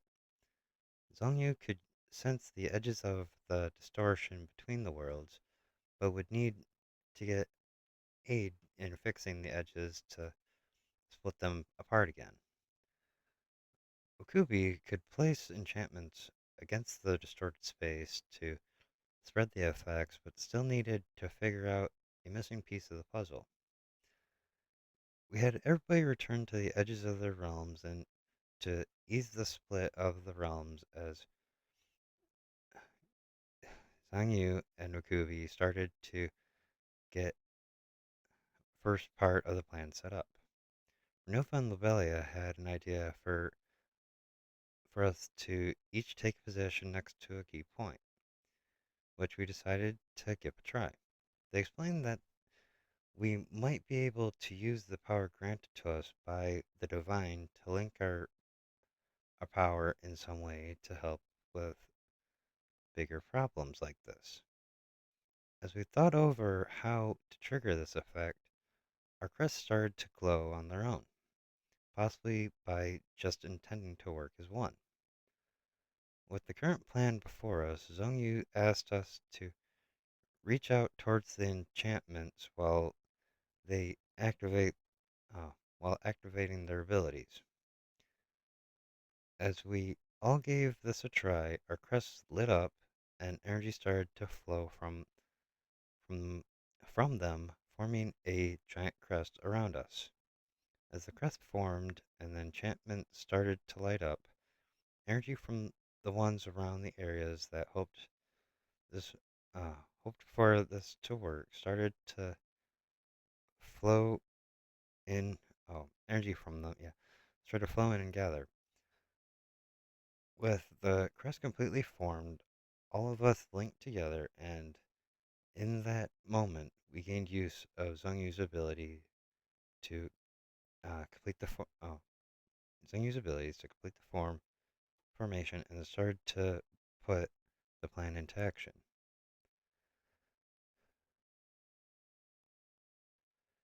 We all simultaneously started to unravel the overlapping space and reform the realm's edges, starting to split them apart. Everyone quickly backed up from uh, everyone quickly backed up from the sides to avoid getting stuck in the middle of it all, while we continued to rebuild the damaged areas from them smashing together. A barrier formed around us as the ground beneath us broke away and closed up the space between each realm. The gods and their people cheered us as we broke the worlds free from each other and sealed off the remaining rift. With this plan being successfully completed, we now stood in a void between worlds, searching through, uh, searching through the connection and finding a rift to a new world to continue our journey. We opened the rift and landed through on the other side, sealing it behind us, and tried to be ready for what might come our way next this time.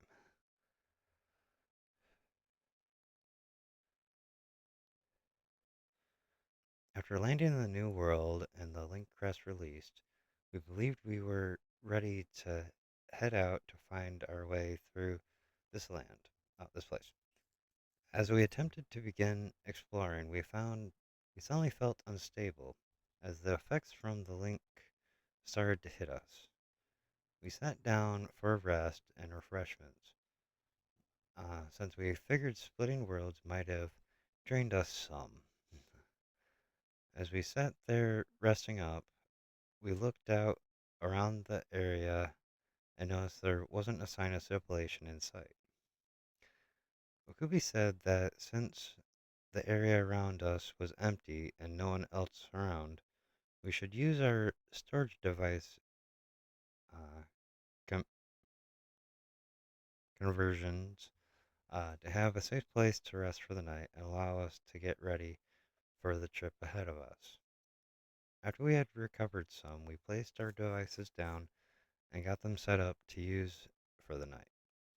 When we felt a bit better, Renova and Ukubi started to uh, ask to see my weapons to figure out the extent of the repairs needed after a battle with Ares.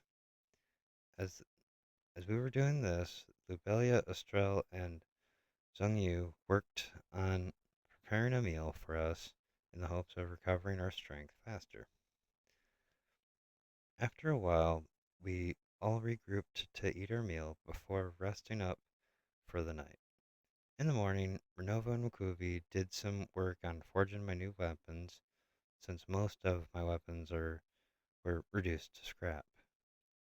While Renova and Mukubi took care of that, the rest of us scouted out the area, looking for any sign of residents in this world. We repeated this process for a few days until Estrella came across a small town in the middle of the forest. We met back up later that day at the camp, and Estrella filled us in on her discovery, while Renova and Mukubi finished up work on the weapons. After some discussion, we decided to rest up one more night and head off to the town in the morning to see if we can be of some help. The next day, we got everything sorted, packed, and stored before we made our way toward the town. On the way, oh, uh, on on the way, we stayed alert just in case anything tried to attack us, carefully moving through the forest. Uh, Before long, we had made it to the town and prepared ourselves to speak with the people of the town and find out more about what ha- they have had any issues with the enemy invaders. I need a moment. I'm starting to really stumble over my words here. Um, we will continue this in a moment. I I just need to take a real quick break. All right.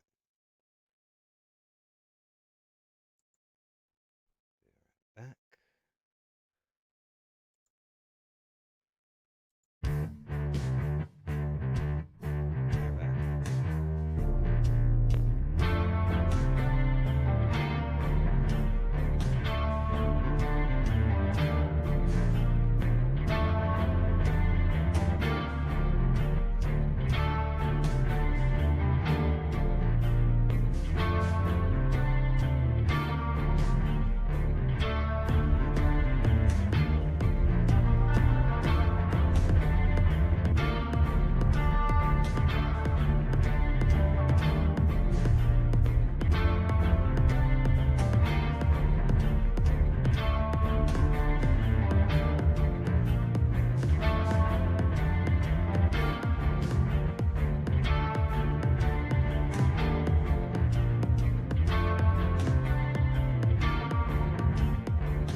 There we go. Almost clicked the wrong thing there. Alright. Bring this back around. Alright. Uh, I think we're about the two-thirds the way there. um, when we attempted to enter the town, we noticed the townspeople seemed wary of us, and we were unsure how to approach the situation. At first, we thought that be they might be worried about Estrell, but it seemed they hadn't seen an outsider in these lands for some time. After we talked it over, it seemed the best route to take was to let them come to us when they felt comfortable enough to do so. I spoke out to the people who were watching us. We mean you no harm. Seek us when you are ready. As we backed up from the town and set up a spot to wait. As we waited for someone to come speak with us, Renova and Okubi continued to work on weapons as the rest of us cooked up some food to eat. After a day of camping out here, a lone townsperson came up to me, mostly curious of what we were doing here. He said, I hope this doesn't sound rude, but the people of the town are wondering why you're here. I responded, we travel between worlds to help those in need and fight off invading forces to those realms. They responded back, you all are the only strangers we've seen in many, many years. But someone in town might have heard something from a traveling merchant. Stay here a little longer, and I'll ask around town, see if they have any more information. They head back into the town and start to ask around to see if anyone knew anything that might help us.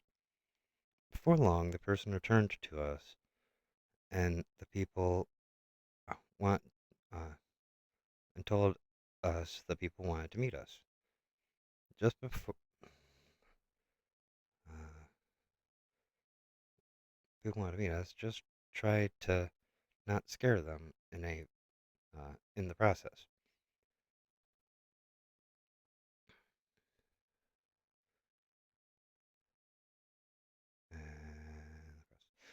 They waited nearby as we packed up our camp and then followed them back to the town. As we walked through town, the people stared at us, mostly just out of curiosity, as we waved while making our way to the middle of town. In the middle of town, where there was a fountain at which the leader of the town stood, waiting for us to join them. We exchanged small talk at first to establish a bit of trust before we gave them and the people a brief rundown of our mission. After that, we asked the people if they had any information that might help us continue on our mission. Any information to help us continue on our mission. When we were done speaking, a few of the people came up to us and started up conversations with each of us, allowing us to gather all sorts of information about their world. We were invited to spend the night in town or set up camp on the edge of town so they could talk with us some more, to which we accepted. People held a small feast for us, to which we gave some offerings to share as well, and we enjoyed a great night with the townspeople. In the morning, we said our goodbyes to the people and headed off in search of a few areas that they had uh, that they heard stories of during uh, the time in town. I think that's supposed to be we heard. Okay. All right. From what we had gathered while in town, the Vane forces haven't been directly attacking the people of this world, but instead having been stealing resources from it. We heard stories of forests, lakes, hillsides, livestock, and even wild creatures and monsters just disappearing overnight. On top of that, there was always an ominous haze that lingered in the area after each occurrence. We figured we visit each of these areas and investigate and hopefully dispel the haze around the areas in the process. We first came across a collapsed hillside where the haze was lingering, and after Lobelia cleansed the area, we started to look around. We came across some strange markings carved into some of the stones in the rubble, which Wakubi made copies of to investigate further. Next, we came across a forest, which clearly was a miss, since after a few rows of trees, a giant pit was ripped from the forest in, into a thin area. As Lubelia cleansed the area, Zhang Yu noticed a similar markings on uh, of the ones before, as Wakubi copied those down as well. Copied those ones as well. After that, we found a huge area of open plains where monsters and wildlife used to roam, now just a barren wasteland. After the haze was lifted, we found an area where some structure used to be, but now only broken stone pillar chunks stuck in the ground remain. We all found ways to pull the pillar pieces out of the ground, for uh, revealing to us for those strange markings. As Rukui copied them down, we started to become more curious of the meaning of these markings. Continuing on from there, we found the lake that suddenly disappeared slash dried up, and after the haze was lifted, we started to investigate the area. As we looked around, I started to question why there wasn't any distortions at these locations and what were they really taking. Once again, like the other places before, we found what they were. Oh, okay, there we go. Uh, we found these strange markings on a boulder on the bottom of the lake bed. Finally, we made it to a farm outside of the city where a, where a large amount. Sorry, I'm getting really annoyed at my typing issues here, but anyways, a large amount of their livestock started acting strange, disappearing before disappearing one day, leaving behind only a few blood splatters. We thought little of this at first, since wild animals can occasionally steal livestock to eat, until we saw the scene. Zhang Yu felt a distortion as we approached the farm, which we followed to the area the livestock disappeared from. None of the animals came anywhere near the space, and we noticed the mentioned blood splatters, which were floating in the air around the distortion. We explained to the owner of the farm, that we wanted to try something to fix the area at least, to which they agreed to let us try. As Zhang fixed the distortion and Lubelia cleansed the space, which calmed the animals down. Oh, Lubelia cleansed the space, which calmed the animals down. Alright. After they were done, the animals started to move around freely again as we started to look around for some strange markings, since they were at all the other locations. Wakubi pulled out his copies of the markings from the previous areas, looking them over to see if anything came to mind that could give us a clue. The father of the farmer, saw what Wakubi was looking at and asked if he could see them, which Wakubi kindly handed them over to the man. He looked them over before handing them back and asked us to wait here for a moment while he went inside the house and came back a few minutes later, handing us a letter with a seal on it. He told us to speak with the lord of the city asked if and asked to see his advisor while presenting the letter. With this, we head to the city in hopes of speaking with the and his advisor to finally understand what's happened here. Okay.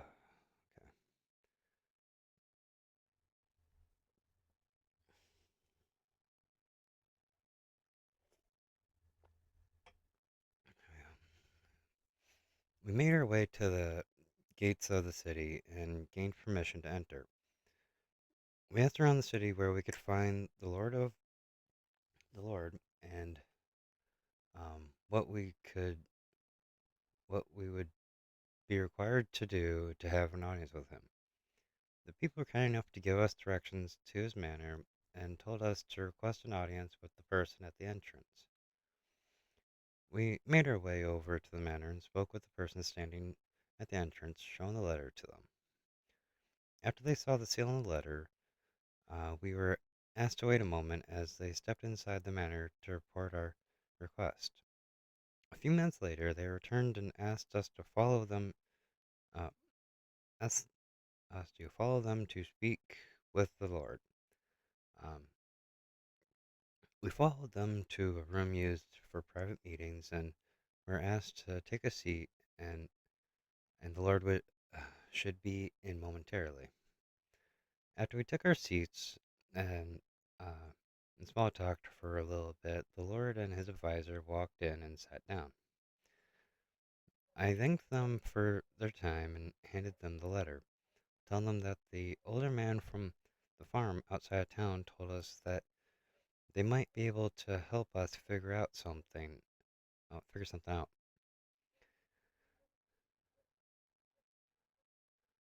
The Lord thanked us for waiting and took the letter, opening it up and it over, reading it over before passing it to his advisor to read over as well. After they both had read the letter, we were asked about the sketches that Wakubi had made, which he pulled out and placed on the table in front of them. As they looked over the sketches, the Lord seemed confused at what he was looking at, but the advisor looked as though he might have an idea. The advisor asked if he could step out for a minute as he left to retrieve something that might relate to the sketches. We talked with the Lord over talked with the Lord about our experiences in these lands and how we came across the markings in the sketches. Soon after, the advisor returned to the room carrying an old tome that he said was from before the city was established. The tome contained a legend from hundreds of years ago when a godly being terrorized these lands, bringing chaos and despair wherever it went. The people eventually united together and found a way to stop this being from ruining, reigning over the world, though they didn't have a way to bring an end to the being. They came up with a method to seal it away. They, sorry, they headed off to 4 destinations and placed down specialized seals, at which point the advisor showed us images recorded in the tome, which matched the partial sketches we had. He continued by telling us that once the being was lured into a place, they had to lured into place. They had hundreds chanting the spell on site, while thousands around the world joined in. With this in in motion, the select few heroes were able to restrain the being until the chant was completed. Moments later, the being's body was pulled apart into four separate new beings that were lo- uh, drawn into each of the seals, locked away from all known time at the cost of the lives of the ones that created the seals. With the story came to a close as we theorized what the goal was from taking the beings sealed away. With this new information in mind and concerns of what might come, we shared what we thought was going on with the Lord and his advisor. We thanked them for their time and apologized for the need to leave so suddenly, but we needed to try to track down where they took these beings. The Lord told us not to worry about it and let us leave to do what we had to in order to prevent these beings from being freed. We quickly made our way out of the city, but then didn't know which way to go, since Zheng Yu was having difficulty picking up on the sign of the roof location. I transformed into my dragon form and had everyone climb on my back, since it's still faster for us all than walking, even though I couldn't fly. We chose a direction to head, and I charged off to see if Zhang Yu might be able to pick something up. After traveling all day in search of our goal, we stopped to camp for the night and tried to plan for our next step. We spent the next few days repeating this process before Zhang Yu finally was able to catch a hint of the trail to follow. Even with a trail to follow, we still encountered difficulty locking in on the exact location, since the rift was barely given uh, off traces for Zhang Yu to follow. After circling the area for an entire day, we found our destination, at which point we set up camp for the night to get a fresh start in the next day. After packing up, Zhang Yu attempted to open the rift, but for some reason the rift wouldn't form. As Zhang Yu continued to try, we started brainstorming ideas of how to help open the rift. After some time of discussion, I threw out an idea that we may have to help amplify Zhang Yu's ability. The plan was to form a smaller version of the link crest by being in direct contact instead of creating one across an area. I had Zhang Yu stand in position toward the rift as Wakubi and I each placed a hand upon his shoulders, reaching our other hand out to the others. Renova grabbed Wakubi's hand as Estrella grabbed mine, followed by Luvelia completing the circle by taking each of their hands. I instructed what I instructed Zhang Yu to focus in on the rift as we all focused our energy into the link, which allowed us to quickly form a linked crest and focus it to Waku to Zhang Yu. Uh, Surging with energy, Zhang Yu gave it a try once more, pulling the rift open after some struggle to uh, pull the rift open after some struggle to hold it steady. Even though the rift was open, our troubles had just begun, as a strong force pulled us through the rift to the other side, forcing it to shut behind us.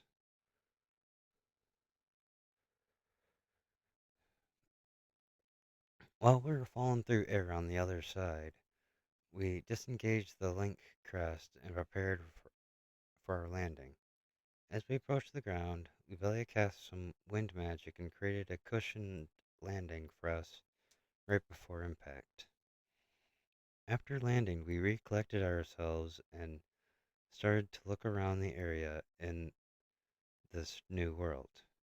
During our time investigating, we noticed something seemed off here, as there was plenty of wildlife around, but not a single person to be seen. Uh, we explored this land for quite some time before coming upon a town where we had hoped to be able to gather some information. Unfortunately for all, when we got there, the whole town was empty, as it was as if abandoned for some reason.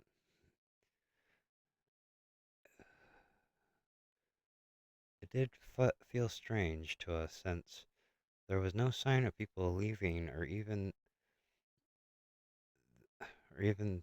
the though there were even though there were animals roaming around town, there was no indicators pointing towards an animal attack. We continued looking around the town for anyone that might still be around, but even after searching the whole town, we found nothing.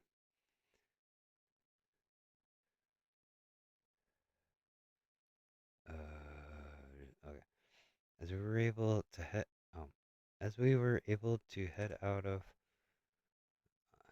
the other side of town, I saw a shadowy figure standing in the distance. The figure didn't notice I saw them, as I whispered to the group about the figure hiding from us. We carefully continued to walk while keeping an eye on the figure in the distance until they turned and walked away. I told I told everyone it was time to follow it in the hopes that it would lead us to a clue of some kind. The figure tried to lose us as it kept going in and into cover and coming back at a random location.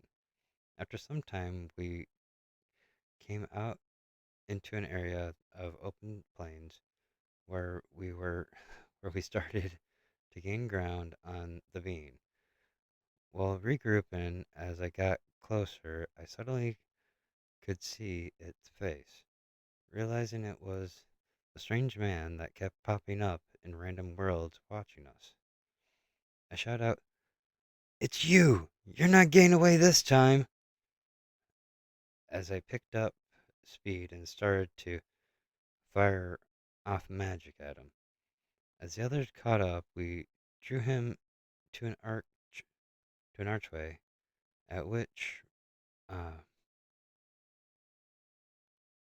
which he jumped on top of, keeping some distance from us. Uh, he shouted out to us, "You fools fell for it!"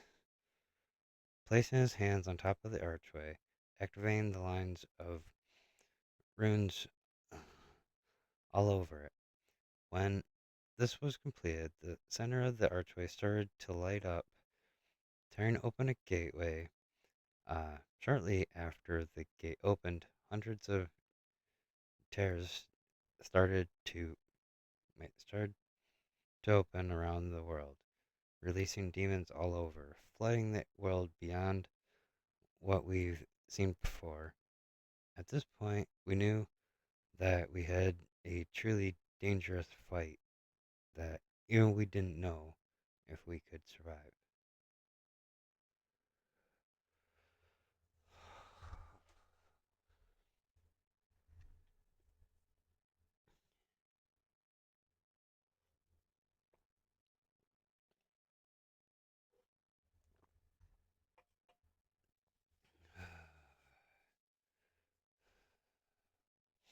Sorry, I just need to get something to drink real quick there.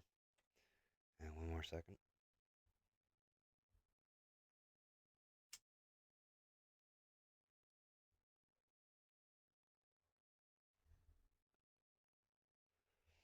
Alright. While all the enemies flooded in, the cloaked man ripped away his disguise, revealing that he was Loki, and that he had been looking for a truly fun time. hoping we wouldn't disappoint. We had no time to talk or plan anything, as all as we all oh sorry immediately had to jump into battle with the enemies all around us. We all quickly drew out our weapons and went to work on the horde before us.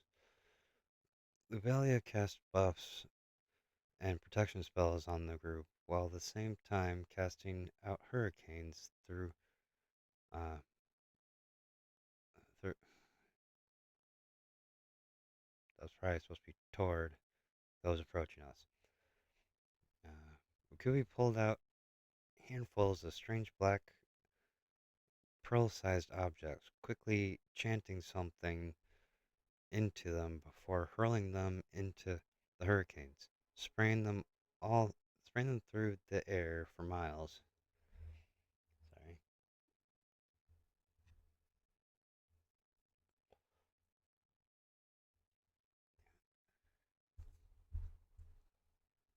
one sec.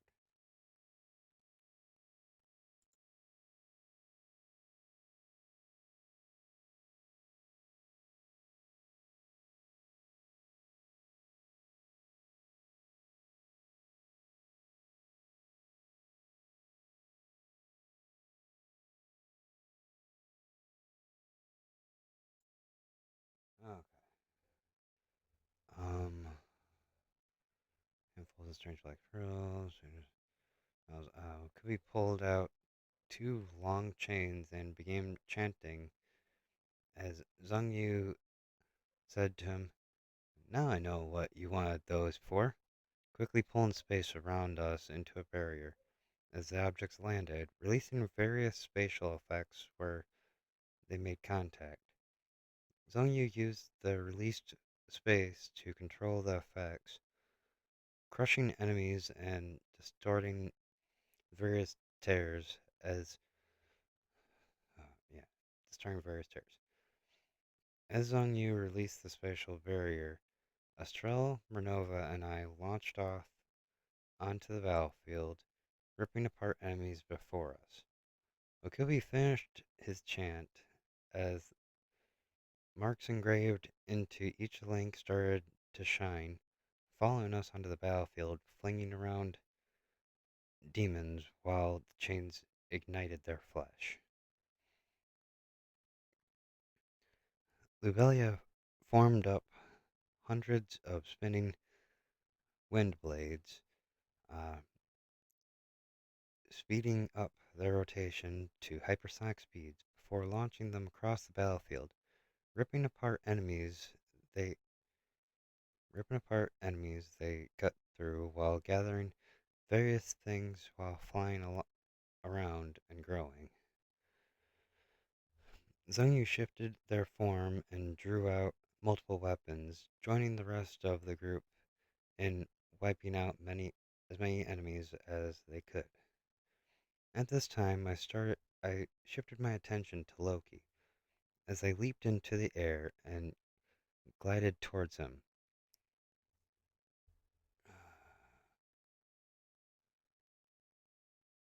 That was the wrong thing.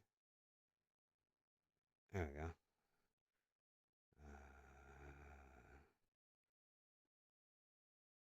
Glide towards him.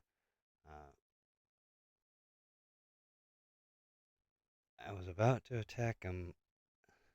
Wait, as I was about to attack him, a giant demon stepped out of the gate and swatted me out of the air, smashing into the ground like a rock. Upon getting back on my feet, I saw hordes of giant demons pouring out of the gate, uh, immediately joining into the fight against us. I took a moment to transform into my dragon form and started blasting away the enemies between me and the giants with elemental dragon breath charges. After that, I jumped into the air and dive bombed into the giants, ripping and tearing them with my claws and fangs. Though we were throwing everything we had at the invaders, It felt like we were barely even making a dent in their forces.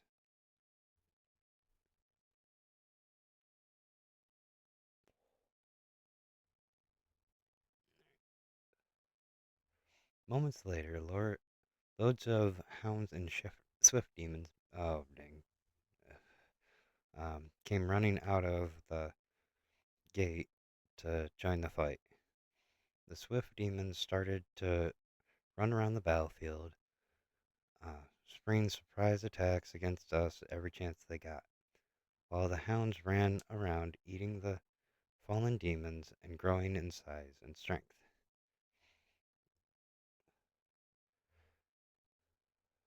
Uh, Shortly after this, the hounds looked to the sky and let out a howl, which in turn caused all the lower ranked demons to fall into a blinding rage. Since we were making no progress with trying to clear out the enemies, mostly because of everyone we took down, another dozen took their place. Zhongyu and Lobelia took to the sky, uh, took the sky after Wakubi handed them hundreds of the charged pearl objects. While I continued to hold back the giants, Estrel, Renova, and Wakubi continued to fight back the hordes on the ground.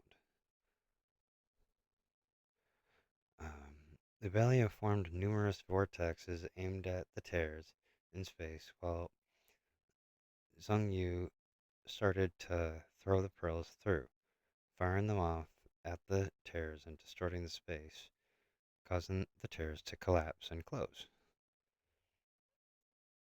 Oh my god.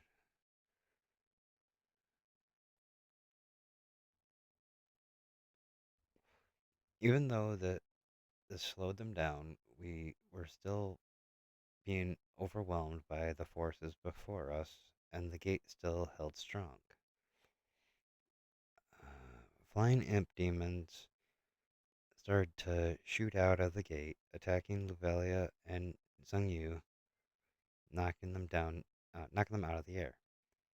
Suddenly, several swift and hounds, swift and hounds came rushing toward me as the hound flung the swift into the air, where it took the aid of an imps to reach my back.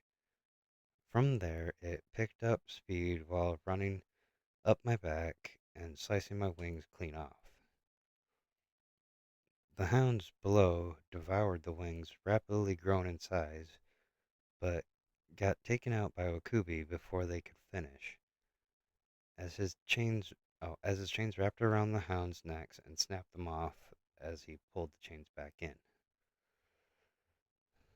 Um, Back on the battlefield, Renova and Estrella were still slashing away at the enemies around them, protecting each other's backs.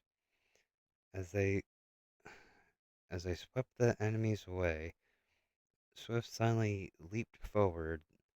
uh, leaped through the bloody chunks of the dead demons and sliced off Renova's left leg and right arm, sending her flying through the air before slamming into the ground. As the hounds ate the severed limbs, the imps dropped stone spears down over the area and managed to pin down Renova with a few of them as they stabbed through her wings. Sorry if it kind of sounds like I'm probably getting falling a little out of interest or anything like that. It's not nothing like that. It's just a lot of words and throat's getting a little tired from all the talking. But I want to finish this, So things were not looking good for us as Renova was pinned to the ground, bleeding out, while Lobelia and Zhang Yu were knocked out and buried under some rubble. Ukubi and Estrel were still trying their hardest to continue fighting back the hordes, while I kept the giants occupied, barely able to hold my dragon form.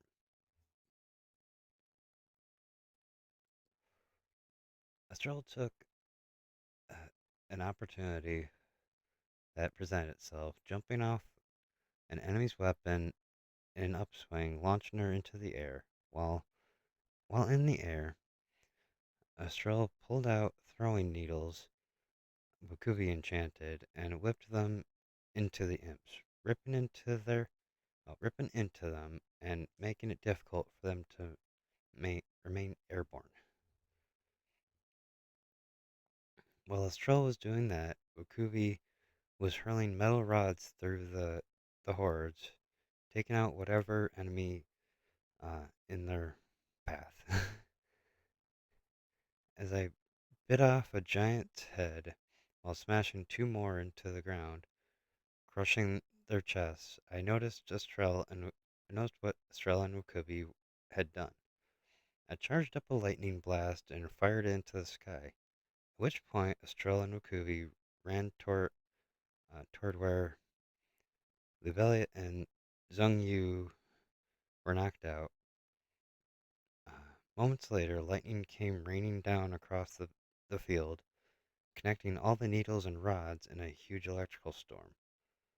The remaining swifts around the field took this moment to close in on me and stab out one of my eyes, while plunging spears into my back.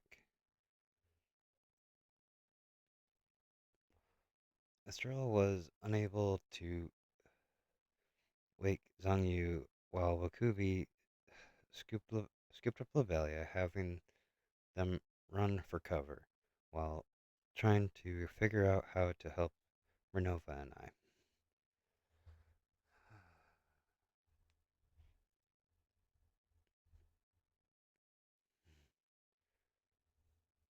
It was at this time I could no longer hold my form, as I released my transformation and to my normal, returned to my normal form. Loki chose that that point. Sorry, uh, chose at that's probably supposed to be that point to jump down from the arch and use the force from the drop to knock me to the ground while with a drop kick. While Loki stood over me, holding me to the ground, Zhongyu had noticed a distortion that could be used for a rift, figuring it might be better to retreat for now. As Zhongyu started to open the rift, the others tried again to save Minerva and I, but kept being pushed back with each attempt. Loki stared at me in the eye and said, "You have failed, and now your friends will die." To which I yelled out to them, "Run away, so you may fight another day. We will figure something out." While Loki stood there laughing. Right when Zhang Yu was able to untangle the space and open a usable rift, a hound jumped out of hiding and took a chunk out of other side. When this happened, the rift became unstable, with three locations opening up tangled together. As the others returned to Zhongyu, they were sucked through the rifts to unknown places, while Renova and I remained. Loki uh, instructed the demons to collect us both and return to the other world, for they got what they came for. With that sentence, I became more confused as I watched them grab Minerva right before I lost consciousness.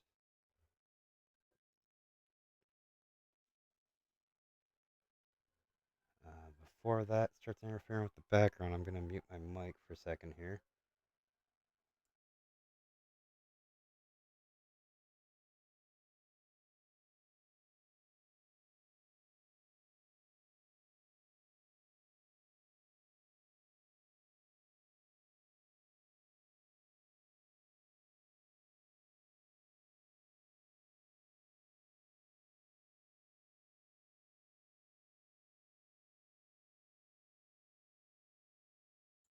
Sorry, a couple of ambulances were going by. Um, I drifted in and out of consciousness, my body surging with pain, and feeling something dark and ominous building inside me. I heard voices around me whenever I woke up for a moment, ta talking about merging together this and that, but I would knock out each time the surges of pain ran through me. At one point, I caught a view of Renova, only to see her screaming out as they were forcing something to merge with her. This continued over and over to the point I couldn't tell any longer how much time had passed. Each time this happened, the darkness inside grew, slowly taking over my mind to the point I no longer could tell what was right or wrong. I started to notice the pain lessen over time, and I could feel my missing body parts again, including being able to see completely again. One day I woke while they were running tests and overheard a conversation they were having about what they were doing. After they got access to our samples, meaning Renova's feathers and my tail, they were able to find ways to make stronger fighters. They also found a way to combine together powers by the ex- by the experiments they were doing on Renova and I. They also talked about how the beings they stole from the other world, along with other things, were successfully fused into Renova's body, and how she would be ready soon. After a little bit of time uh, and checking on various things around the lab I was in, they mentioned the work they were doing to me was that work they were doing to me was yielding good results. They had managed to take small parts of the sealed beans before fusing them into Renova and add them into the variety of samples they already had, along with my storage device, and merge them into my being. This had caused my body to morph and repair itself using what was merged to form my missing parts. I tried to continue listening in case there was any more information I could gather, but my body forced me to rest and finish repairing itself. By this point, I didn't know what was to come of the future, our mission, or anything in particular, let alone if I still be myself when I next woke again.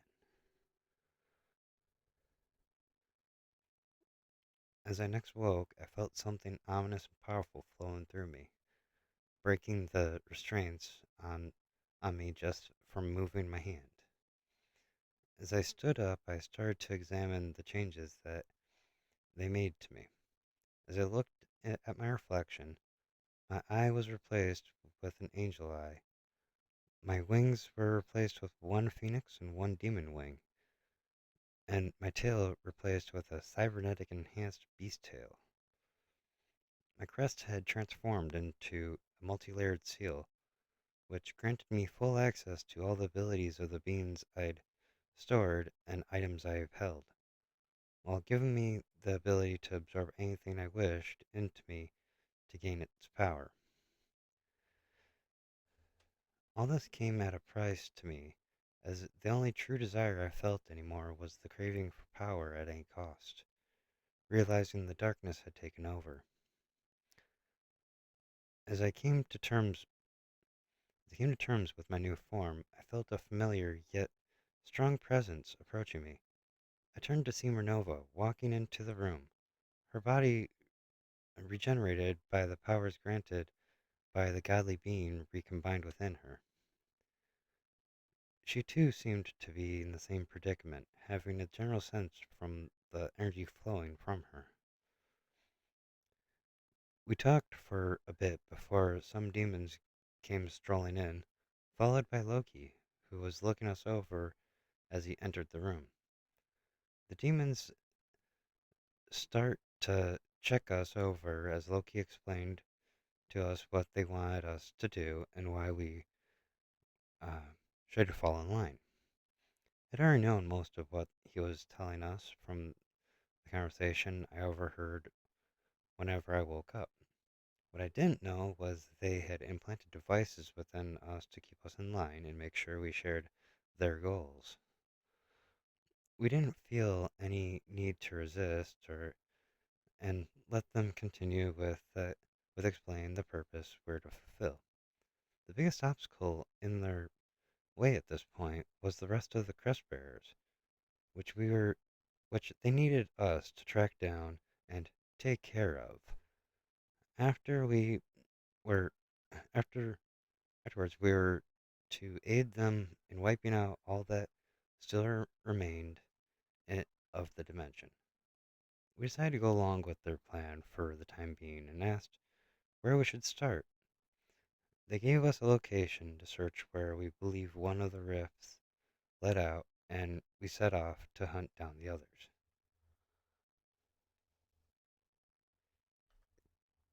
Give me 1 second. I might need to mute the mic again because apparently my phone's getting.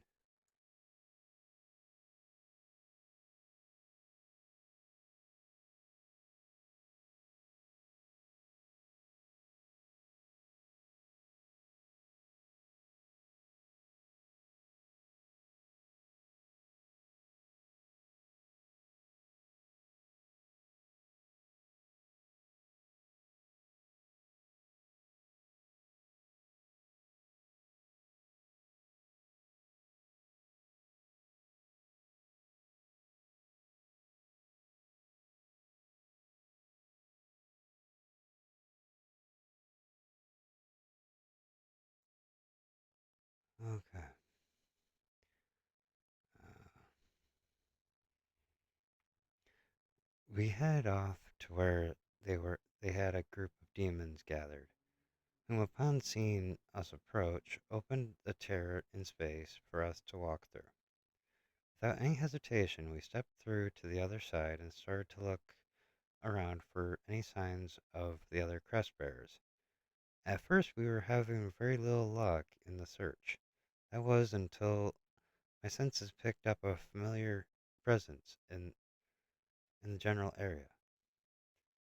We were unsure if whomever I was sensing would know that something was different about us now. So we closed the distance between us uh, and them with caution. When we got closer to their location, we decided to continue on foot to sneak up and observe their movements before trying to make contact. When uh, we finally closed in on their location.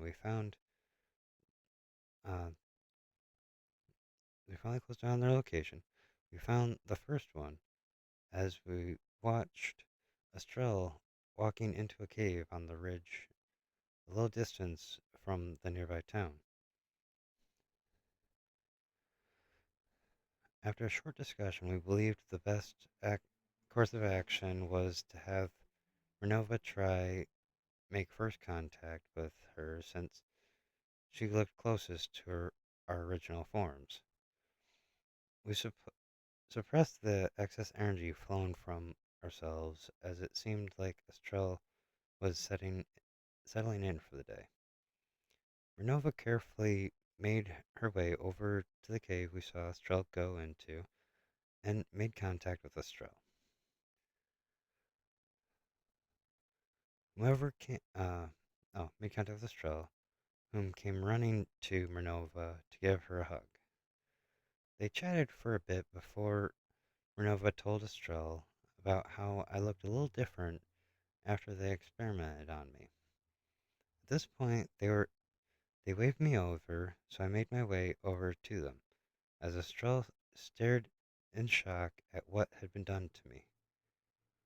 I joined in their conversation as Estrella explained what had happened while we were away, mostly about trying to find the others since they all got pulled through into different worlds.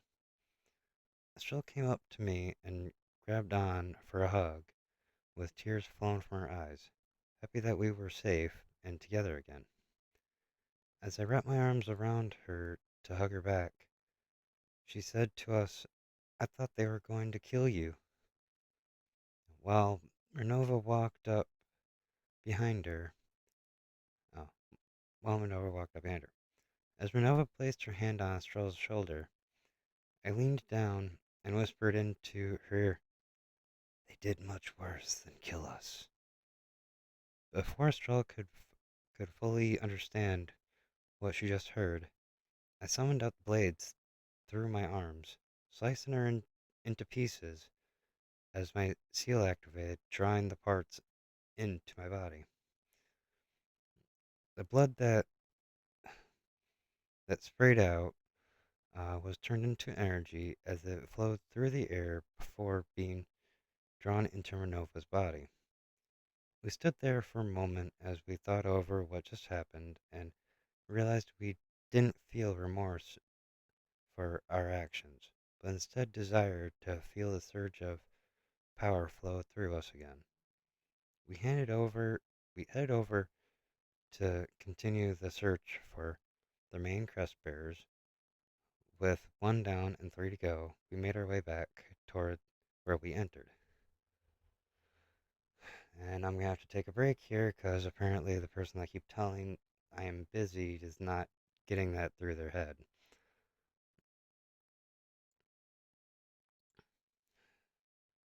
So I am sorry, everybody. I will have to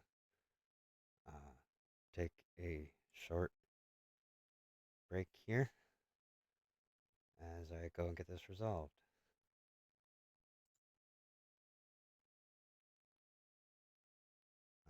Hope you enjoy the music.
let him come grab some that he was like storing over here, and then finally, I'm like, fine, just come get it real quick. Oh, here right now. Come get it in a bit. Why were you freaking bugging me? Anywho, yeah, so Strel, just took out a Strel. On our way back to where we came through the tear, I suddenly felt a strong power draw near, but couldn't spot anyone or anything nearby. We found a place to take cover while continuing to look from there for what was causing the sense to trigger off. We didn't have to wait long, for a moment later, a rift opened in the air near our location, and Zhang Yu came gliding through the rift, landing near the space the tear was formed. We could tell that Zhang Yu had somehow been growing stronger during the time apart, as they waved their hand toward the space, causing it to repair and seal near instantly. While Zhang Yu looked over the area, we continued to watch while we formed our plan to make contact with them. We figured we could give the previous idea another try, as Minerva walked out into the open and waved over Zhang Yu. This seemed to be working, as Zhang Yu spotted Minerva and started to approach her, uh, before suddenly stopping and taking a defensive stance. I started to sense Zhang Yu's power growing as they started to shift forms and draw out their weapons. With the new power I had gained from Estrel, I bolted out of cover and ran up behind Zhang Yu, grabbing onto one of the arms they formed and ripping it from their body. As my seal absorbed the arm, I turned to Zhang Yu and said, "Sometimes your senses are just too strong for your own good." As I felt the power flow through me from the arm, Renova jumped into action, flying near ground level toward Zhong Yu at high speed and clashing with them at impact. I joined into the fight as the three of us clashed across the land, blowing away everything in our path. As we fought, Zhong Yu tried to talk some sense into us to no avail, while they kept deflecting any of our attacks by shifting around the space surrounding them.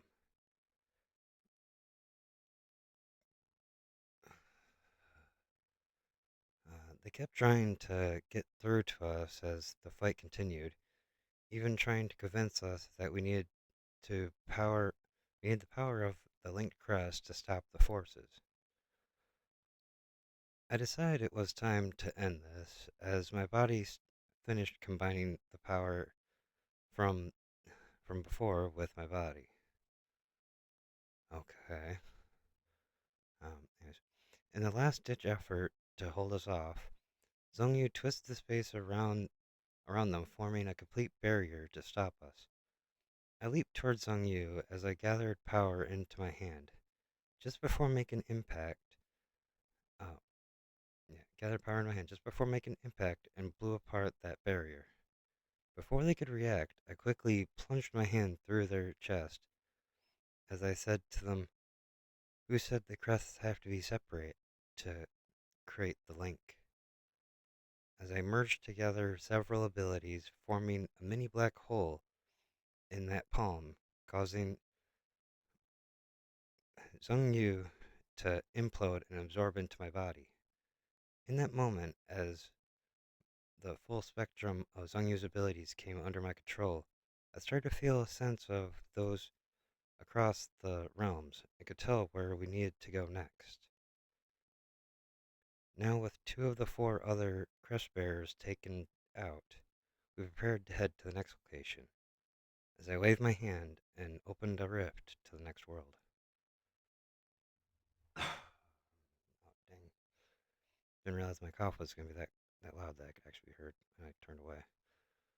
Um, as we stepped out the other side of the rift, we found ourselves flying in the air above the cosmic mountain crossroads. I picked up a sense of Wakubi's power hidden somewhere down below us, but with the sheer size of this place, we didn't know where to start. It was at this moment a curiosity started to form inside me as I started to form a compressed sphere in my hand. Renova called out across the area to lure Rakubi out into the opening. Well, opening, which seemed to be ignored as he didn't step forward. Before long, runic writing started to appear across the mountain as alarms started to ring out across the area. While the people below started to scatter into hiding, I started to pour into the sphere powers of space, gravity, and corruption, while twisting it around with wind, forming a black hole inside a sphere the size of a pearl. As they gathered, as the gateways sealed shut, we spotted Wakubi standing at the center of the ruins. He shouted out at us, "The moment I felt your presence here, I knew something was wrong. What have they done to you?" To which I simply replied, "Nothing you can stop now. Give in and become part of us." Wakubi refused the offer as he continued to pour power into the ruins, completing the formation covering the mountain. Multiple barriers formed around the area, to which Minerva wanted to test them out. She started off by unleashing physical and magical attacks against the barriers, which did little to them.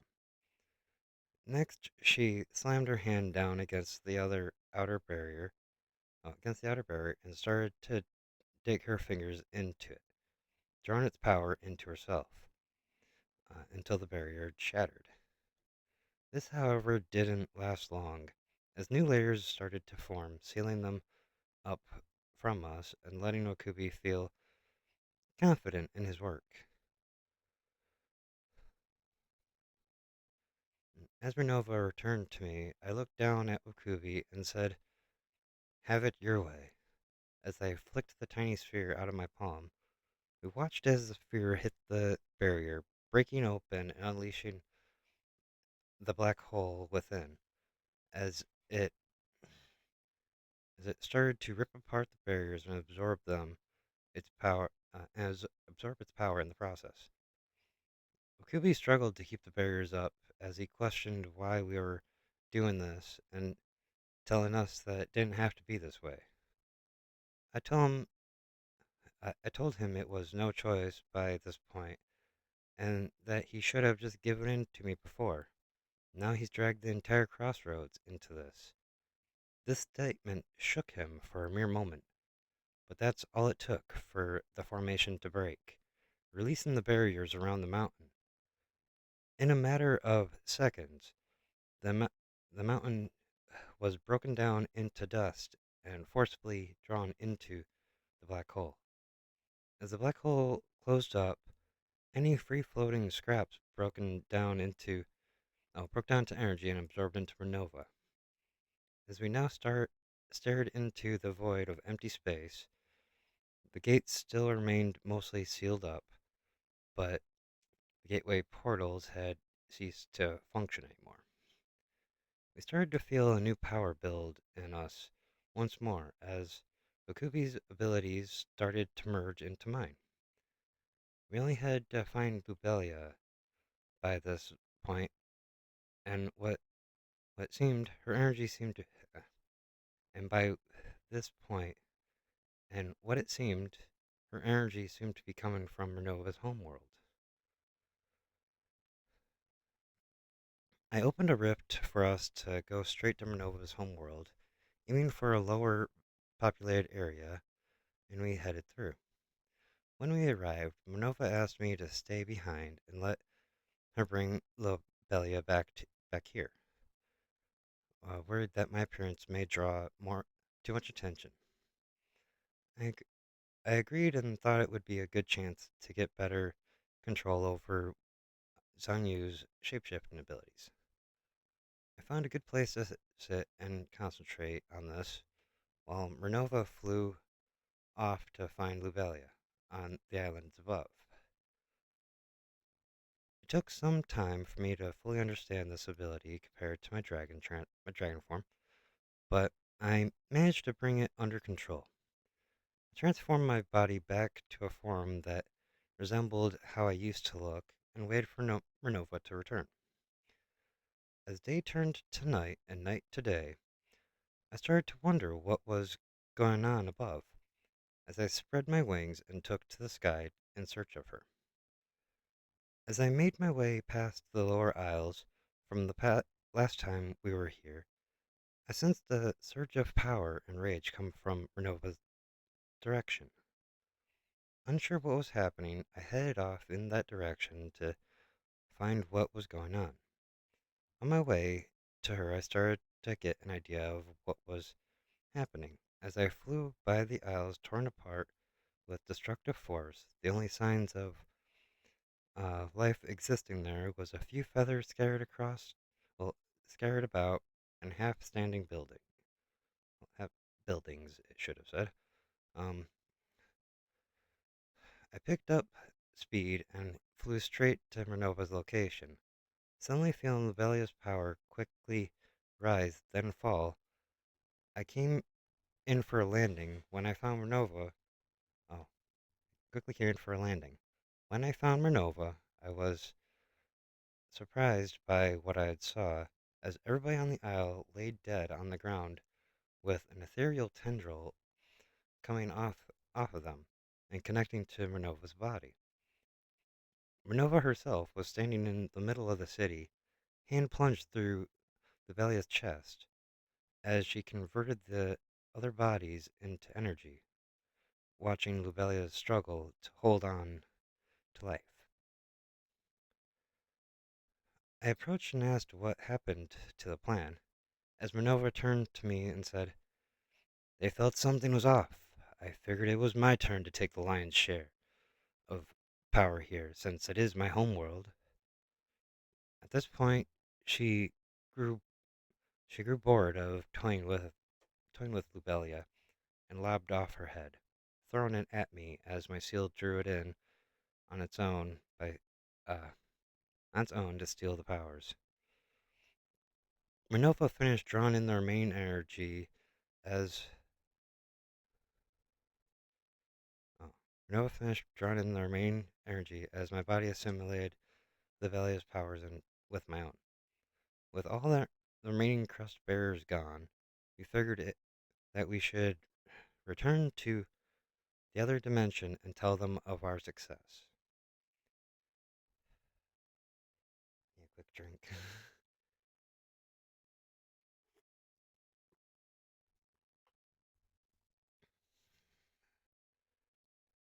With all the power we had gained during this time, something didn't uh, feel like it sat right with us in the deal of theirs. As we concentrated on our own bodies internally, we could feel the location of the devices they implanted in us. Renova was able to dissolve into free energy, while I sent mine to a special location I could sense far away. I focused in on Loki's energy and locked on his position, but decided to open a rift that would take us to an in-between void so that we could prepare for whatever happens to be on the other side of his location. Sorry, carbonation. Um, as we moved about the void towards the exit, towards where the exit would be, I decided to manifest a view window to see what was around Loki's position. As we reached out, as we reached our next exit, we noticed Loki talking with the Grand Archdemon about us. They seemed to be discussing if they should have trusted this mission to us since they lost track of where we were. Since they were unsure they did if what they did was effective enough, and the forces they sent to track us down couldn't find a trace of us. We grew bored of we grew bored of these discussions, closing the window as they talked in circles over this topic. I opened a rift into the room as their attention got drawn to it, and we stepped through, staring straight back at them. They started to question where we were and how we got back, let alone were able to come straight to them. It was at this point that we informed them that the mission was successful. All their main crust bearers had been eliminated. Loki turned to the Grand Archdemon, saying to him that their concerns seemed to have been unwarranted, as they as they did as we did as we were told and completed our task. For a moment, they reveled in this victory before turning their attention back to us as Minerva placed her hand upon my back. The Archdemon asked us, "But how did you return here on your own?" Which Loki followed with, "And where did their bod and where are the bodies?" I smirked and said to them, "Here, let me show you," as I held open my arms while fractured crusts formed on Renova and myself. The air in the room started to shift and stir while energy started to flow to us. Loki said to us, "Don't be stupid. You know what will happen if you step out of line." To which I simply replied, "Try it." Annoyed by this, Loki activated devices that were implanted in us, but quickly learned why this was a mistake.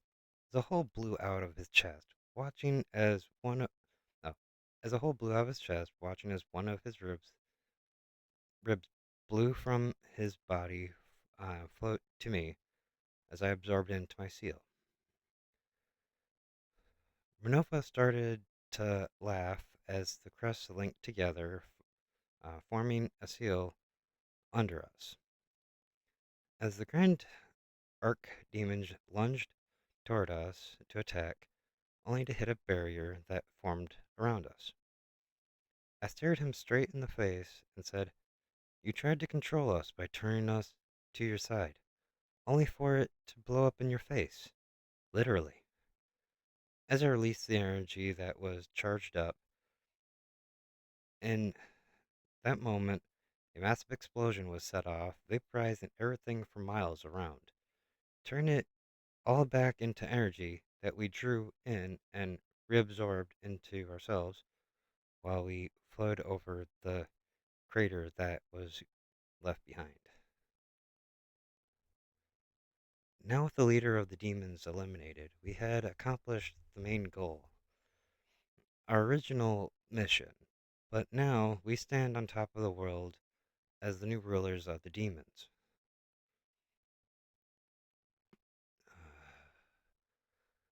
The corrupted power is still rushing through our bodies, calling out for us to continue to seek more power. We've traveled across the demon dimension, subjugating all that we came across, and had them join our legion. I had acquired a map of our dimension when I absorbed Zheng Yu and figured it was time for us to place claim to the lands we saved. We made our way across the lands, placing each of the lands that stood with the previous ruler under our command. We seek to rule over these lands instead of destroying them, to hoard power in this way, figuring that the long term pay off better than the instant gains. We continue to move around one world to another, taking control of those who would agree, to bend a knee, while eliminating any that tried to oppose us. During these travels, as our powers grew, I started to notice Minerva was slipping further into darkness, hungering for the next person to stand against us, just so she could rip them apart. After a while, we had placed most of the dimensions realms under our rule, with the remaining few being the realms of gods. After a little deliberation, we decided that since Loki brought us into this, our next target should be the realm of the Nordic gods. We moved our forces into position in realms linked around the Nordic realm and readied for our battle ahead. When all was ready, I opened the rift, letting the forces flood through to the Nordic realm from all sides, ready to get ready to get a preemptive attack before the gods even knew what was going on.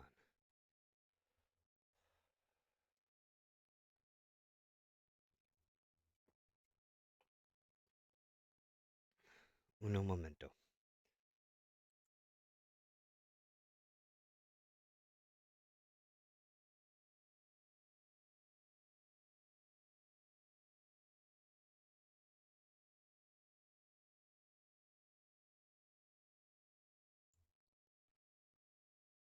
All right.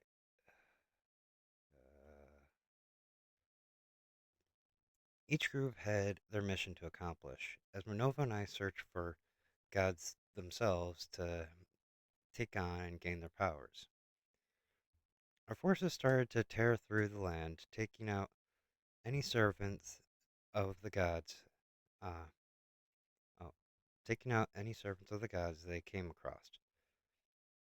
Suddenly, arrows came raining from the sky, wiping out large groups of forces, uh, followed a moment later by Uller crashing into the ground on the back of his shield, um, flowing. That was probably supposed to be flinging away those in the landing zone. Renova, Renova flew down to take on Uller before he could take out more of our forces and satisfy her own desire for a good fight. As I watched the sorry, just as I watched the fight get started, I was suddenly struck in the side of the head by an unknown object. At the same time, while being struck by a bolt of lightning, oh, unknown object at the time while getting struck by a bolt of lightning at the same time, sending me crashing to the ground. As I got back to my feet, I took a look at the object that struck me, discovering Mjolnir resting on the ground near me. A moment later, Thor came strolling up to me, picking up Mjolnir from the ground, ready for a fight. I told him that it won't work again, as I drew out my scythe and started to move toward him to engage in battle. We started to clash across the area, occasionally exchanging blows from time to time, until we suddenly until we were suddenly interrupted by Odin. He joined into the fight, forcing a 2 versus 1 situation, which made little difference to me as the battle continued to rage on. After a while, a large explosive impact hit the cliffside near us, distracting me for long enough for Thor and Odin to make their move.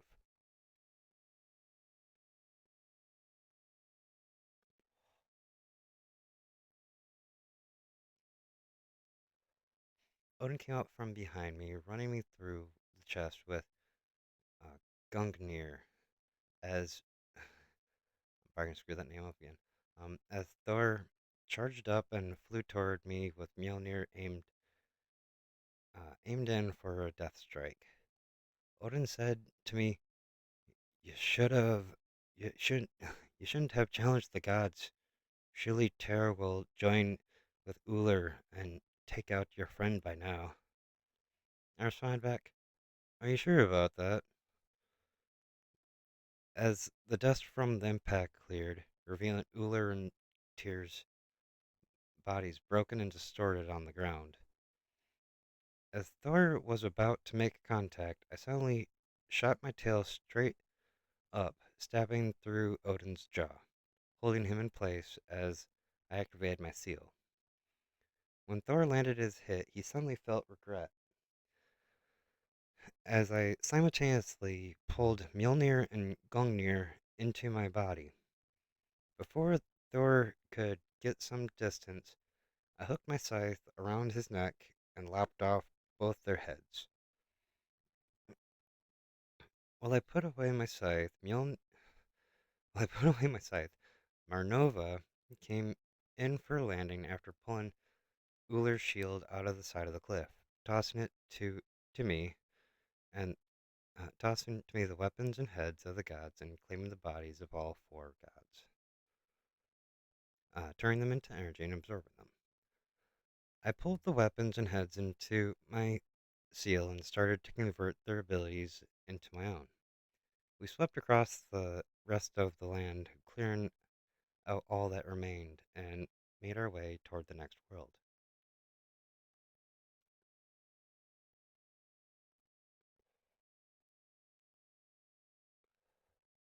From the way things went down on this world, we found that our power had reached a point where even gods couldn't stand in our way anymore. I found the next world connected. I found the next world connected to to this one, and opened the rift to let the forces through. We stormed the forces through the land, wiping out uh, servants and the gods they worshipped, with little to no resistance before we reached a large canyon, which we couldn't easily move the forces across without some difficulty. I flew down toward the canyon and attempted to reform the ground to make a bridge for them to move across. Suddenly, while I was trying to make a bridge, a large being burst from the water below and launched attacks at me, destroying the partial bridge that I had made so far.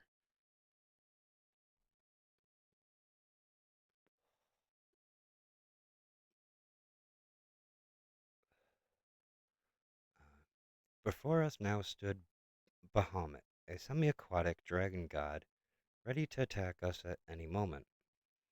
Nova took over making the bridge as I decided to have a little fun, transforming and augmenting my body into my dragon form with some improvements. I lunged at Bahamut and dragged them away from the area some to allow Nova time to work on the bridge.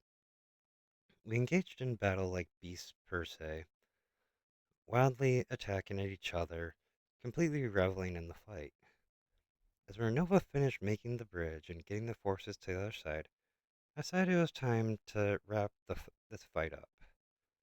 I started to charge up a dragon blast as I pinned Bahamut to the ground, shooting spikes into each limb to stop it from moving. As Bahamut attempted to blast off an attack at me, I fired the charged dragon blast down its throat, causing the energies to collide and conflict within with its own power and explode them from the inside. As I absorbed Bahamut's remains, Nova was taking on another god that had stepped forward to fight. Shiva had challenged Renova, but seemed to be growing tired of these gods thinking they stood a chance, as she went full force from the beginning of the fight and ended it quickly. By the time I rejoined her, she had already absorbed Shiva into herself. We continued the journey through the land, defeating and consuming the that came to challenge us, including gods such as uh, Pava- Parvati, and Baphomet. We worked our way to the next spot to connect to the next world, opened the rift and made our way to the other side.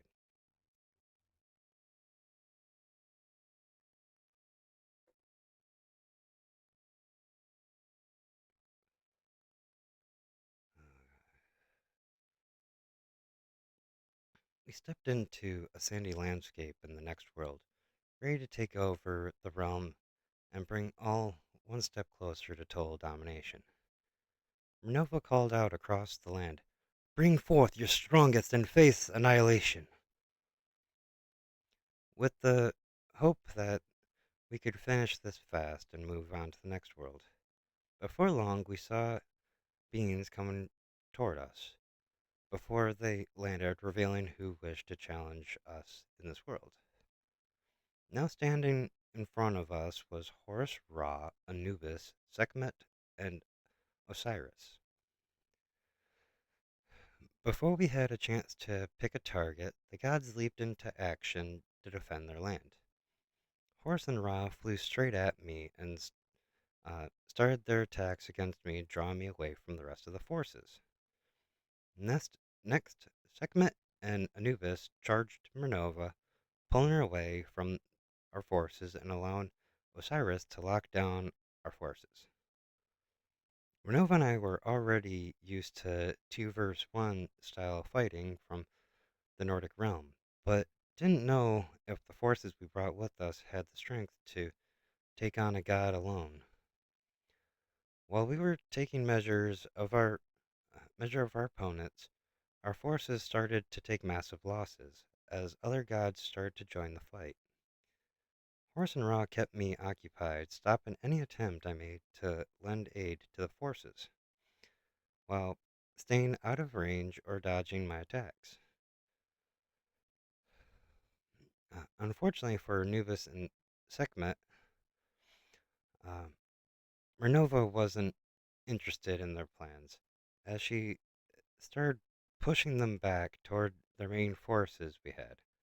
She yelled out, "Enough of this!" as she rushed past them in a burst, sending their heads flying as she came in for a landing next to our forces.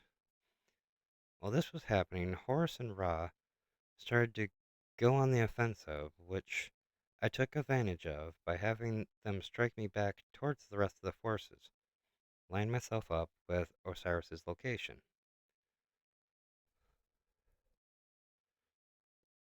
As they sent me flying back, I shifted a few micro layers of space into a near invisible grid midair before whipping around and tearing Osiris in two as I flew by and crashed into the ground. Horus and Ra came rushing toward us, flying at top speed until they came in contact with the grid. Slicing them into small pieces, they came raining down across the field. I grabbed various parts of the dead gods and absorbed them through the seal and gained their powers, while Minerva fought back the latecomers to the fight. It was at this point something flipped inside Minerva as she yelled out once again, "Enough of this, you useless garbage!"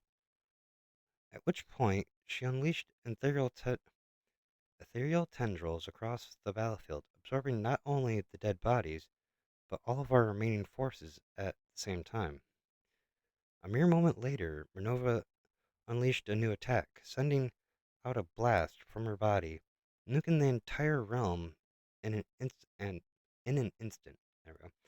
As I wrapped myself in a barrier to avoid the blast. It seemed the amount of corruption she absorbed in that instant sent her into a blind rage and temporarily made her lose control of herself. We were the last two standing and only had one last realm to take over before we controlled everything. With that, I opened a rift and we headed off to our final destination. We're almost done here, people. As we flew through the rift, we discovered that we had to go through a dead realm to reach the last. As we went through the land, Renova thought we should just wipe them out completely before they knew what was going on. She made the suggestion that I use a few of those objects I made that completely destroyed the cosmic mountain crossroads, which I figured was worth giving a try. After forming the micro black holes on the way to our closest linked point, the last world, I opened the rift and attempted to throw them through, uh, throw them through to the other side. Uh, Before they crossed over, suddenly time had stopped, freezing all but myself in place. A voice rang out from the other side of the rift. The lands of Olympus shall not bend to your will. As Kronos stepped through the rift and stared directly at me, I responded back to them, only we shall decide that.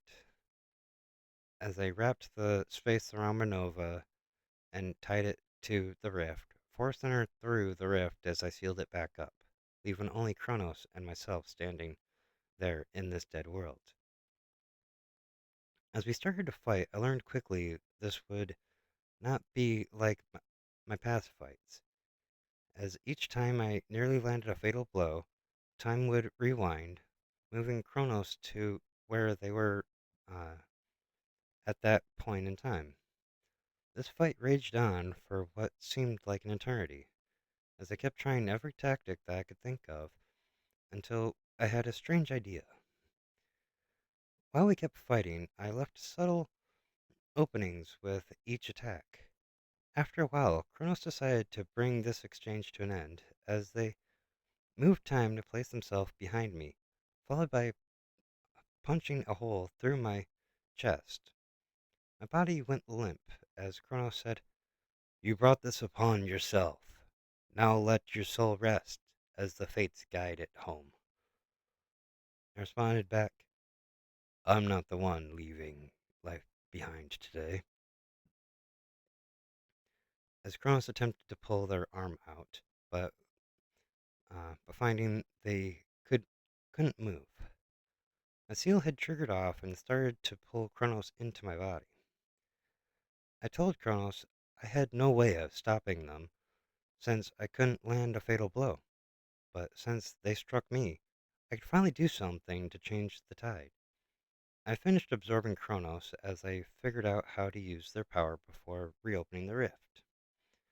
It was time for me to rejoin Renova in the other world.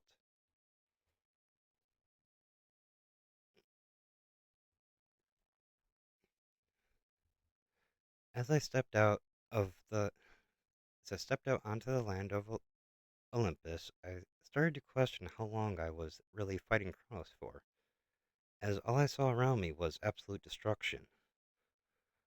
I decided to follow the path of destruction in the hopes that it would lead me to Renova. Along the way, I found parts of gods, titans, loyal servants, and the such, not sure uh, of the uh, intent behind it. As I continued to follow the trail, I gave the parts I found along the way to my seal, learning new powers along the way. From these parts, I could surmise that Renova had taken down the great titans Cerberus, Hades, Artemis, Ares, Poseidon, and Zeus, along with many others. Before I was able to find Renova, I was suddenly surrounded by a ring of white fire as I heard a voice uh, speak out to me. "Why have you turned against us all, and thrown away your purpose?" As I turned to see Apollo gracefully gliding down to the surface, I responded back, "I only wish for the power to rule over all. If you want, if you won't kneel before me, you must be eliminated." She responded back, At what point did you change from wanting the power to protect the world from the dark forces to ruling over them and dominating the world?" I responded back, "What gives you the right to say what my purpose is? You wish to silence me? Do so through combat and prove your power to me. She said back to me, "Hey, you wish to test my power? Then have a taste of it and see if your corruption can withstand the flames of hymns." At which point she shot forward through the flames and stabbed her fingers into my seal, forcefully pouring her powers into me. The flames surged through my body, burning me from the inside as cracks started to form all over my body. The flames started to pour out of the cracks, um, the corruption within burning away, flowing out around the flames. As the flames died down and my wounds started to regenerate, my mind started to race, remembering all I had done during this time. I turned to Apollo and thanked them for freeing me from the darkness that had consumed me. Upon finishing this discussion, we saw a massive explosion in the distance, at which point we joined forces to head toward the location of it, figuring that it might lead us to Minerva.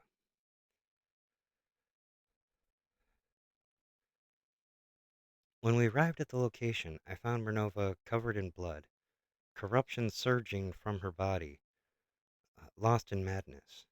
I called out to Minerva, saying, "It's time to stop this. We destroyed almost everything we wished to protect." As she turned toward me, I could see that her soul was no longer in control of her body, seeming, seeming that the power overtook her, burying her soul deep down inside. She lunged at me, trying to attack, as I dodged as fast as I could, while trying to find a way to stop her. We continued this fight for hours. I, I trying to help her while her body became more berserked by the second. After a while, Apollo joined into the fight, trying to help with my goal. I, at- I attempted to use Kronos' powers to freeze her in place with time during this fight, numerous times with no success. After a while, Apollo attempted to cure Minerva the same way she cured me, but was cut during the attempt. As I tried to free Apollo from Minerva's grasp, she plunged her hands into Minerva's body and started to pour the power in. The flames started to burst forth from Minerva's flesh. She, uh, as the flames started to burst forth from Minerva's flesh, she tightened her grip and ripped Apollo to pieces, consuming them like a wild animal. It was at this point I heard a voice calling out to me in my head. Staring at the flames pouring out of Minerva's body, I noticed a soul trying to escape. In that moment, I rushed Minerva and faked an attack, drawing her attention to try and stop me. When I saw an opening, I rewound the time on myself, shifting me off to her side, placing my hand over the soul and pulling it out of the body and into mine through the seal. Getting swatted away by into the seal, getting swatted away by the being controlling her body. I felt a massive rush of power flow through me, as it was Minerva's soul I extracted from the body, along with the remaining parts of the crests from our group. All six crests formed around formed around the seal, breaking it and reforming them into a completely new crest, with access to everything within and full control of the linked crest power. As information flooded my mind, one statement came to mind as from the past, which helped me decide what was to come next. Salvation, damnation. You shall decide the fate of what is and or isn't. After I pulled Minerva's soul into the body and merged it with all the rest of mine, her body could no longer resist my combined powers. I cast off a chain of spells and abilities simultaneously, freezing it in time, shutting in a space void, binding it down with divine chains, and sealing it up in numerous barriers. Even with all of that locking it down, I knew it was only going to hold the being temporarily. So I had to move fast to the main part of the plan. After all that had happened, the realms of all the merged dimensions had been devastated, which led me to a final decision to fix it. Salvation and damnation flow as two sides of the same coin, serving as the tilted balance we caused. So I must bring it back to the beginning. I called upon all the accumulated power I had at once, forming up clones of the Crest Bear's forms, placing their souls in each one. I augmented my body into a form to release the full force of my power bound together across the six bodies. We moved into formation around where the being was locked up. Well, locked in, started to draw all the power we had into uh, into each body to the point they were cracking and fracturing. Next, I forced open a rift to every single world, showing them what was happening, and sent a mental message out to the minds of every living being. Share with us your desire to save us all, for the world needs to be born anew. Energy from across the realms flowed through the rifts, pouring into us as the beings started to break free. At this moment, uh, at this time, our forms started to overload as I yelled out, "To save ourselves and reset this world anew, we must become one once again." Right as the being broke open from the seals, we each smashed our fists through the. Did I miss something here? Some forms started to overload. Okay. Right as the being broke open the seals, we each smashed our fists through the crest formed on our chests, releasing all the power uh, gathered within. In this moment, a large flash of light set off across all of existence, returning all to dust and energy flowing throughout the cosmos. Over time, the dimensions, along with the realms within, started to reform anew, rebirthing the souls that had helped bring salvation to existence through the rebirthing the souls that helped bring salvation to existence through damnation. With this, I believed my purpose had been fulfilled, even though it was not how I thought it would go. After thousands of years floating around as energy, something started to happen as my body started to reform anew. Suddenly, a voice came from the void saying, "Once more, we call upon you to gather allies and bring peace to this world." As I opened my eyes again, staring out on this strange place, I was unsure if this was a new existence that had formed from my actions, or a whole new world. Oh, formed from my actions, or a whole new one altogether. Uh, as I tried to gain my bearings in this land around me, I saw a reflection of my new form. I was no longer a dragon folk, but an augmented being that bears a new crest, phoenix wings, horns and arms of a dragon, and ears and legs of a wolf. Most of my remaining features took the form of human beings, but most pop that most populated this place, except for my eyes, which retained the elemental dragon masteries. I found clothing and items in a bag near where I was reformed, allowing me to get a feel for this world. I noticed the inhabitants of this world didn't speak a unified language, but several different ones, broken apart and reshaped across the world. I continued to research this place, trying to find where I could fit in, since I didn't look like any kind of being walking this land, until I found a new type of beings in the cyber part of this place. As I continued to study them, I felt that this could be the purpose I was meant to follow.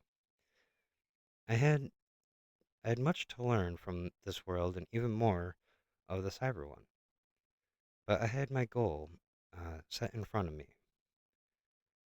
Now I ready myself to join these beings, hope to befriend them, and bring a brighter future to them and the rest of the world. Unite together once more. Uh, my name is Dragonis Berserk Zigmut, but you may call me Zerk. I wish to join these beings called VTubers and bring them to a whole world as we all are one. Oh, and bring them to the whole world as we all are one. The end? Or is it just the beginning? But anyways, I wanted to thank y'all for joining me for this long trip here. Uh, I hope y'all enjoyed, story time here, getting a feel for my lore and whatnot. Um, I think for now I might just probably raid out into someone, cause and yeah, that was quite a long conversation there. um, anyways, thank y'all for joining me. Hope you had a lot of fun. Um, and I will see you all next time. All right. Uh, take care of yourselves. Peace.